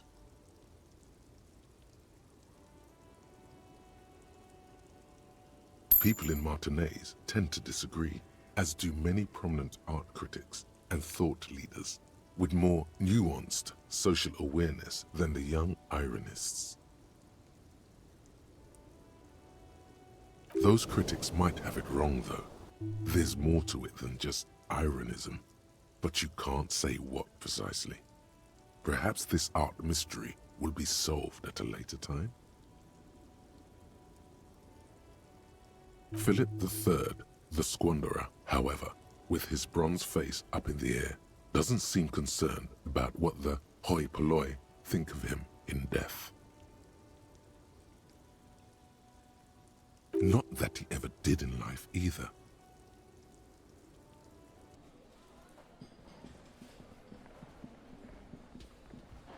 Hello, dear.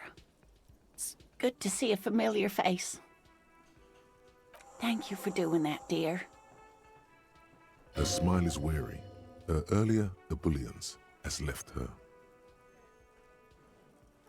Morel still isn't feeling well. I convinced him to stay at Gary's to get some rest. I'm afraid the cold has really gotten to him. Yes, field work is a young person's game, as they say.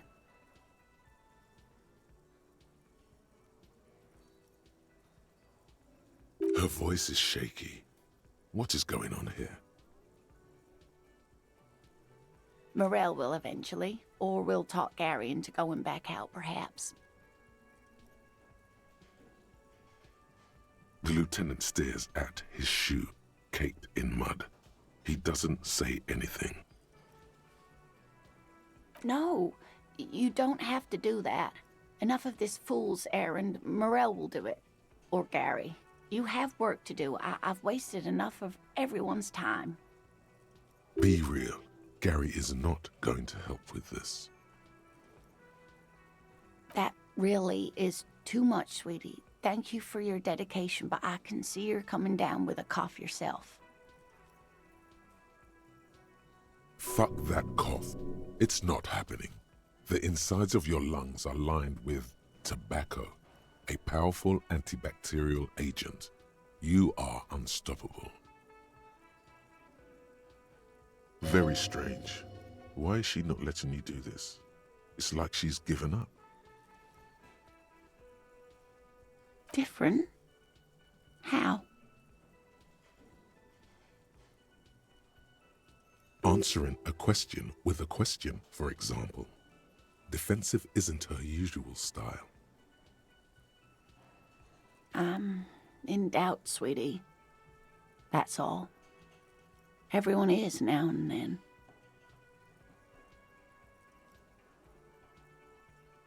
It's a strange feeling. I haven't really told this to anyone, but you are a police officer. And when a police officer asks, you must answer.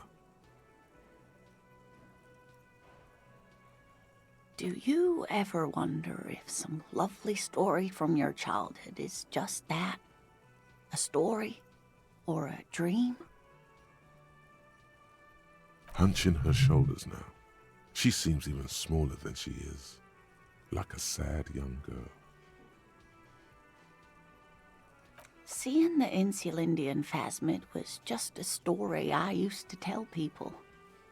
I didn't really think about whether it was real or not. Morel's so proud of it. He always tells everyone. A terrible sting in the heart. Regret. No, sweetie. There's more to it than that. Morel was so eager to believe my story was evidence of the phasmid's existence. That I'm some queen of the cryptozoologists. That, and for years his belief made me believe too. That I am a queen, an extraordinary witness to grace. But now, we're both getting old, and he's still working himself sick out in those reeds looking for it. But what if I was just wrong? I think I was. The lieutenant opens his notebook, but doesn't write anything. He's hiding. These things are tough on him. Matters of love, not violence or deceit.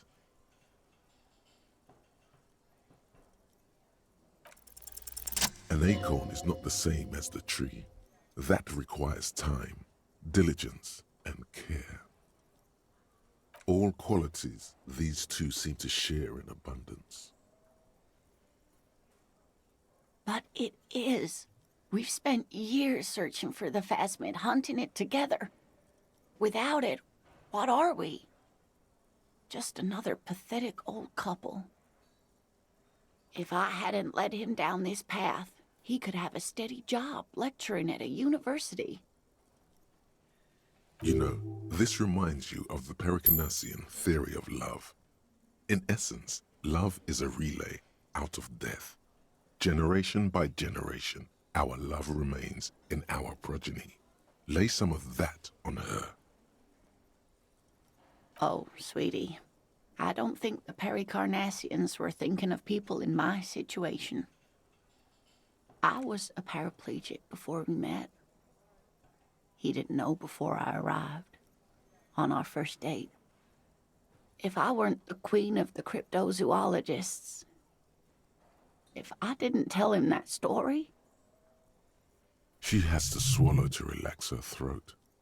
It's keeping her from talking. Maybe. But then why do I not dare tell him? I've wasted enough of your time with this drama. I really must stop talking about it lest I start crying and waste more of your time. What you have to know is the Insulindian phasmid probably does not exist. Let us fools chase our ghosts.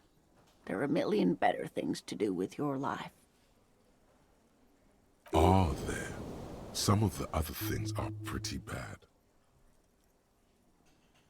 A true believer. Sometimes I still see it too. The real memory of it, how it was there. Not the memory of the memory, but it's so hard to tell the two apart. Rising, unfolding from the reeds on a hot summer's day, like a benevolent god. Either way, I should go. Poor Morel is running a fever, and I need to get him home to Jamrock before we overstay our welcome with Gary.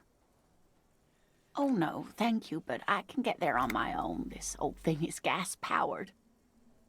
And then a taxi home. It's not so bad. Really? Oh, sweetie. Please don't get stuck on a dream. Take it from me and Morel. No one can stop you from finding the phasmid. Okay, it's 1113 Tabernacle Road. Jamrock, but...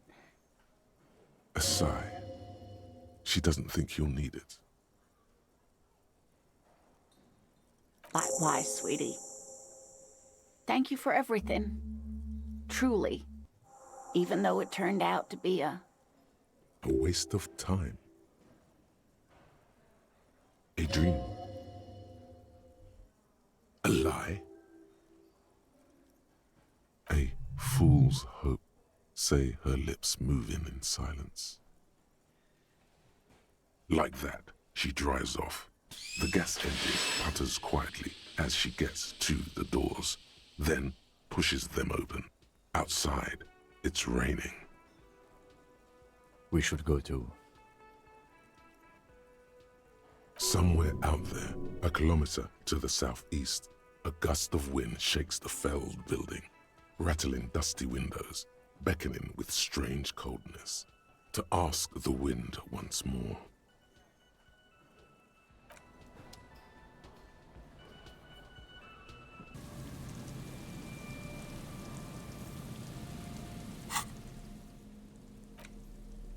It's the ledger you found in the trash, a cabbage of papers hanging from the board, with the permeables drawer inside.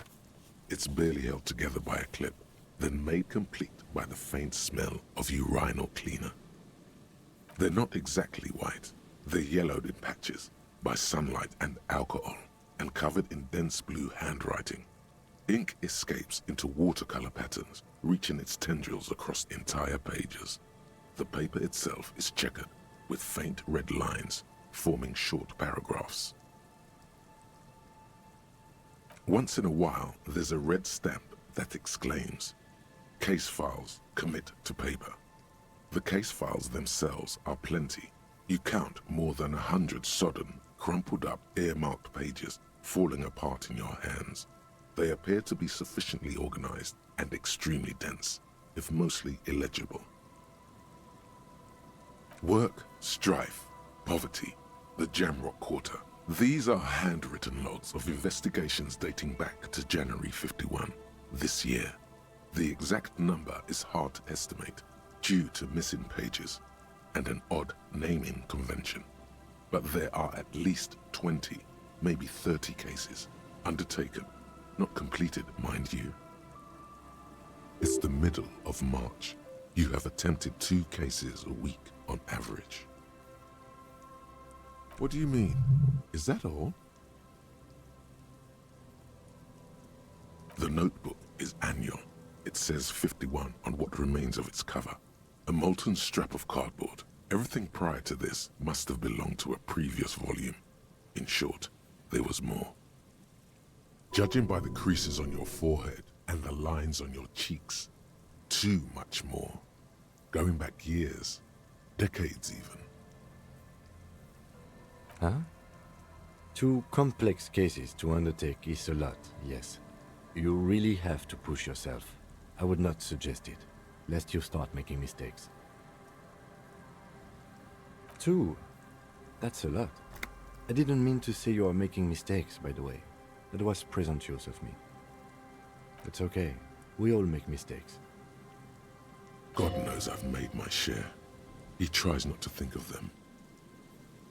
Like a fan of gills, the checkered papers dry in your hand. The handwriting is extremely dense, if mostly illegible. It's inornate, nearly illegible, yet marching in orderly lines.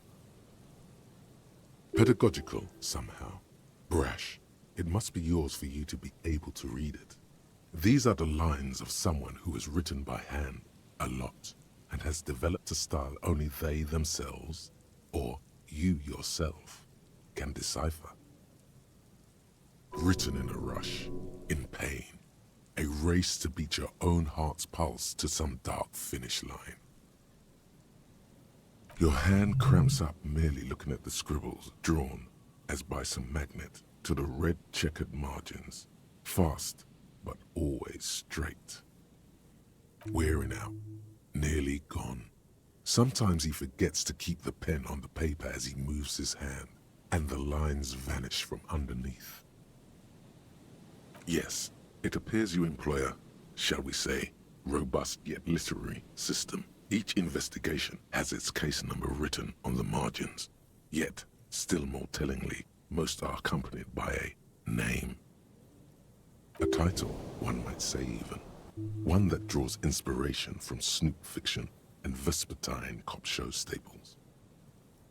Yes, all caps. One is called The Next World Mural. Another, The Square Bullet Hole Murders. Another yet, The Unsolvable Case. Others appear more light-hearted. The guys on a couch in an unexpected location, and the murder at the hookah parlor. Even the rare article-free collapsing tenement. Murder features prominently throughout. You like this grimy murdering, don't you? Wish there was one in there about a drug den. You love those. Gets the blood pumping. No, you don't. You're a human measuring instrument, almost entirely intellectual. It's going to take an effort to piece these case files together, but it can be done. Once you're done inspecting them up close. You mean the alphanumeric? Officer, precinct, time of arrival at the scene? Oh, you mean the titular? Yes, well, so do I. In our defense, almost everyone in the RCM does. It's a holdover from the early days of the RCM, right after the revolution, when the organization had little idea how to do things. It persists in an unofficial capacity. Officers use these titles to refer to their work among themselves. Again, in your defense, I seem to have named one the man with the hole in his head. That was a real person. His death was real. Still, I named it that, to amuse myself. I pray his loved ones never find out. Rail spiked through the head. He died. It was a workplace accident. There is, for precisely one more. 15 pages near the end remain untouched by the damage. The checkered grid forms a structure of passages, breaking the case into subtasks to accomplish. Once all the tasks are accomplished, the case is complete. Sadly, the ledger only comes with an old, worn-down lead pencil. It's unfitting of this monumental event. The ledger only comes with an old, worn-down lead pencil. It will do, barely. But the lieutenant looks at his blue notebook. 2 fat, shiny pens hang from the binder, like large-caliber bullets on an ammo belt. It's downright incriminating. He has little choice but to give you one, although he really does not want to. He is not really saying anything, just standing there, looking at them. Wordless, he pulls one from the loop and hands it to you. The pen is cold, blue, and ready to write. The tasks you've completed flow out of the blue oblong pen in a brash freehand uncannily similar to the rest of the letters. The wording comes easily. It's almost robotically simple, a language developed for mental rigor and simplicity. Inspect the victim's body.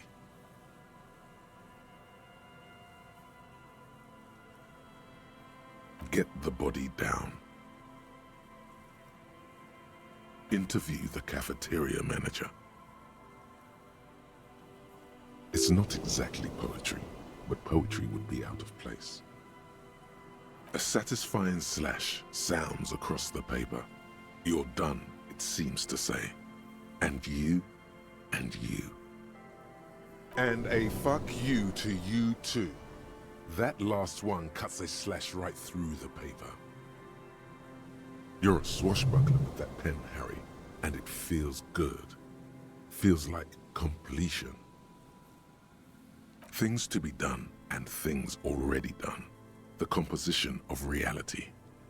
This is an extremely useful tool for a detective of the citizens' militia. Now all that remains is to name the case. No, actually. Any ideas? Furies. Yes, well, I don't know. I have to be honest, I'm not experiencing the internal strife that it refers to. And also, could you make it less poetic somehow? Just a normal case name, you know? Think, what would that be? A good normal name. Yes, you know what that normal name is, but it's so plain. Anything else, please. Okay. It's a good name, but it has one problem. This case has nothing to do with the setting sun. At all. It has nothing to do with that, so... Something more concrete, perhaps? Do you have something concrete? Mundane, usual? Usual is boring. We don't do that. Ah, yes. I have to tell you, officer, I don't appreciate ironic titles. Other officers will have to use this as reference. If it's idiot or cockfinger, they're not going to get it. They're going to think an idiot and a cockfinger were on this case. So, do you have something less funny? Everyone is outlawed with this guy. What a knock! Great. That's great. That's actually what I was thinking too. The Hanged Man. Good, strong name. We have a very good name for the case now. I'm going to start calling it the Hanged Man. It's good we sorted this out. You don't exactly close them, so much as distance yourself from the smelly papers. They're a little further from your nose now. It's the ledger you found in the trash, a cabbage of papers hanging from the board, with the permeables drawer inside. It's barely held together by a clip, then made complete by the faint smell of urinal cleaner. Yes, you can piece them together using the alphanumeric code on the margin. It always begins with HDB41, then date of initialization and time of arrival on the scene, followed by the title. For example, HDB 41120111700, the Next World Mural. Why, yes, your precinct number is 41. Every last alphanumeric in the files begins with it, and these are your case files. It's safe to say HDB are your initials. Harrier Dubois, HDB. This one is relatively easy to reconstruct. Overnight on 1202, a graffito, nay, a mural, appears on an 8-story tenement overlooking central Jamrock. The building is a sparsely inhabited ghost tower, part of a failed real estate development called Grand Couronne. Cause of failure, rent too high. The mural is enormous. 2 silhouettes, a man and a woman, are kissing. The text cut into their form reads, "True love is possible only in the next world. For new people, it is too late for us. Wreak havoc on the middle class." People call it that thing and that fucking thing. It's visible for miles. In 2 days, the station's complaints desk gets clogged with requests to remove the bummer. You and your partner are assigned to the case. The graffito crew is easy to track down. Only the belles lettres have the literage of industrial paint to cover the surface. One of the graffito artists is rumored to be rich. They take responsibility for the execution, but not the design. The ideologue of the Next World Mural, as the crew calls it, remains an unknown. The case files do not show you finding the author of the design. The crew agrees to clean up after themselves. However, your partner, JV, is against the removal, citing public support for conservation. This leads to a debate in Precinct 41, which then spreads to the streets of Jamrock, ending in a rare plebiscite organized by you and the rest of Row 3. The 9,000 people subjected to the mural's message, all of Lakeside, Central Jamrock, and Villalobos, plus half of the eminent domain, participate in the vote. Although the case begins with what appears to be a lot of rambling on the streets as to how juvenile and stupid the mural is, given a choice between 2 options. A staggering 78% of voters choose to keep it. Turns out the opposition were a loud minority, and that love truly is possible in the next world for new people, and it is too late for us. In any case, it appears to have been a rare case of civil activity in the quarter, and agreement as well. What do you want to tackle next? AKA Leslie and Burke, AKA the public indecency drunk and the property damage drunk, is a cursed case. It has been passed from unsuspecting officer to unsuspecting officer for 10 years. On January 29, the unsolvable case made its way to you. Why you accepted it, it is unclear. Every officer, and indeed most civilians in Jamrock, know it's unsolvable. You were so drunk you didn't remember what it was when you signed on. That, or you were high. Leslie will always take his pants off when he's drunk. Burke will always trash everything. It's just what they do. It is their nature. You cannot change the nature of a man, and you can't lock them away because public indecency and small-scale property damage are not punishable by incarceration.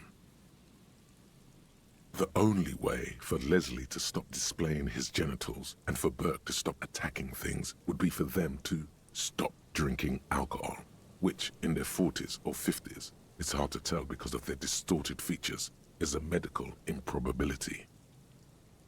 You would think that, but you're wrong. Where's the fun in exposing your genitals or breaking stuff in your own home? No, Leslie and Burke are on the corner of Main Street and Perdition, because that's where the action is. Can you keep yourself off the streets? Threatening fines, dragging them to the station, locking them up in the hellholes they live in, locking them up in the station, hypnotherapy, even trying to get the local gang of Zemyaki to take them out. The Zemyaki gave them ethanol, so Burke and Leslie would expose and rampage even harder. You tried it all, and still the complaints wouldn't stop, as they hadn't stopped for 10 years. It's plain to see from the files that you, Satellite Officer JV, and Special Consultant TH had more important cases to attend to. You uncover cross-reference to several ongoing investigations, each brought to a standstill every time you drive down Main Street. Because there they are, on the corner of Perdition. And what is Leslie doing? Good, you're learning. If the files are to be trusted, that's all there is to it. That and Burke breaking things, and the fact that they're both drunk. But then again, so are you. The case becomes considerably less comic one day when Burke takes a swing at your ledger. He must have it confused with the property he likes to damage. But the joke's on him. The officer is also drunk. Way more drunk than Burke there. And let's be fair, you also have party eyes. You slam the hardened plastic board in his face, then proceed to beat him unconscious with it. In the process, the ledger sustains damage. The compartment within, reserved for permeable documents, is jammed shut. You stop your assault on the now unconscious Burke to open it, but are unable to do so. The officer began to cry, reports Leslie, who at this point is tending to Burke. Kill them. They broke it. He came at us, and at us. I think he was trying to kill Burko. While trying to kill Burko, you slowly come around. The permeables compartment is open. You've smashed it open on poor Burko's kneecaps. The good news is, Burke can't walk anymore. Can't get out of his apartment, an invalid. With Burke to tend to, Leslie cuts back on the indecent exposure. Maybe he flashes his genitals to Burke, who knows, but both drunks are off the street. The complaints stop. The unsolvable case is solved. Which is also why the officer responsible narrowly escapes a disciplinary hearing. The end. Do you want to read another one? It would be very interesting to read about these, wouldn't it? I mean, there seems to be a square-shaped entry wound in the victim's forehead. She's been sitting there for weeks, on her rocking chair, with a square hole in her skull, staring at the wall, her mouth agape. That's all you got. From the half hour you spent piecing it together, all you know is the entry wound was square-shaped. You never found the bullet. And then another body showed up, also with a square hole in his forehead. Toxicology showed the entry wound was laced with an incredibly potent psychoactive substance called HUV4 nil. No street name. Who knows? Those pages are missing. What next? Don't worry. One day you may still catch the man with the square gun. Some assholes brought their couch outside and hung out on it. In the middle of the street, on the roof, on the hillside by the motorway. You know, at an unexpected location. They were young, and they thought they looked cool on it. Yes, as you've said here, insufferable rock and roll assholes. Young people are the worst. So anyway, you got a complaint about the damn sofa, or couch, or whatever it was. They were leaving it out in all these unexpected and whimsical locations. They took it to where they also took photos of themselves on it, and smoked cigarettes, and drank coffee because they felt it's intellectual. Cigarette butts, coffee cups, stupid couch. You had to clean it all up, and you did. So congratulations to you. Case solved. No, you didn't have time for that. These notes show that you have what is called a real goddamn job. You don't have time to be chasing down the couch assholes. You have a real job to do. What next? Murder. Tum-tum-tum at the hookah parlor was a case originally assigned to an officer called Joseph Mills, who is now dead, of circumstances completely unconnected to murder at the hookah parlor. Beaten to death by a throng of Villalobos gang members when him and his partner J.M., only initials mentioned, answered a call one night. It's a sad story, and it isn't really represented in your case files. Stop stalling and get to the murder at the hookah parlor. Joseph Mills was on this case that he just couldn't solve, was doing it solo, said it was a real nutcracker, a real brain twister, was on it for, like, a month. The captain got impatient. Shit or get off the pot, Mills. Mills didn't get off the pot. Not yet. He kept at it for a couple of weeks more, racking his brains, running with every theory, as outlandish as they seemed. Still couldn't solve the murder at the hookah parlor. Tough case, he said. Toughest he's ever had. No, he was awful. Awful sense of humor, too. The worst jokes you've ever heard. Really rapey. Still, he'd been on it for months now. Said it was the final case. Said it was uncrackable. That murderer vanished into thin air. That goddamn hookah parlor was all he talked about. Okay, so the case is handed to you because Mills isn't getting anywhere, and you look into it. Here's the setup. A young man is found dead in a hookah parlor. You know, those places where you go and smoke bubblegum-flavored vapor all day. No, it's soot and water vapor. It doesn't do anything. Yeah, so anyway, young man in his 20s found with his skull busted open, right on the floor of the hookah parlor, in the middle of the day. No one else is in there, only client that day. In perfect health, too. Some kind of movie producer. No one enters, no one exits. He's just sucking on his watermelon hookah all morning, all noon, like he usually does. He's a regular. No calls, nothing. Just sucking on the hookah until 15:45. Then bam, he's dead on the floor with his skull busted open, blood everywhere. What happened? How can it be? Mills has no idea.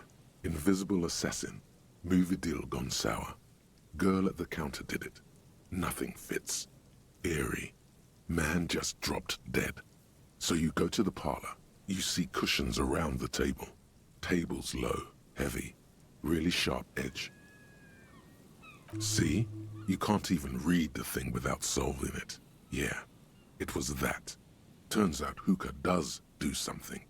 It turns off your brain's oxygen supply, and you don't notice it until you get up to go to the bathroom. Yeah, he liked his hookah. Stephen was his name. Smoking hookah. Didn't you hear? I don't know. Trying to come up with a movie script, maybe. Anyway, that was murder at the hookah parlor. Joseph Mills wasn't a good detective, and about 30 minutes has passed piecing it together. Next. Not much has changed in the meanwhile. A bunch of sodden papers still sags from the clipboard.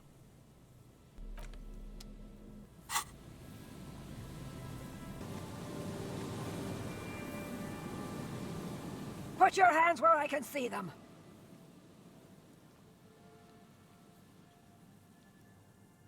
Show me your hands. This is the pigs. Show me your hands. Right now!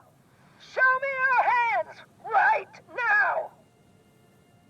Scavenged, battery-powered police lights protrude from her back. The flickering light show reveals a gun in her shaking hand.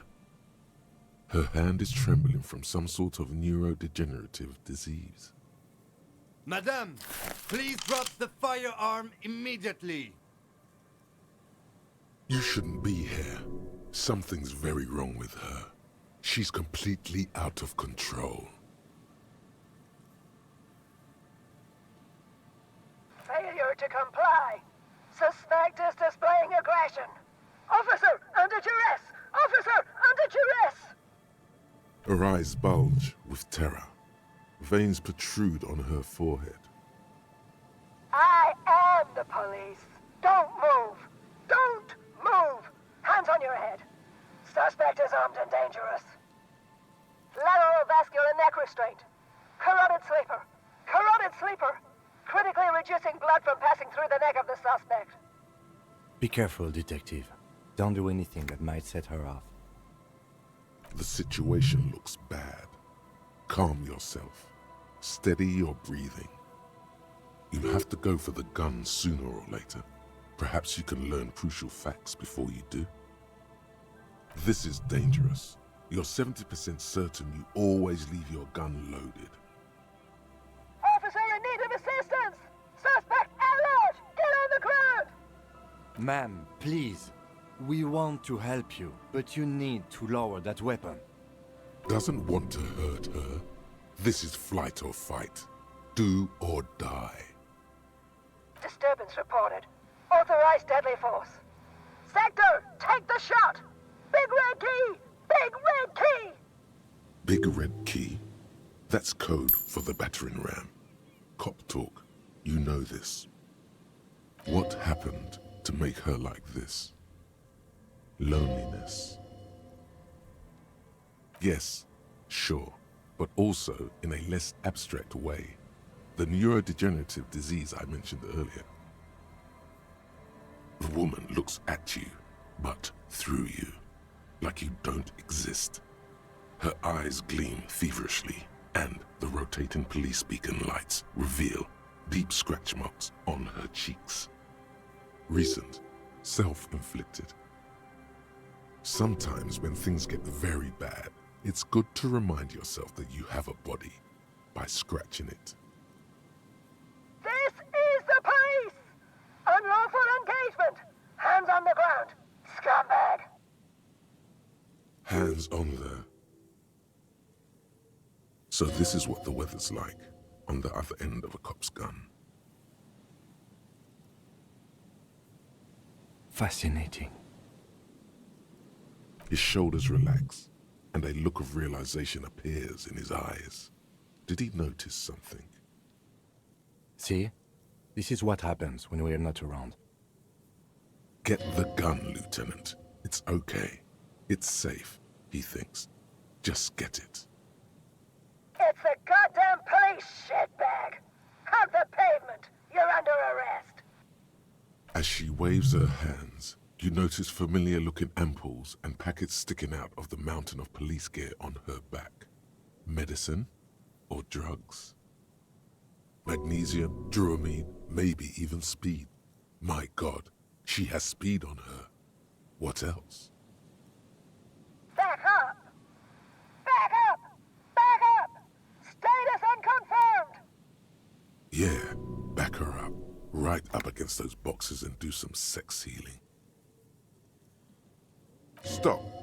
For the love of God, don't.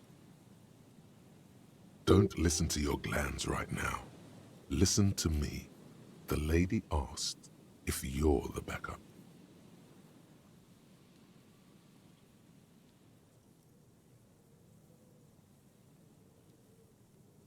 No. I thought Mr. Moran. Gareth! Aggravated assault! Man down! Officers in pursuit! There's a scenario unfolding in her head right now. It has nothing to do with what's happening here. What's the situation, officer? Law enforcement compromised! Impersonating a police officer! Does she not believe you two are actually police officers? License and registration! License and registration! Come in, dispatch! Sector! Azimuth! It's not a code, just disjointed words. She's losing it. One twitch and there will be blood. Alright, here's how we do it. As soon as that gun isn't pointed at you again, you dash right. Then immediately close the distance. Left hand grabs the barrel, right one breaks the wrist. Fingers locked behind her head, knee to the face, crush the rib cage, sidestep and drop her with a hammer kick. Oh my God, yes! No, that won't be necessary. Look closer. The gun, all 3 barrels, red and blue light shining through. It's not loaded. You're right. Let's call her out on this. What? This isn't police issue. Police weapons have bullets. This isn't real. What is this? Police guns always have bullets. What is this? Why did you sell me this? She looks devastated. Grab the gun, right now. This might be your only chance. No one ever cares anymore. Why would they treat me like this? This limbed and headed machine of pain and undignified suffering is grinding to a halt. Tired of walking the desert, it doesn't want to feel or think anymore. Poor woman. We need to figure out what to do with her now. Nobody's ever around. Nobody ever comes to visit me. The woman stands in front of you, motionless, unresponsive, almost like an inanimate object now, a mountain of police paraphernalia. In there she is alone, trapped in a world of blue and red lights. Her children and their children, if there were any, stopped coming when it got really bad. She's in a stupor. I've seen this before. God knows for how long. Could be days when they get like this. Honestly, I don't know. Dementia, probably. Dementia and Channel 8 and loneliness. Could be. Her hands were trembling and she did seem uncoordinated. But what are we gonna do with her? I don't think there's any need for that. In her current state and without the gun, she isn't really a threat to anyone. We could let Titus know. This is a perfect problem for the local peacekeepers to handle. They might even know her family. Then we can ask him once we get back to the whirling. But we have to hurry, because it's late and they might have already gone home. But I think we're done here for now. Let's head out. This is done. Please, leave the radio on. Reflex to what? Being left alone? Exactly, with only the voice of Gareth Morand to accompany her on Channel 8. She must have built a new, sadly better, reality from the only material available, radio waves and cop shows. She stands motionless, just a heap of clothes and flashes now. Maybe if you search her once more. The woman stands slumped. She looks catatonic under her mountain of RCM paraphernalia. Is one of those things a police cap? There were narcotics in there too. You're thinking of taking them. Do. She doesn't even flinch as you reach out and disentangle the familiar-looking lieutenant's cap from her mountain of RCM paraphernalia. Oh, is that yours? It's hard to say. It's been so long since you wore yours. The lieutenant nods. You take the vial of Porolidon and the bottle of speed as evidence, obviously. She didn't consume them. She didn't look high. She confiscated them, a little like you are doing now. You're taking those, are you? Listen to him, for once. Sure. I guess that's fine. The old woman doesn't react to your touch.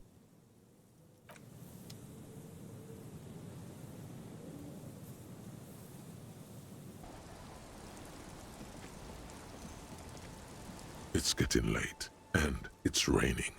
Time to call it a day. Good night, officer. We'll meet in front of the shack in the morning.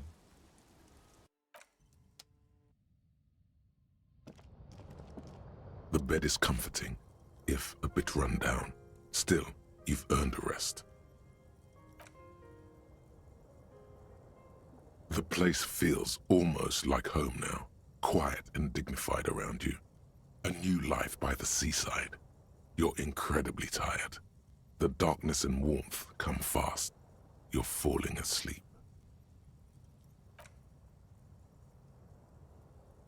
It's easier this time. Drifting off, your head has found a comfortable indent in the pillow. Your legs and your torso feel like lead weights sinking to the bottom of the sea, until there's suddenly light. Blackness, blackness, blackness. The ultimate disco. The ruins of your life behind you. Still smoldering. Ashes rise. But you're not looking. For now, a little while, you can.